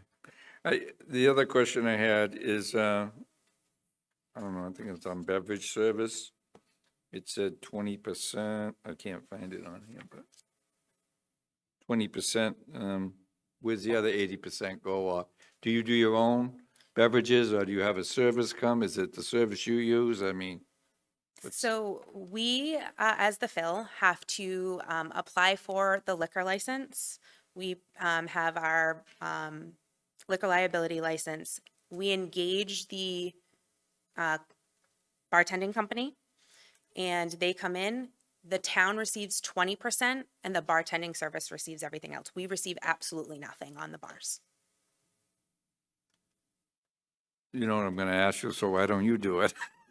If you're not making money off it, is what, you know what I mean, profit off it, so it would help you, I think, so my question is, would it help you, or It's regardless of what the show is, the town takes 20% of the 20% gross anyway? from everybody, Okay. so it's a break even for us.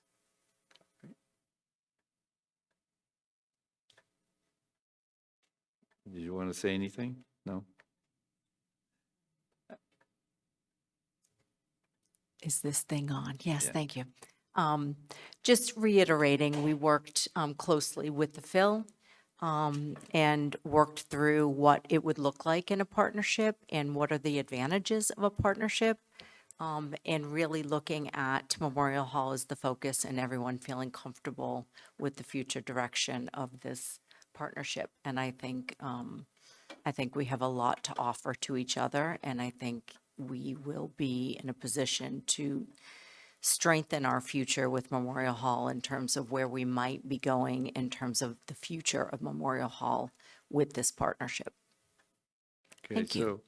So I'm getting the impression you're good with the partnership, and you think it'll be good for all parties involved?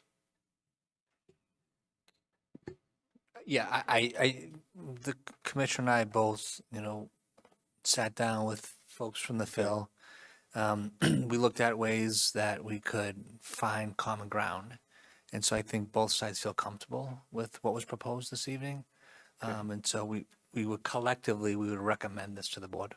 That's, okay. Would you come up, just identify yourself for the record, please? Michael Paul there. Wait a minute, you gotta wait till you get there and put the light I have on. a pretty loud voice. Michael Paul there, actually, coincidentally, I'm a Shallow Pond resident, but I also am the owner of Cage Titans here in Plymouth at Memorial Hall. This is not uncommon for many venues to try to attract big customers to have multiple events. We've had competing towns try to get us to leave Plymouth through free rent and things of that nature. So I'm not opposed to this proposal. But I would say one thing that is scary for me is 12-month right of refusal. Similar to us, we have all of our dates for this year, all the way to the end of the year, all of our dates for next year, and then to book events and then have somebody have the right to just boot us out of that event date when we've had this planned well in advance. Similar to the concerts, I'm not part of Spectacle, but they do 30 concerts plus a year there as well, where they're booking talent. So that's the only part of the proposal that really is kind of scary as somebody who is holding events at this venue. Separate from that, I'm going to put my taxpayer in the town hat on, and it does put me a little uneasy as a taxpayer, knowing that the town has been having problems keeping up with Memorial Hall. Any type of reduction in revenue that they would be losing, it makes me nervous, especially with all of the things that keep coming up. We had the boiler that broke, the $700,000 that we've had to pay to get the water stopped from coming into the building. So it does make me a little uneasy as a taxpayer to see us now accepting less money. When we talk about dates and rehearsal dates, those are half price, and you're not seeing concession money come in. You're not seeing a full day rental when you could be putting back-to-back events in there. So if they're doing a Saturday night event, and they have it for a half-day rental fee on a Friday, you could potentially have it a full event there on a Friday that you're losing more revenue in. So that's, as a taxpayer, that's my concern. But as a business owner doing events there, I fully support it with the caveat that it makes me very nervous that they would have right of refusal. Thank you. Mr. Canty? So I think with the right of first refusal, it wouldn't be you'd book and then they'd boot you out. It'd be they would have that on the calendar anyways. And if you expressed interest, you would be told, oh, well, the Phil has that. Let's check with them to see if they still want it. And then they would be asked, hey, do you still want that date in February? Yeah. And then if they said yes, then you'd be told the Phil's going to keep that date.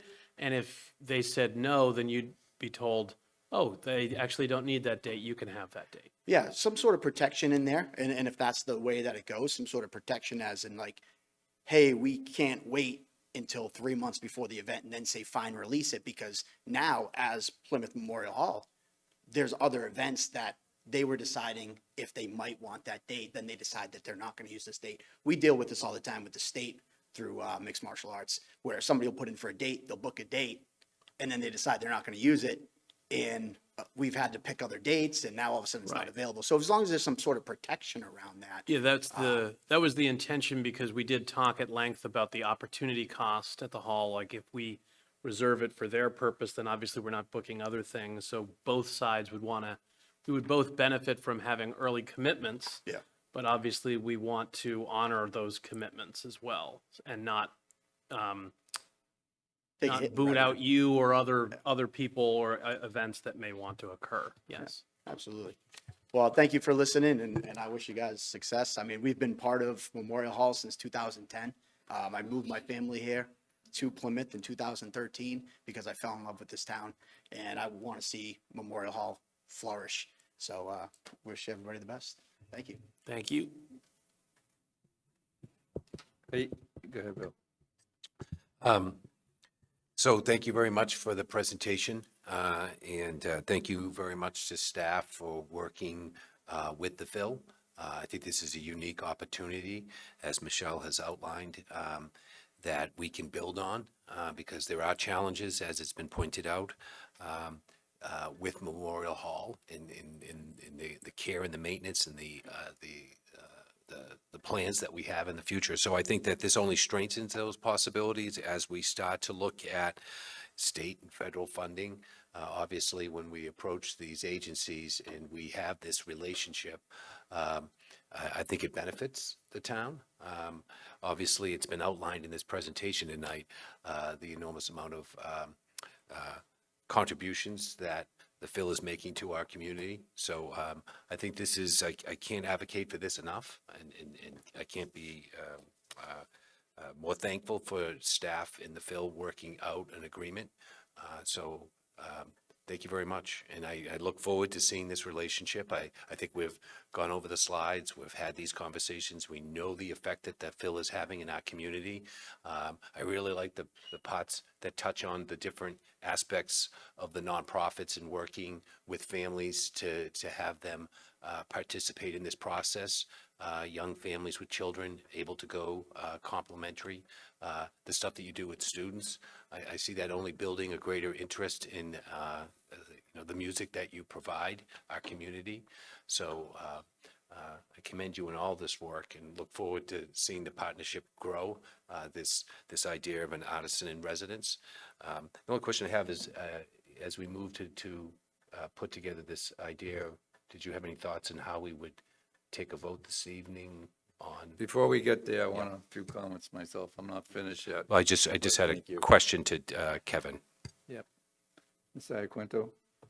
Yeah, I too am very supportive of this. In the conversations that we've had, it was very clear that we could get to a mutually beneficial partnership that everyone could be proud of and excited about. And this presentation just really highlighted that. And I was also going to highlight something that was news to me when we first met, was just how involved you are in the community outside of the concerts that you provide. So I think that, if there was a way for us to highlight that too, as we hopefully will announce this partnership, and we'll get some good publicity around that, and get the community excited about it, and be able to really highlight the other things that you do besides provide wonderful concerts for residents. So thank you.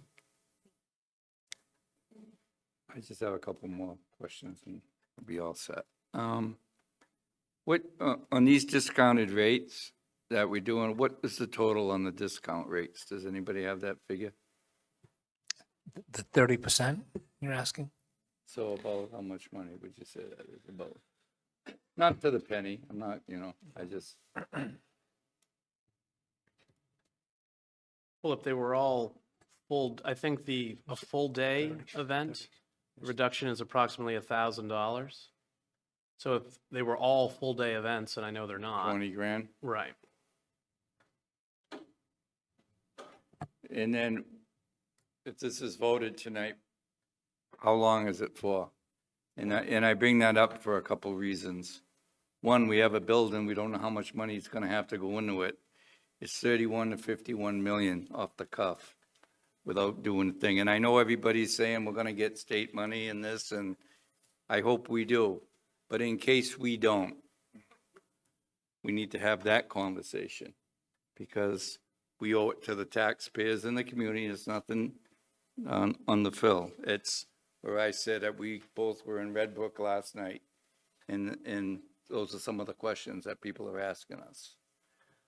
So I'd like to know how long this commitment is, and if we do get funding or if we don't get the funding, you know, I'd also like to see the price of the concerts for the two town concerts not to increase over the same amount of this agreement. I think that's a fair swap. We're saving you some money. And I think that, you know, you can think about it, you know, but where I said I'd like to see that in the agreement also. I mean, where the town taxpayers are helping you and they enjoyed, 4th of July and, you know, the Thanksgiving is all about the people, you know, and the residents. And so that's a concern. But if we get to the construction phase of this, where's everybody going? You talk about dates. I mean, just say, I don't know. So that's why I'm asking. You got 20 dates or 10 dates for next year. And when you start, then where's everybody going? I mean, where, you gonna go to the school maybe? I mean, So if next it year, happens. yes, so next year we are at the school for the same way we had it this past year. So our classical concerts and our all ages concert will be at Plymouth South, and then our Pops concerts will be at Memorial Hall. If Memorial Hall were to go down because of that, we would look at everything and we'd have to reconvene and schedule our concerts for another location.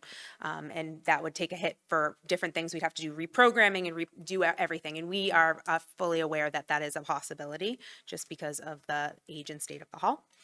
To your point about the other concerts, the other concert that we do for the town is our education program for all of Plymouth Elementary School's 4th and 5th graders. And we're bringing that back this year. And by getting this reduction, it helps us be able to continue that because that is, again, something that we're paying for out of pocket. And the funding for that, you know, we have to get private donors to do those, and it's $60,000+ to put that on for just the town of Plymouth. So we are currently reinvesting the money that we're provided from VSB in the town back into the community, and it's something that we continue to do. In regard to the length of the partnership, we're looking for something short-term for the time being because we know that the town, we're trying to figure things out with Memorial Hall. So possibly 3-year with the possibility of extending to 5 would be the thought process for us, but that's not something we've had discussions around yet, but that is something that we have talked about internally. Okay, thank you. I'm sorry, Kevin?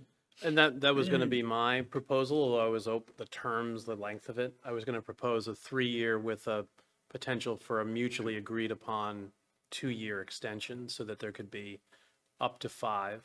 But we took steps to secure, you know, the hall in the near term. And that'll allow us to work out any of the kinks in the relationship, because there's always growing pains with that, as well as to make a determination in the medium term about what we want to do with Memorial Hall. So that was the thinking. Yeah. I mean, I very concerned with the discount, and only for the reason being because of the times we're in. But that being said, it's a boost to the economy downtown, to all the businesses, so, and I hope it's successful and everybody can get it done, give it a try. Mr. Brandisi? I just, you know, we're certainly okay with the 3 agreement. I would only suggest that maybe we have a clause in there to reopen the contract after 12 months, say for the non-financials, right? So this gentleman brought up a really good point about first right of refusal. So we may run across some challenges that we may want to adjust some language after the first pilot year, I'll call it. So again, this could be for non-financials, but just some reopen the language so that we can make some modifications if necessary. Does the Phil have an opinion on the reopener for non-financials in the year? That's totally fine. I mean, we know our dates pretty well in advance. Our dates for this year have been confirmed for a while. Our new season is being launched next week for the entire 26-27 season, which will open July 4th. So, we start planning for 27-28 very soon, and we'll have those dates. I think the reason why we put 12 months in is just because we're planning 12 months in advance, so that's really where that 12 months is. So I don't see a problem with that at all. Okay.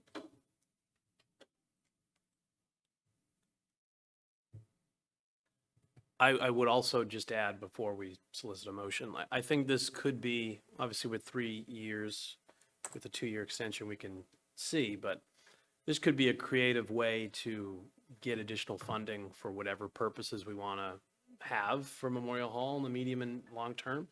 So although we might lose like a maximum of like 60,000 in the 3 years, we may be able to get a lot more in the return of investment just on a purely financial component, since how we are going to pay for whatever we're going to do at Memorial Hall is a significant point of public concern. So I'd just highlight that as well. Would you like a motion, Mr. Chairman? Mr. Vice Chairman, Mr. Quintal? Did you want to? Yeah, oh, okay. wait a minute. Oh, wait. Please. Okay, sorry. Sir, sorry. I'm Paul Blanchard, and I got involved in the orchestra close to 40 years ago, actually. I was also involved at the same time with Memorial Hall, served on a study committee, then later on the building committee for the accessibility renovations, which accessibility issues as an architect was a primary part of my business. And then I had the honor of being asked to go on to the board of directors about that time. And at that time, the Phil had a position automatically on the building committee for Memorial Hall, and automatically Stephen Caridianis, our music director, was on it as well, which we also had the Reverend Peter Gomes on that committee. It was a very interesting committee. But the fact of the matter is that working through that, I became more and more involved with the Philharmonic and on the board of directors. But in addition to that, with a different hat, I'm one of 3 co-trustees of a nonprofit here in Plymouth that focuses on grants to 501c3 organizations, and we have donated to most of them in the community at one time or another. But the consistent one for 30 odd years at the moment is that every year we have been a supporter and sponsor of the Philharmonic. When Dunkin' Donuts walked away, we took over immediately sponsoring what was in the family concert, now the Concert for All Ages, and we have sponsored that concert for over 25 years. In addition, we've also sponsored other events and things that the Phil needed. And one of the ones that bothered me the most recently, I think part of what they're proposing in this is just some stability in their costs. Because as a nonprofit, they have to raise a lot of money. The old saying used to be the ticket price only got you to the intermission. And if you wanted to stay for the other half of the concert, you ought to be contributing something. But the fact of the matter is, what really threw us recently, this last year, was to be thrown this huge increase in the security costs. I know back in the 1800s, there used to be some pretty raucous times about the local conductors in Europe at concerts. But in my involvement with the Philharmonic, I haven't witnessed one altercation at a concert. And yet the security costs were tripled. for what I saw, is absolutely no rational reason whatsoever. When we heard that, we stepped up and subsidized that cost as the family foundation. But I think that it's critical that the Philharmonic gets into a position where they have some reliability, both with their scheduling and with their costs. One of the things they didn't mention is that they have to juggle their dates because they share performers with other orchestras. Many of them play with the Cape Symphony and so forth. And unfortunately, those other orchestras sometimes pay more money. So starving artists have to kind of go with the money. So the Phil has to work its dates around the dates of other orchestras in the area sometimes as well. So it's a complicated situation for them. And being able to establish their dates under this idea of being able to put out 12 months in advance the dates that they need, you need to keep in mind they've had to shuffle those dates not only with what their normal schedule is, but around other orchestras that have set their schedule and where they may need to share the same personnel. So the things that are involved in this are, I think, are very important for the orchestra, but I think it's important for the town. As you say, it is perhaps the longest, without a doubt, the longest standing cultural asset other than the rock. So it's a very important draw for this community and a very strong part of the culture as far as I'm concerned, and extremely valuable to the town. So, thank you. Thank you. Mr. Cohen? Thank you, Paul. Thank you for bringing to the attention of the board those points, but also thank you for everything that you do in regards to the cultural community here in Plymouth with the Center for the Arts and with the Philharmonic. So I greatly appreciate that. But, there was, I'm pretty sure during Mozart's performance of the Magic Flute, there was probably some security issues back in 1790.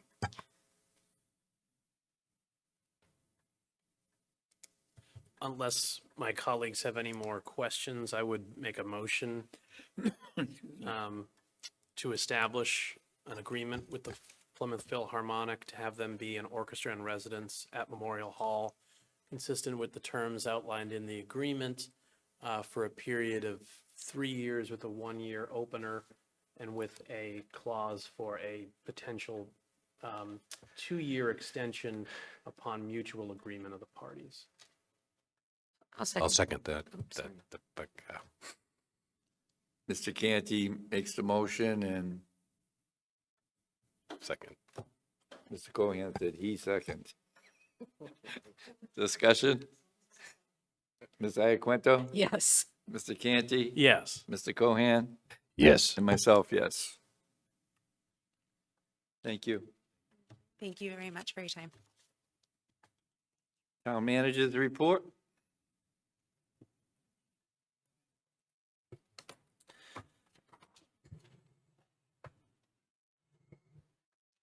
So I know we talked about it 5 hours ago, but I'll just remind folks that next Thursday in the courtroom, there will be the state recognition for the Herring Pond Wampanoag tribe.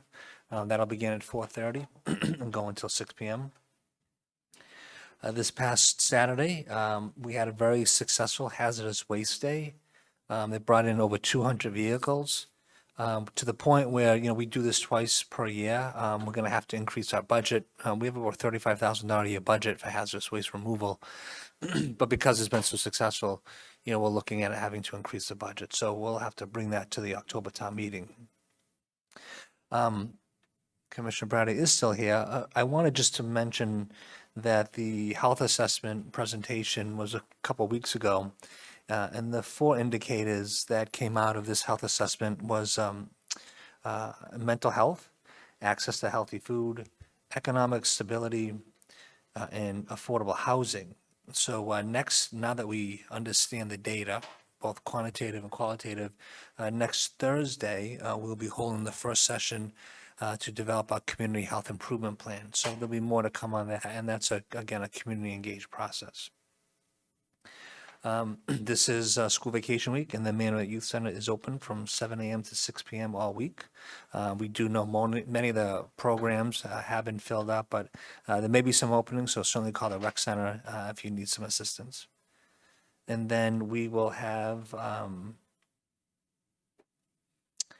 another tree debris removal drop-off day that'll take place on April 25th and April 26th. So those 2 days behind the sewer treatment plant on Camelot Drive from 8 a.m. to 2 p.m. Folks can drop off any yard waste or tree debris from their yards. Again, the April 25th and April 26th. I know that we talked a lot about the last 2 years on the Route 80 sidewalks. So we're nearing completion on the Route 80 sidewalk project. We just have a few punch list items, and then that'll take place the end of this week. And so those sidewalks will be at 100% completion once the punch list items are over. We are planning a groundbreaking ceremony for the new cemetery over on Route 80. And so just so folks can put that on your calendar, that'll be May 6th at 3 p.m. And then we've been working with the DPW over the last 18 months, and I've talked about it last summer, last fall. We were really hoping to install sidewalks on Town Wharf Way, in particular across in front of the new shanty and cabbie shack. So on that side of Town Wharf Way, you'll notice that there's really no good pedestrian-friendly sidewalks in that area. So we just executed a contract with a contractor to install sidewalks throughout this construction season, and so we hope to break ground in the next week or so. And we want to get those sidewalks prepared for this tourist season. So that'll really provide great accessibility for the folks who are trying to navigate that area of Town Wharf Way. The Community Wildfire Protection Plan is nearing its end. Right now, if you go online, we have an open public comment period. We want folks to look at the plan. We're asking for their input. And then on May 24th from 12 to 6, we're going to have a community meeting so folks can meet with the fire chief and staff to talk about this Community Wildfire Protection Plan. And then moving to the schools, the school department has identified an OPM for the Hedge School project. That right now is sitting with MSBA. Once we get final approval, we will meet with the OPM, and then we'll go ahead and identify an architect for a future Hedge School. And then the Health and Safety Fair for the school department will take place on May 2nd at Plymouth North High School. That begins at 10 a.m. So again, May 2nd, there's a lot going on May 2nd, at the Health and Safety Fair. And then the hometown cleanup is also taking place on May 2nd. That's an all-day affair. Moving to the town clerk's office. So right now we have about 1,600 individuals who have filed their applications so that they can vote by mail. We are expecting this week to get the ballots in. So once those ballots are in, the town clerk's office will send those ballots to those 1,600 individuals. And then those individuals obviously can send back and cast their votes. And then we'll move into early voting, which will begin on May 7th, and that'll go to May 13th. That will be, during the work week. That'll be based upon town hall hours. But then we have 2 days on Saturday and Sunday for early voting. That will be from 9 a.m. to 3 p.m. I'll talk a lot about that over the next couple of weeks so people are aware of when early voting is taking place. Is that the codification? I don't have my glasses on. So I'm going to I'll end with codification in a minute. I just want folks to be aware that the swap shop will open on May 9th, and that'll run through the summer. That takes place at 33 Hedges Road, and that takes place on Saturday from 9 a.m. to 12 p.m.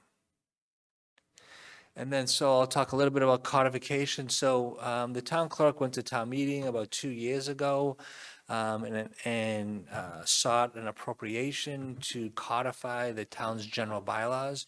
So this is on the town website. This was just completed last year. I think the town clerk, last week. The town clerk mentioned this at the town meeting. But this is a really user-friendly way to go through the town's general bylaws. So not only is it user-friendly, but when they went through this process, It was, it also, the company we hired looked for duplication, looked for conflicts with our town charter, with this Mass General laws, and was able to clean all that up. So, again, this is a really good process. That this was phase one. We went to town meeting a couple weeks ago and asked for phase two, which was to codify our zoning bylaws. So we'll continue to move through this. As you can tell here, it also includes the codification of the charter as well. So if folks are interested, go to the town website. Again, really user-friendly. You can go through the general bylaws, do easy searches, and get all the information you need right at your fingertips. Pending any questions, that's all I have. Mr. Canty? I have a question about the codification. Is there a reason that you're aware of that the chapters skip numbers? Why it goes from chapter 1 to 5, 5 to 10, 10 to 18? Is there, do you know why? I cannot speak to that. If we scroll down, can you scroll down a little bit, Jade? Maybe. Yeah, no, that, yeah. Seems to persist.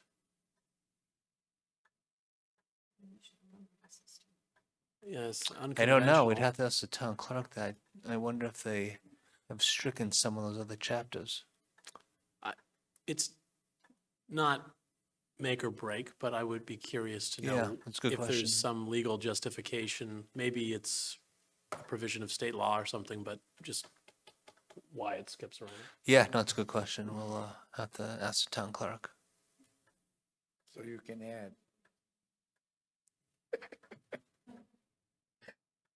Mr. Cohan?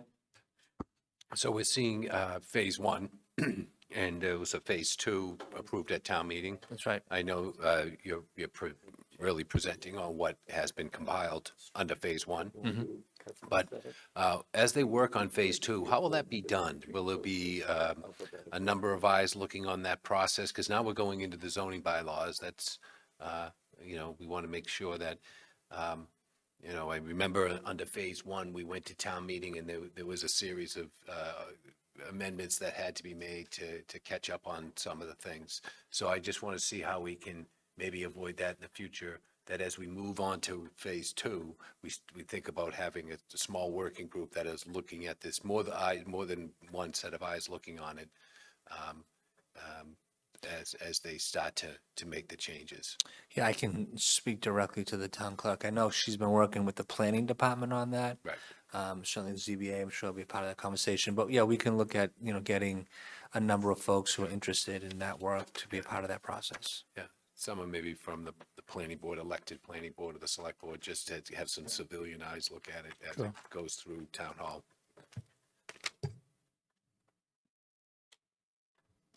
Any questions for Derek? New business? Yeah, I wanted to bring us back to town meeting just for a moment and talk a little bit about the incident where the one town meeting member made an incredibly inappropriate comment to another. And unfortunately, this was just the latest in a series of examples of either elected or appointed officials making inappropriate comments and remarks in public session. And I think what we learned from this last one, which surprised me, and I think surprised a lot of other people who called for some action to be taken against this behavior, was that legally there's very little that can be done in the moment. And Mr. Trifoletti explained that at a recent COPC meeting, and the COPC members also, had a lot to say about that as well. And I think we all left kind of frustrated that there was really nothing more to do except just to say, don't do that again. So I never take no for an answer. So I did some research to see if there was anything that we could do. And there are a number of municipalities who have enacted some sort of public censuring process. that's attached to a code of conduct or a set of guiding principles. They attach it to a set of expectations, but then there is some action that can be taken for a form of public censure.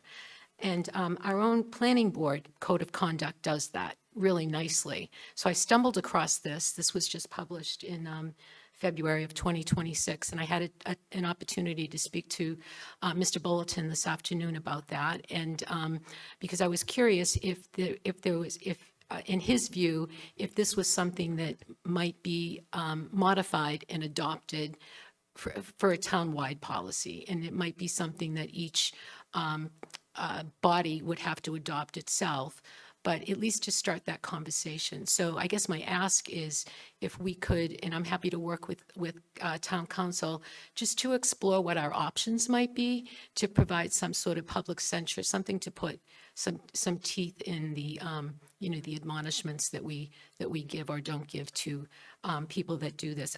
My concern is that if we don't address it or try to do something about it, even though, public censure isn't going to remove the person from office, there are other ways to do that, which are fairly onerous. But we do have to, as an elected or appointed official, we have to be held to a higher standard of behavior. And I think that we need to set the tone that this is not okay. It's not okay to do this. And at least a public censure would be, to me, I would be mortified if that happened to me. But I do think that it might have some sort of influence on the behaviors of folks who might be inclined to act out if there are no consequences. So I would just make that ask of. Yeah, I'm happy to set up a time to meet with town council Okay. to review planning board's documents and anything else that any other city or town has done. Yeah. Okay, great. Thank you. Mr. Cohan? Thank you, Ms. Iaquinto. I appreciate you bringing this to our attention. Obviously, this is something that is something that I've observed now. Not only did something happen at town meeting that was just intolerable and very serious, it does require us to kind of reflect as a town in terms of elected boards and appointed committees and the policies that we have before us. Yes, the planning board has established a policy and has produced it. We have our guiding principles. The committee of precinct chairs has a document that they use to guide themselves. But I think what we should be doing, as you indicated, working with staff and council, but what we should try to do is put together a working group of representatives from the planning board, this board, and the committee of precinct chairs to look at the three policies we have.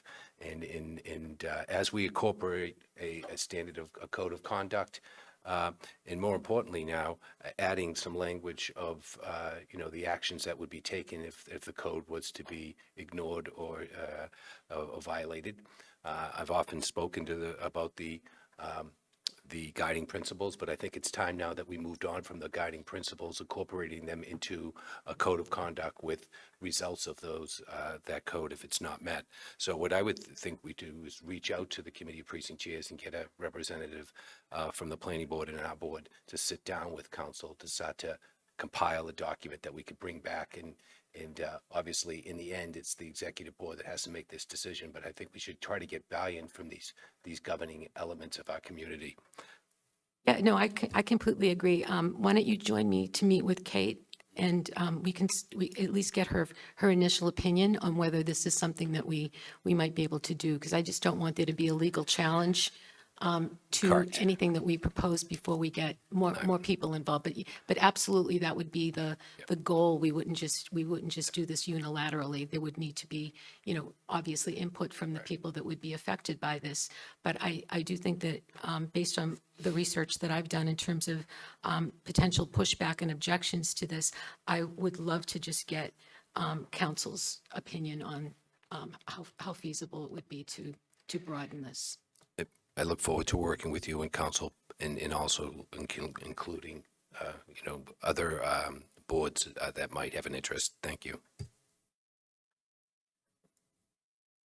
Anything else under new business? Just new business. I just wanted to point out There was a Chapter 61 that was noticed to the town of Plymouth around the 13th of March. It arrived in Plymouth on the 18th at Town Hall, addressed to the Select Board. Yeah, I had it put in your mailbox.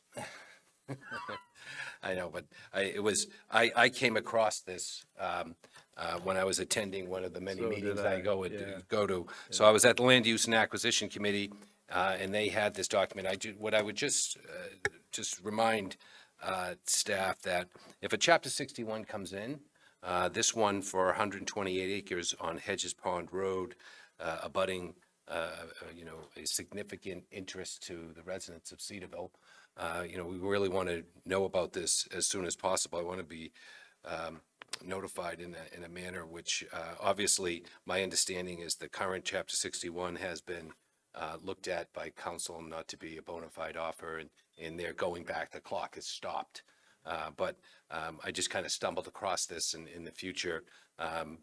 This is a high priority, obviously land protection, but also the location of this parcel being in Cedarville, being on Hedges Pond Road, it really requires our attention as a board as quickly as possible. So I just wanted to make note of that. I have a copy of the one that came to Plymouth, but in your next update to the board, status of where we might be on that 61 would be helpful. So in the future, just make it a priority to get that document that is addressed to the board. And then the other thing is that on Friday night around 9:47, I got notice that town council was notifying me that the judge had made a decision on the airport decision. That would have come out during the course of the day. And again, I feel like I should have known that earlier in the day. I mean, during the judge made a decision at the courthouse at some point Friday. So I know it's Friday and we work till the town hall's open till noon. But I hope that, in the future, something like that, I hear from staff as soon as the information was available. So something like that is a concern of mine, learning about it late on Friday night when it was issued from the courthouse earlier in the day. So those are my two things on new business, is just getting an update in the future on 61 and people thinking about how the board is notified on decisions like that pertaining to a judge's decision. Thank you. If I may, I'm going to go right into the Cedarville because I shared it with all the board members. I want to have an executive session ASAP. And because I have questions on who the attorney is and all the details. Because 128 acres is a lot of land.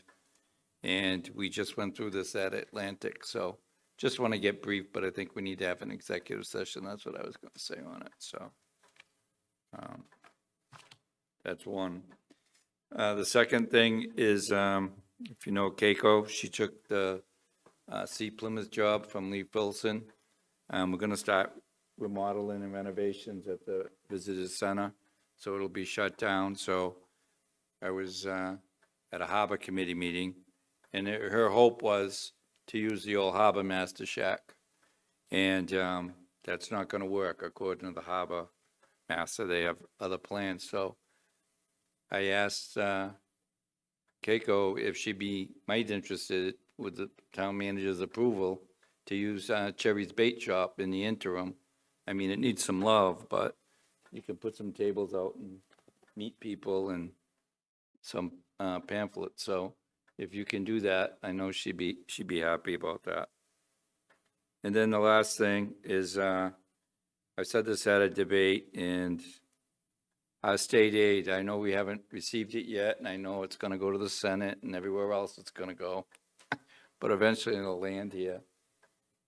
What the thoughts are of putting the 1.2 million or 1.5 million into the budget and lowering the raise and appropriate amount.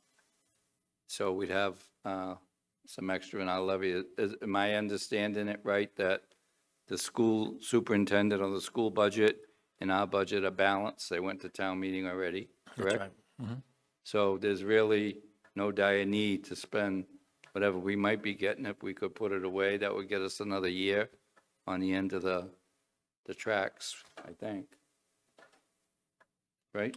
Yeah, right now, there are no expected expenses that we would go to town meeting for.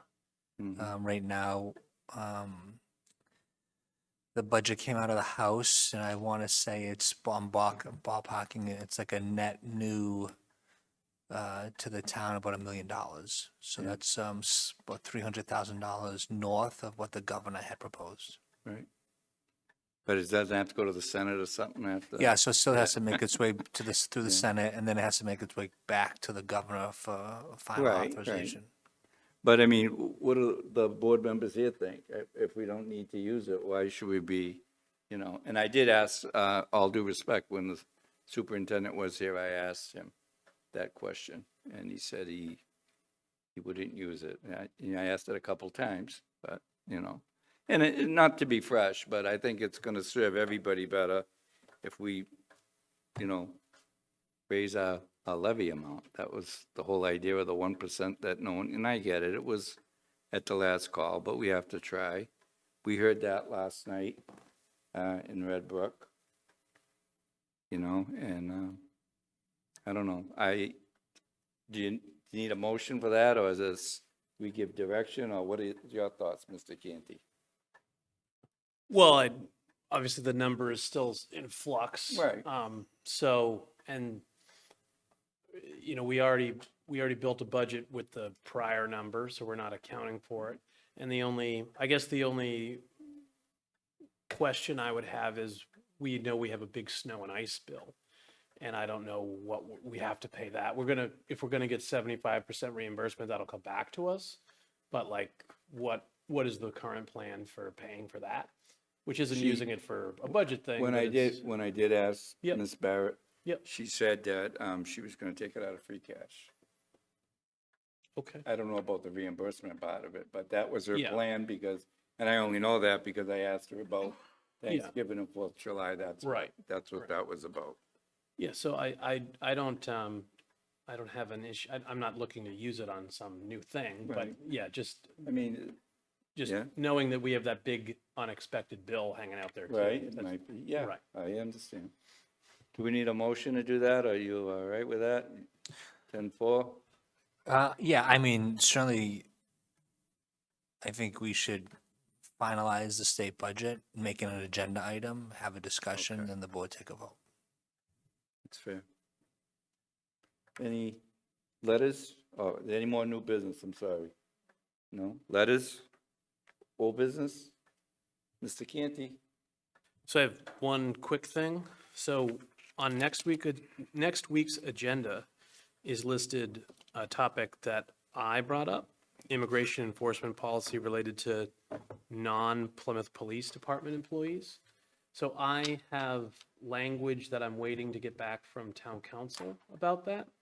Number one, we committed to, when January 6th, when we approved the police policy, to put a policy that affected non-police employees. But I don't have that final language back from town council yet, and it may be ready for next week or it may not. But I would suggest that it doesn't, in my mind, need to be a full agenda item at this point. It could be an admin note. We've already talked about it at length. I like your thinking. And obviously, the action of town meeting affects some of this as well. I still think it's worthwhile to make good on our promises on January 6th, but I think the putting it as an admin note when it is ready would make more sense. Thank you. So anything else? Before we adjourn, I just want to say, it was thank the moderator. I thought we had a nice town meeting, except for one little part, but in general, I think it went very well. So I always grade it, not that I should, but I always do. And thanks to everybody that went and put in the time to do the right jobs. So, Mr. Cohen. Under old business, I just wanted to let my fellow board members know that Dickie and I had an opportunity, Mr. Quintal and I had an opportunity to attend the 250th anniversary, the Declaration of the Independence of the United States. And so we had a nice meeting with a number of members of our community, and they all understood how the time is limited and how we have to work to come up with a list of events that are happening in Plymouth. So right now, what we're doing is really just reaching out into the community, finding the events so that we have some sort of resource to go to and let the community know there's a lot of events already going on out there. Pilgrim Hall is doing thumbs, the Aquarium Society is doing thumbs. Plymouth Patuxent has an interesting program. So there's a lot of different elements in our community that are already working on this. So we're trying to see how we can advocate there on their behalf, but we're also looking at ways that we can, heighten the 4th of July parade and the events of July 4th in our town square at our 1749 courthouse. So we are thinking about some things. So I just wanted to let people know that that meeting has commenced. There'll be other meetings in the very near future. We know we have limited time, so we'll be doing our best to keep this board informed about those times and dates of those meetings. They're already breaking out into subcommittees to tackle issues, so we'll keep the board up to date, so you're all welcome to attend those meetings. And finally, Mr. Quintal and I had a chance to go around the 1820 courthouse and the town hall to look at its current condition. We're working on we've reached out to the department heads within this building to get their input on what they're seeing that needs some attention to. But we went room by room. It was kind of like a home inspection. We went room by room, looking at each element of the building and some of the things that need to be addressed. So we'll be putting together a report and presenting it to the board, and hopefully giving it to staff and giving them guidance on how best they want to start to look at the condition of the 1820 courthouse on Court Street and this complex here, our Town Hall complex. So I just wanted to let the board know that those things are ongoing. Anything else? Motion? I'll make a motion to adjourn, having concluded our business. Second? Second? Discussion? All in favor? Yes. Aye. Ms. Iaquinto? Yes. Kevin? Yes. Mr. Cohan? Yes. And myself. Thank you for watching. Have a good week.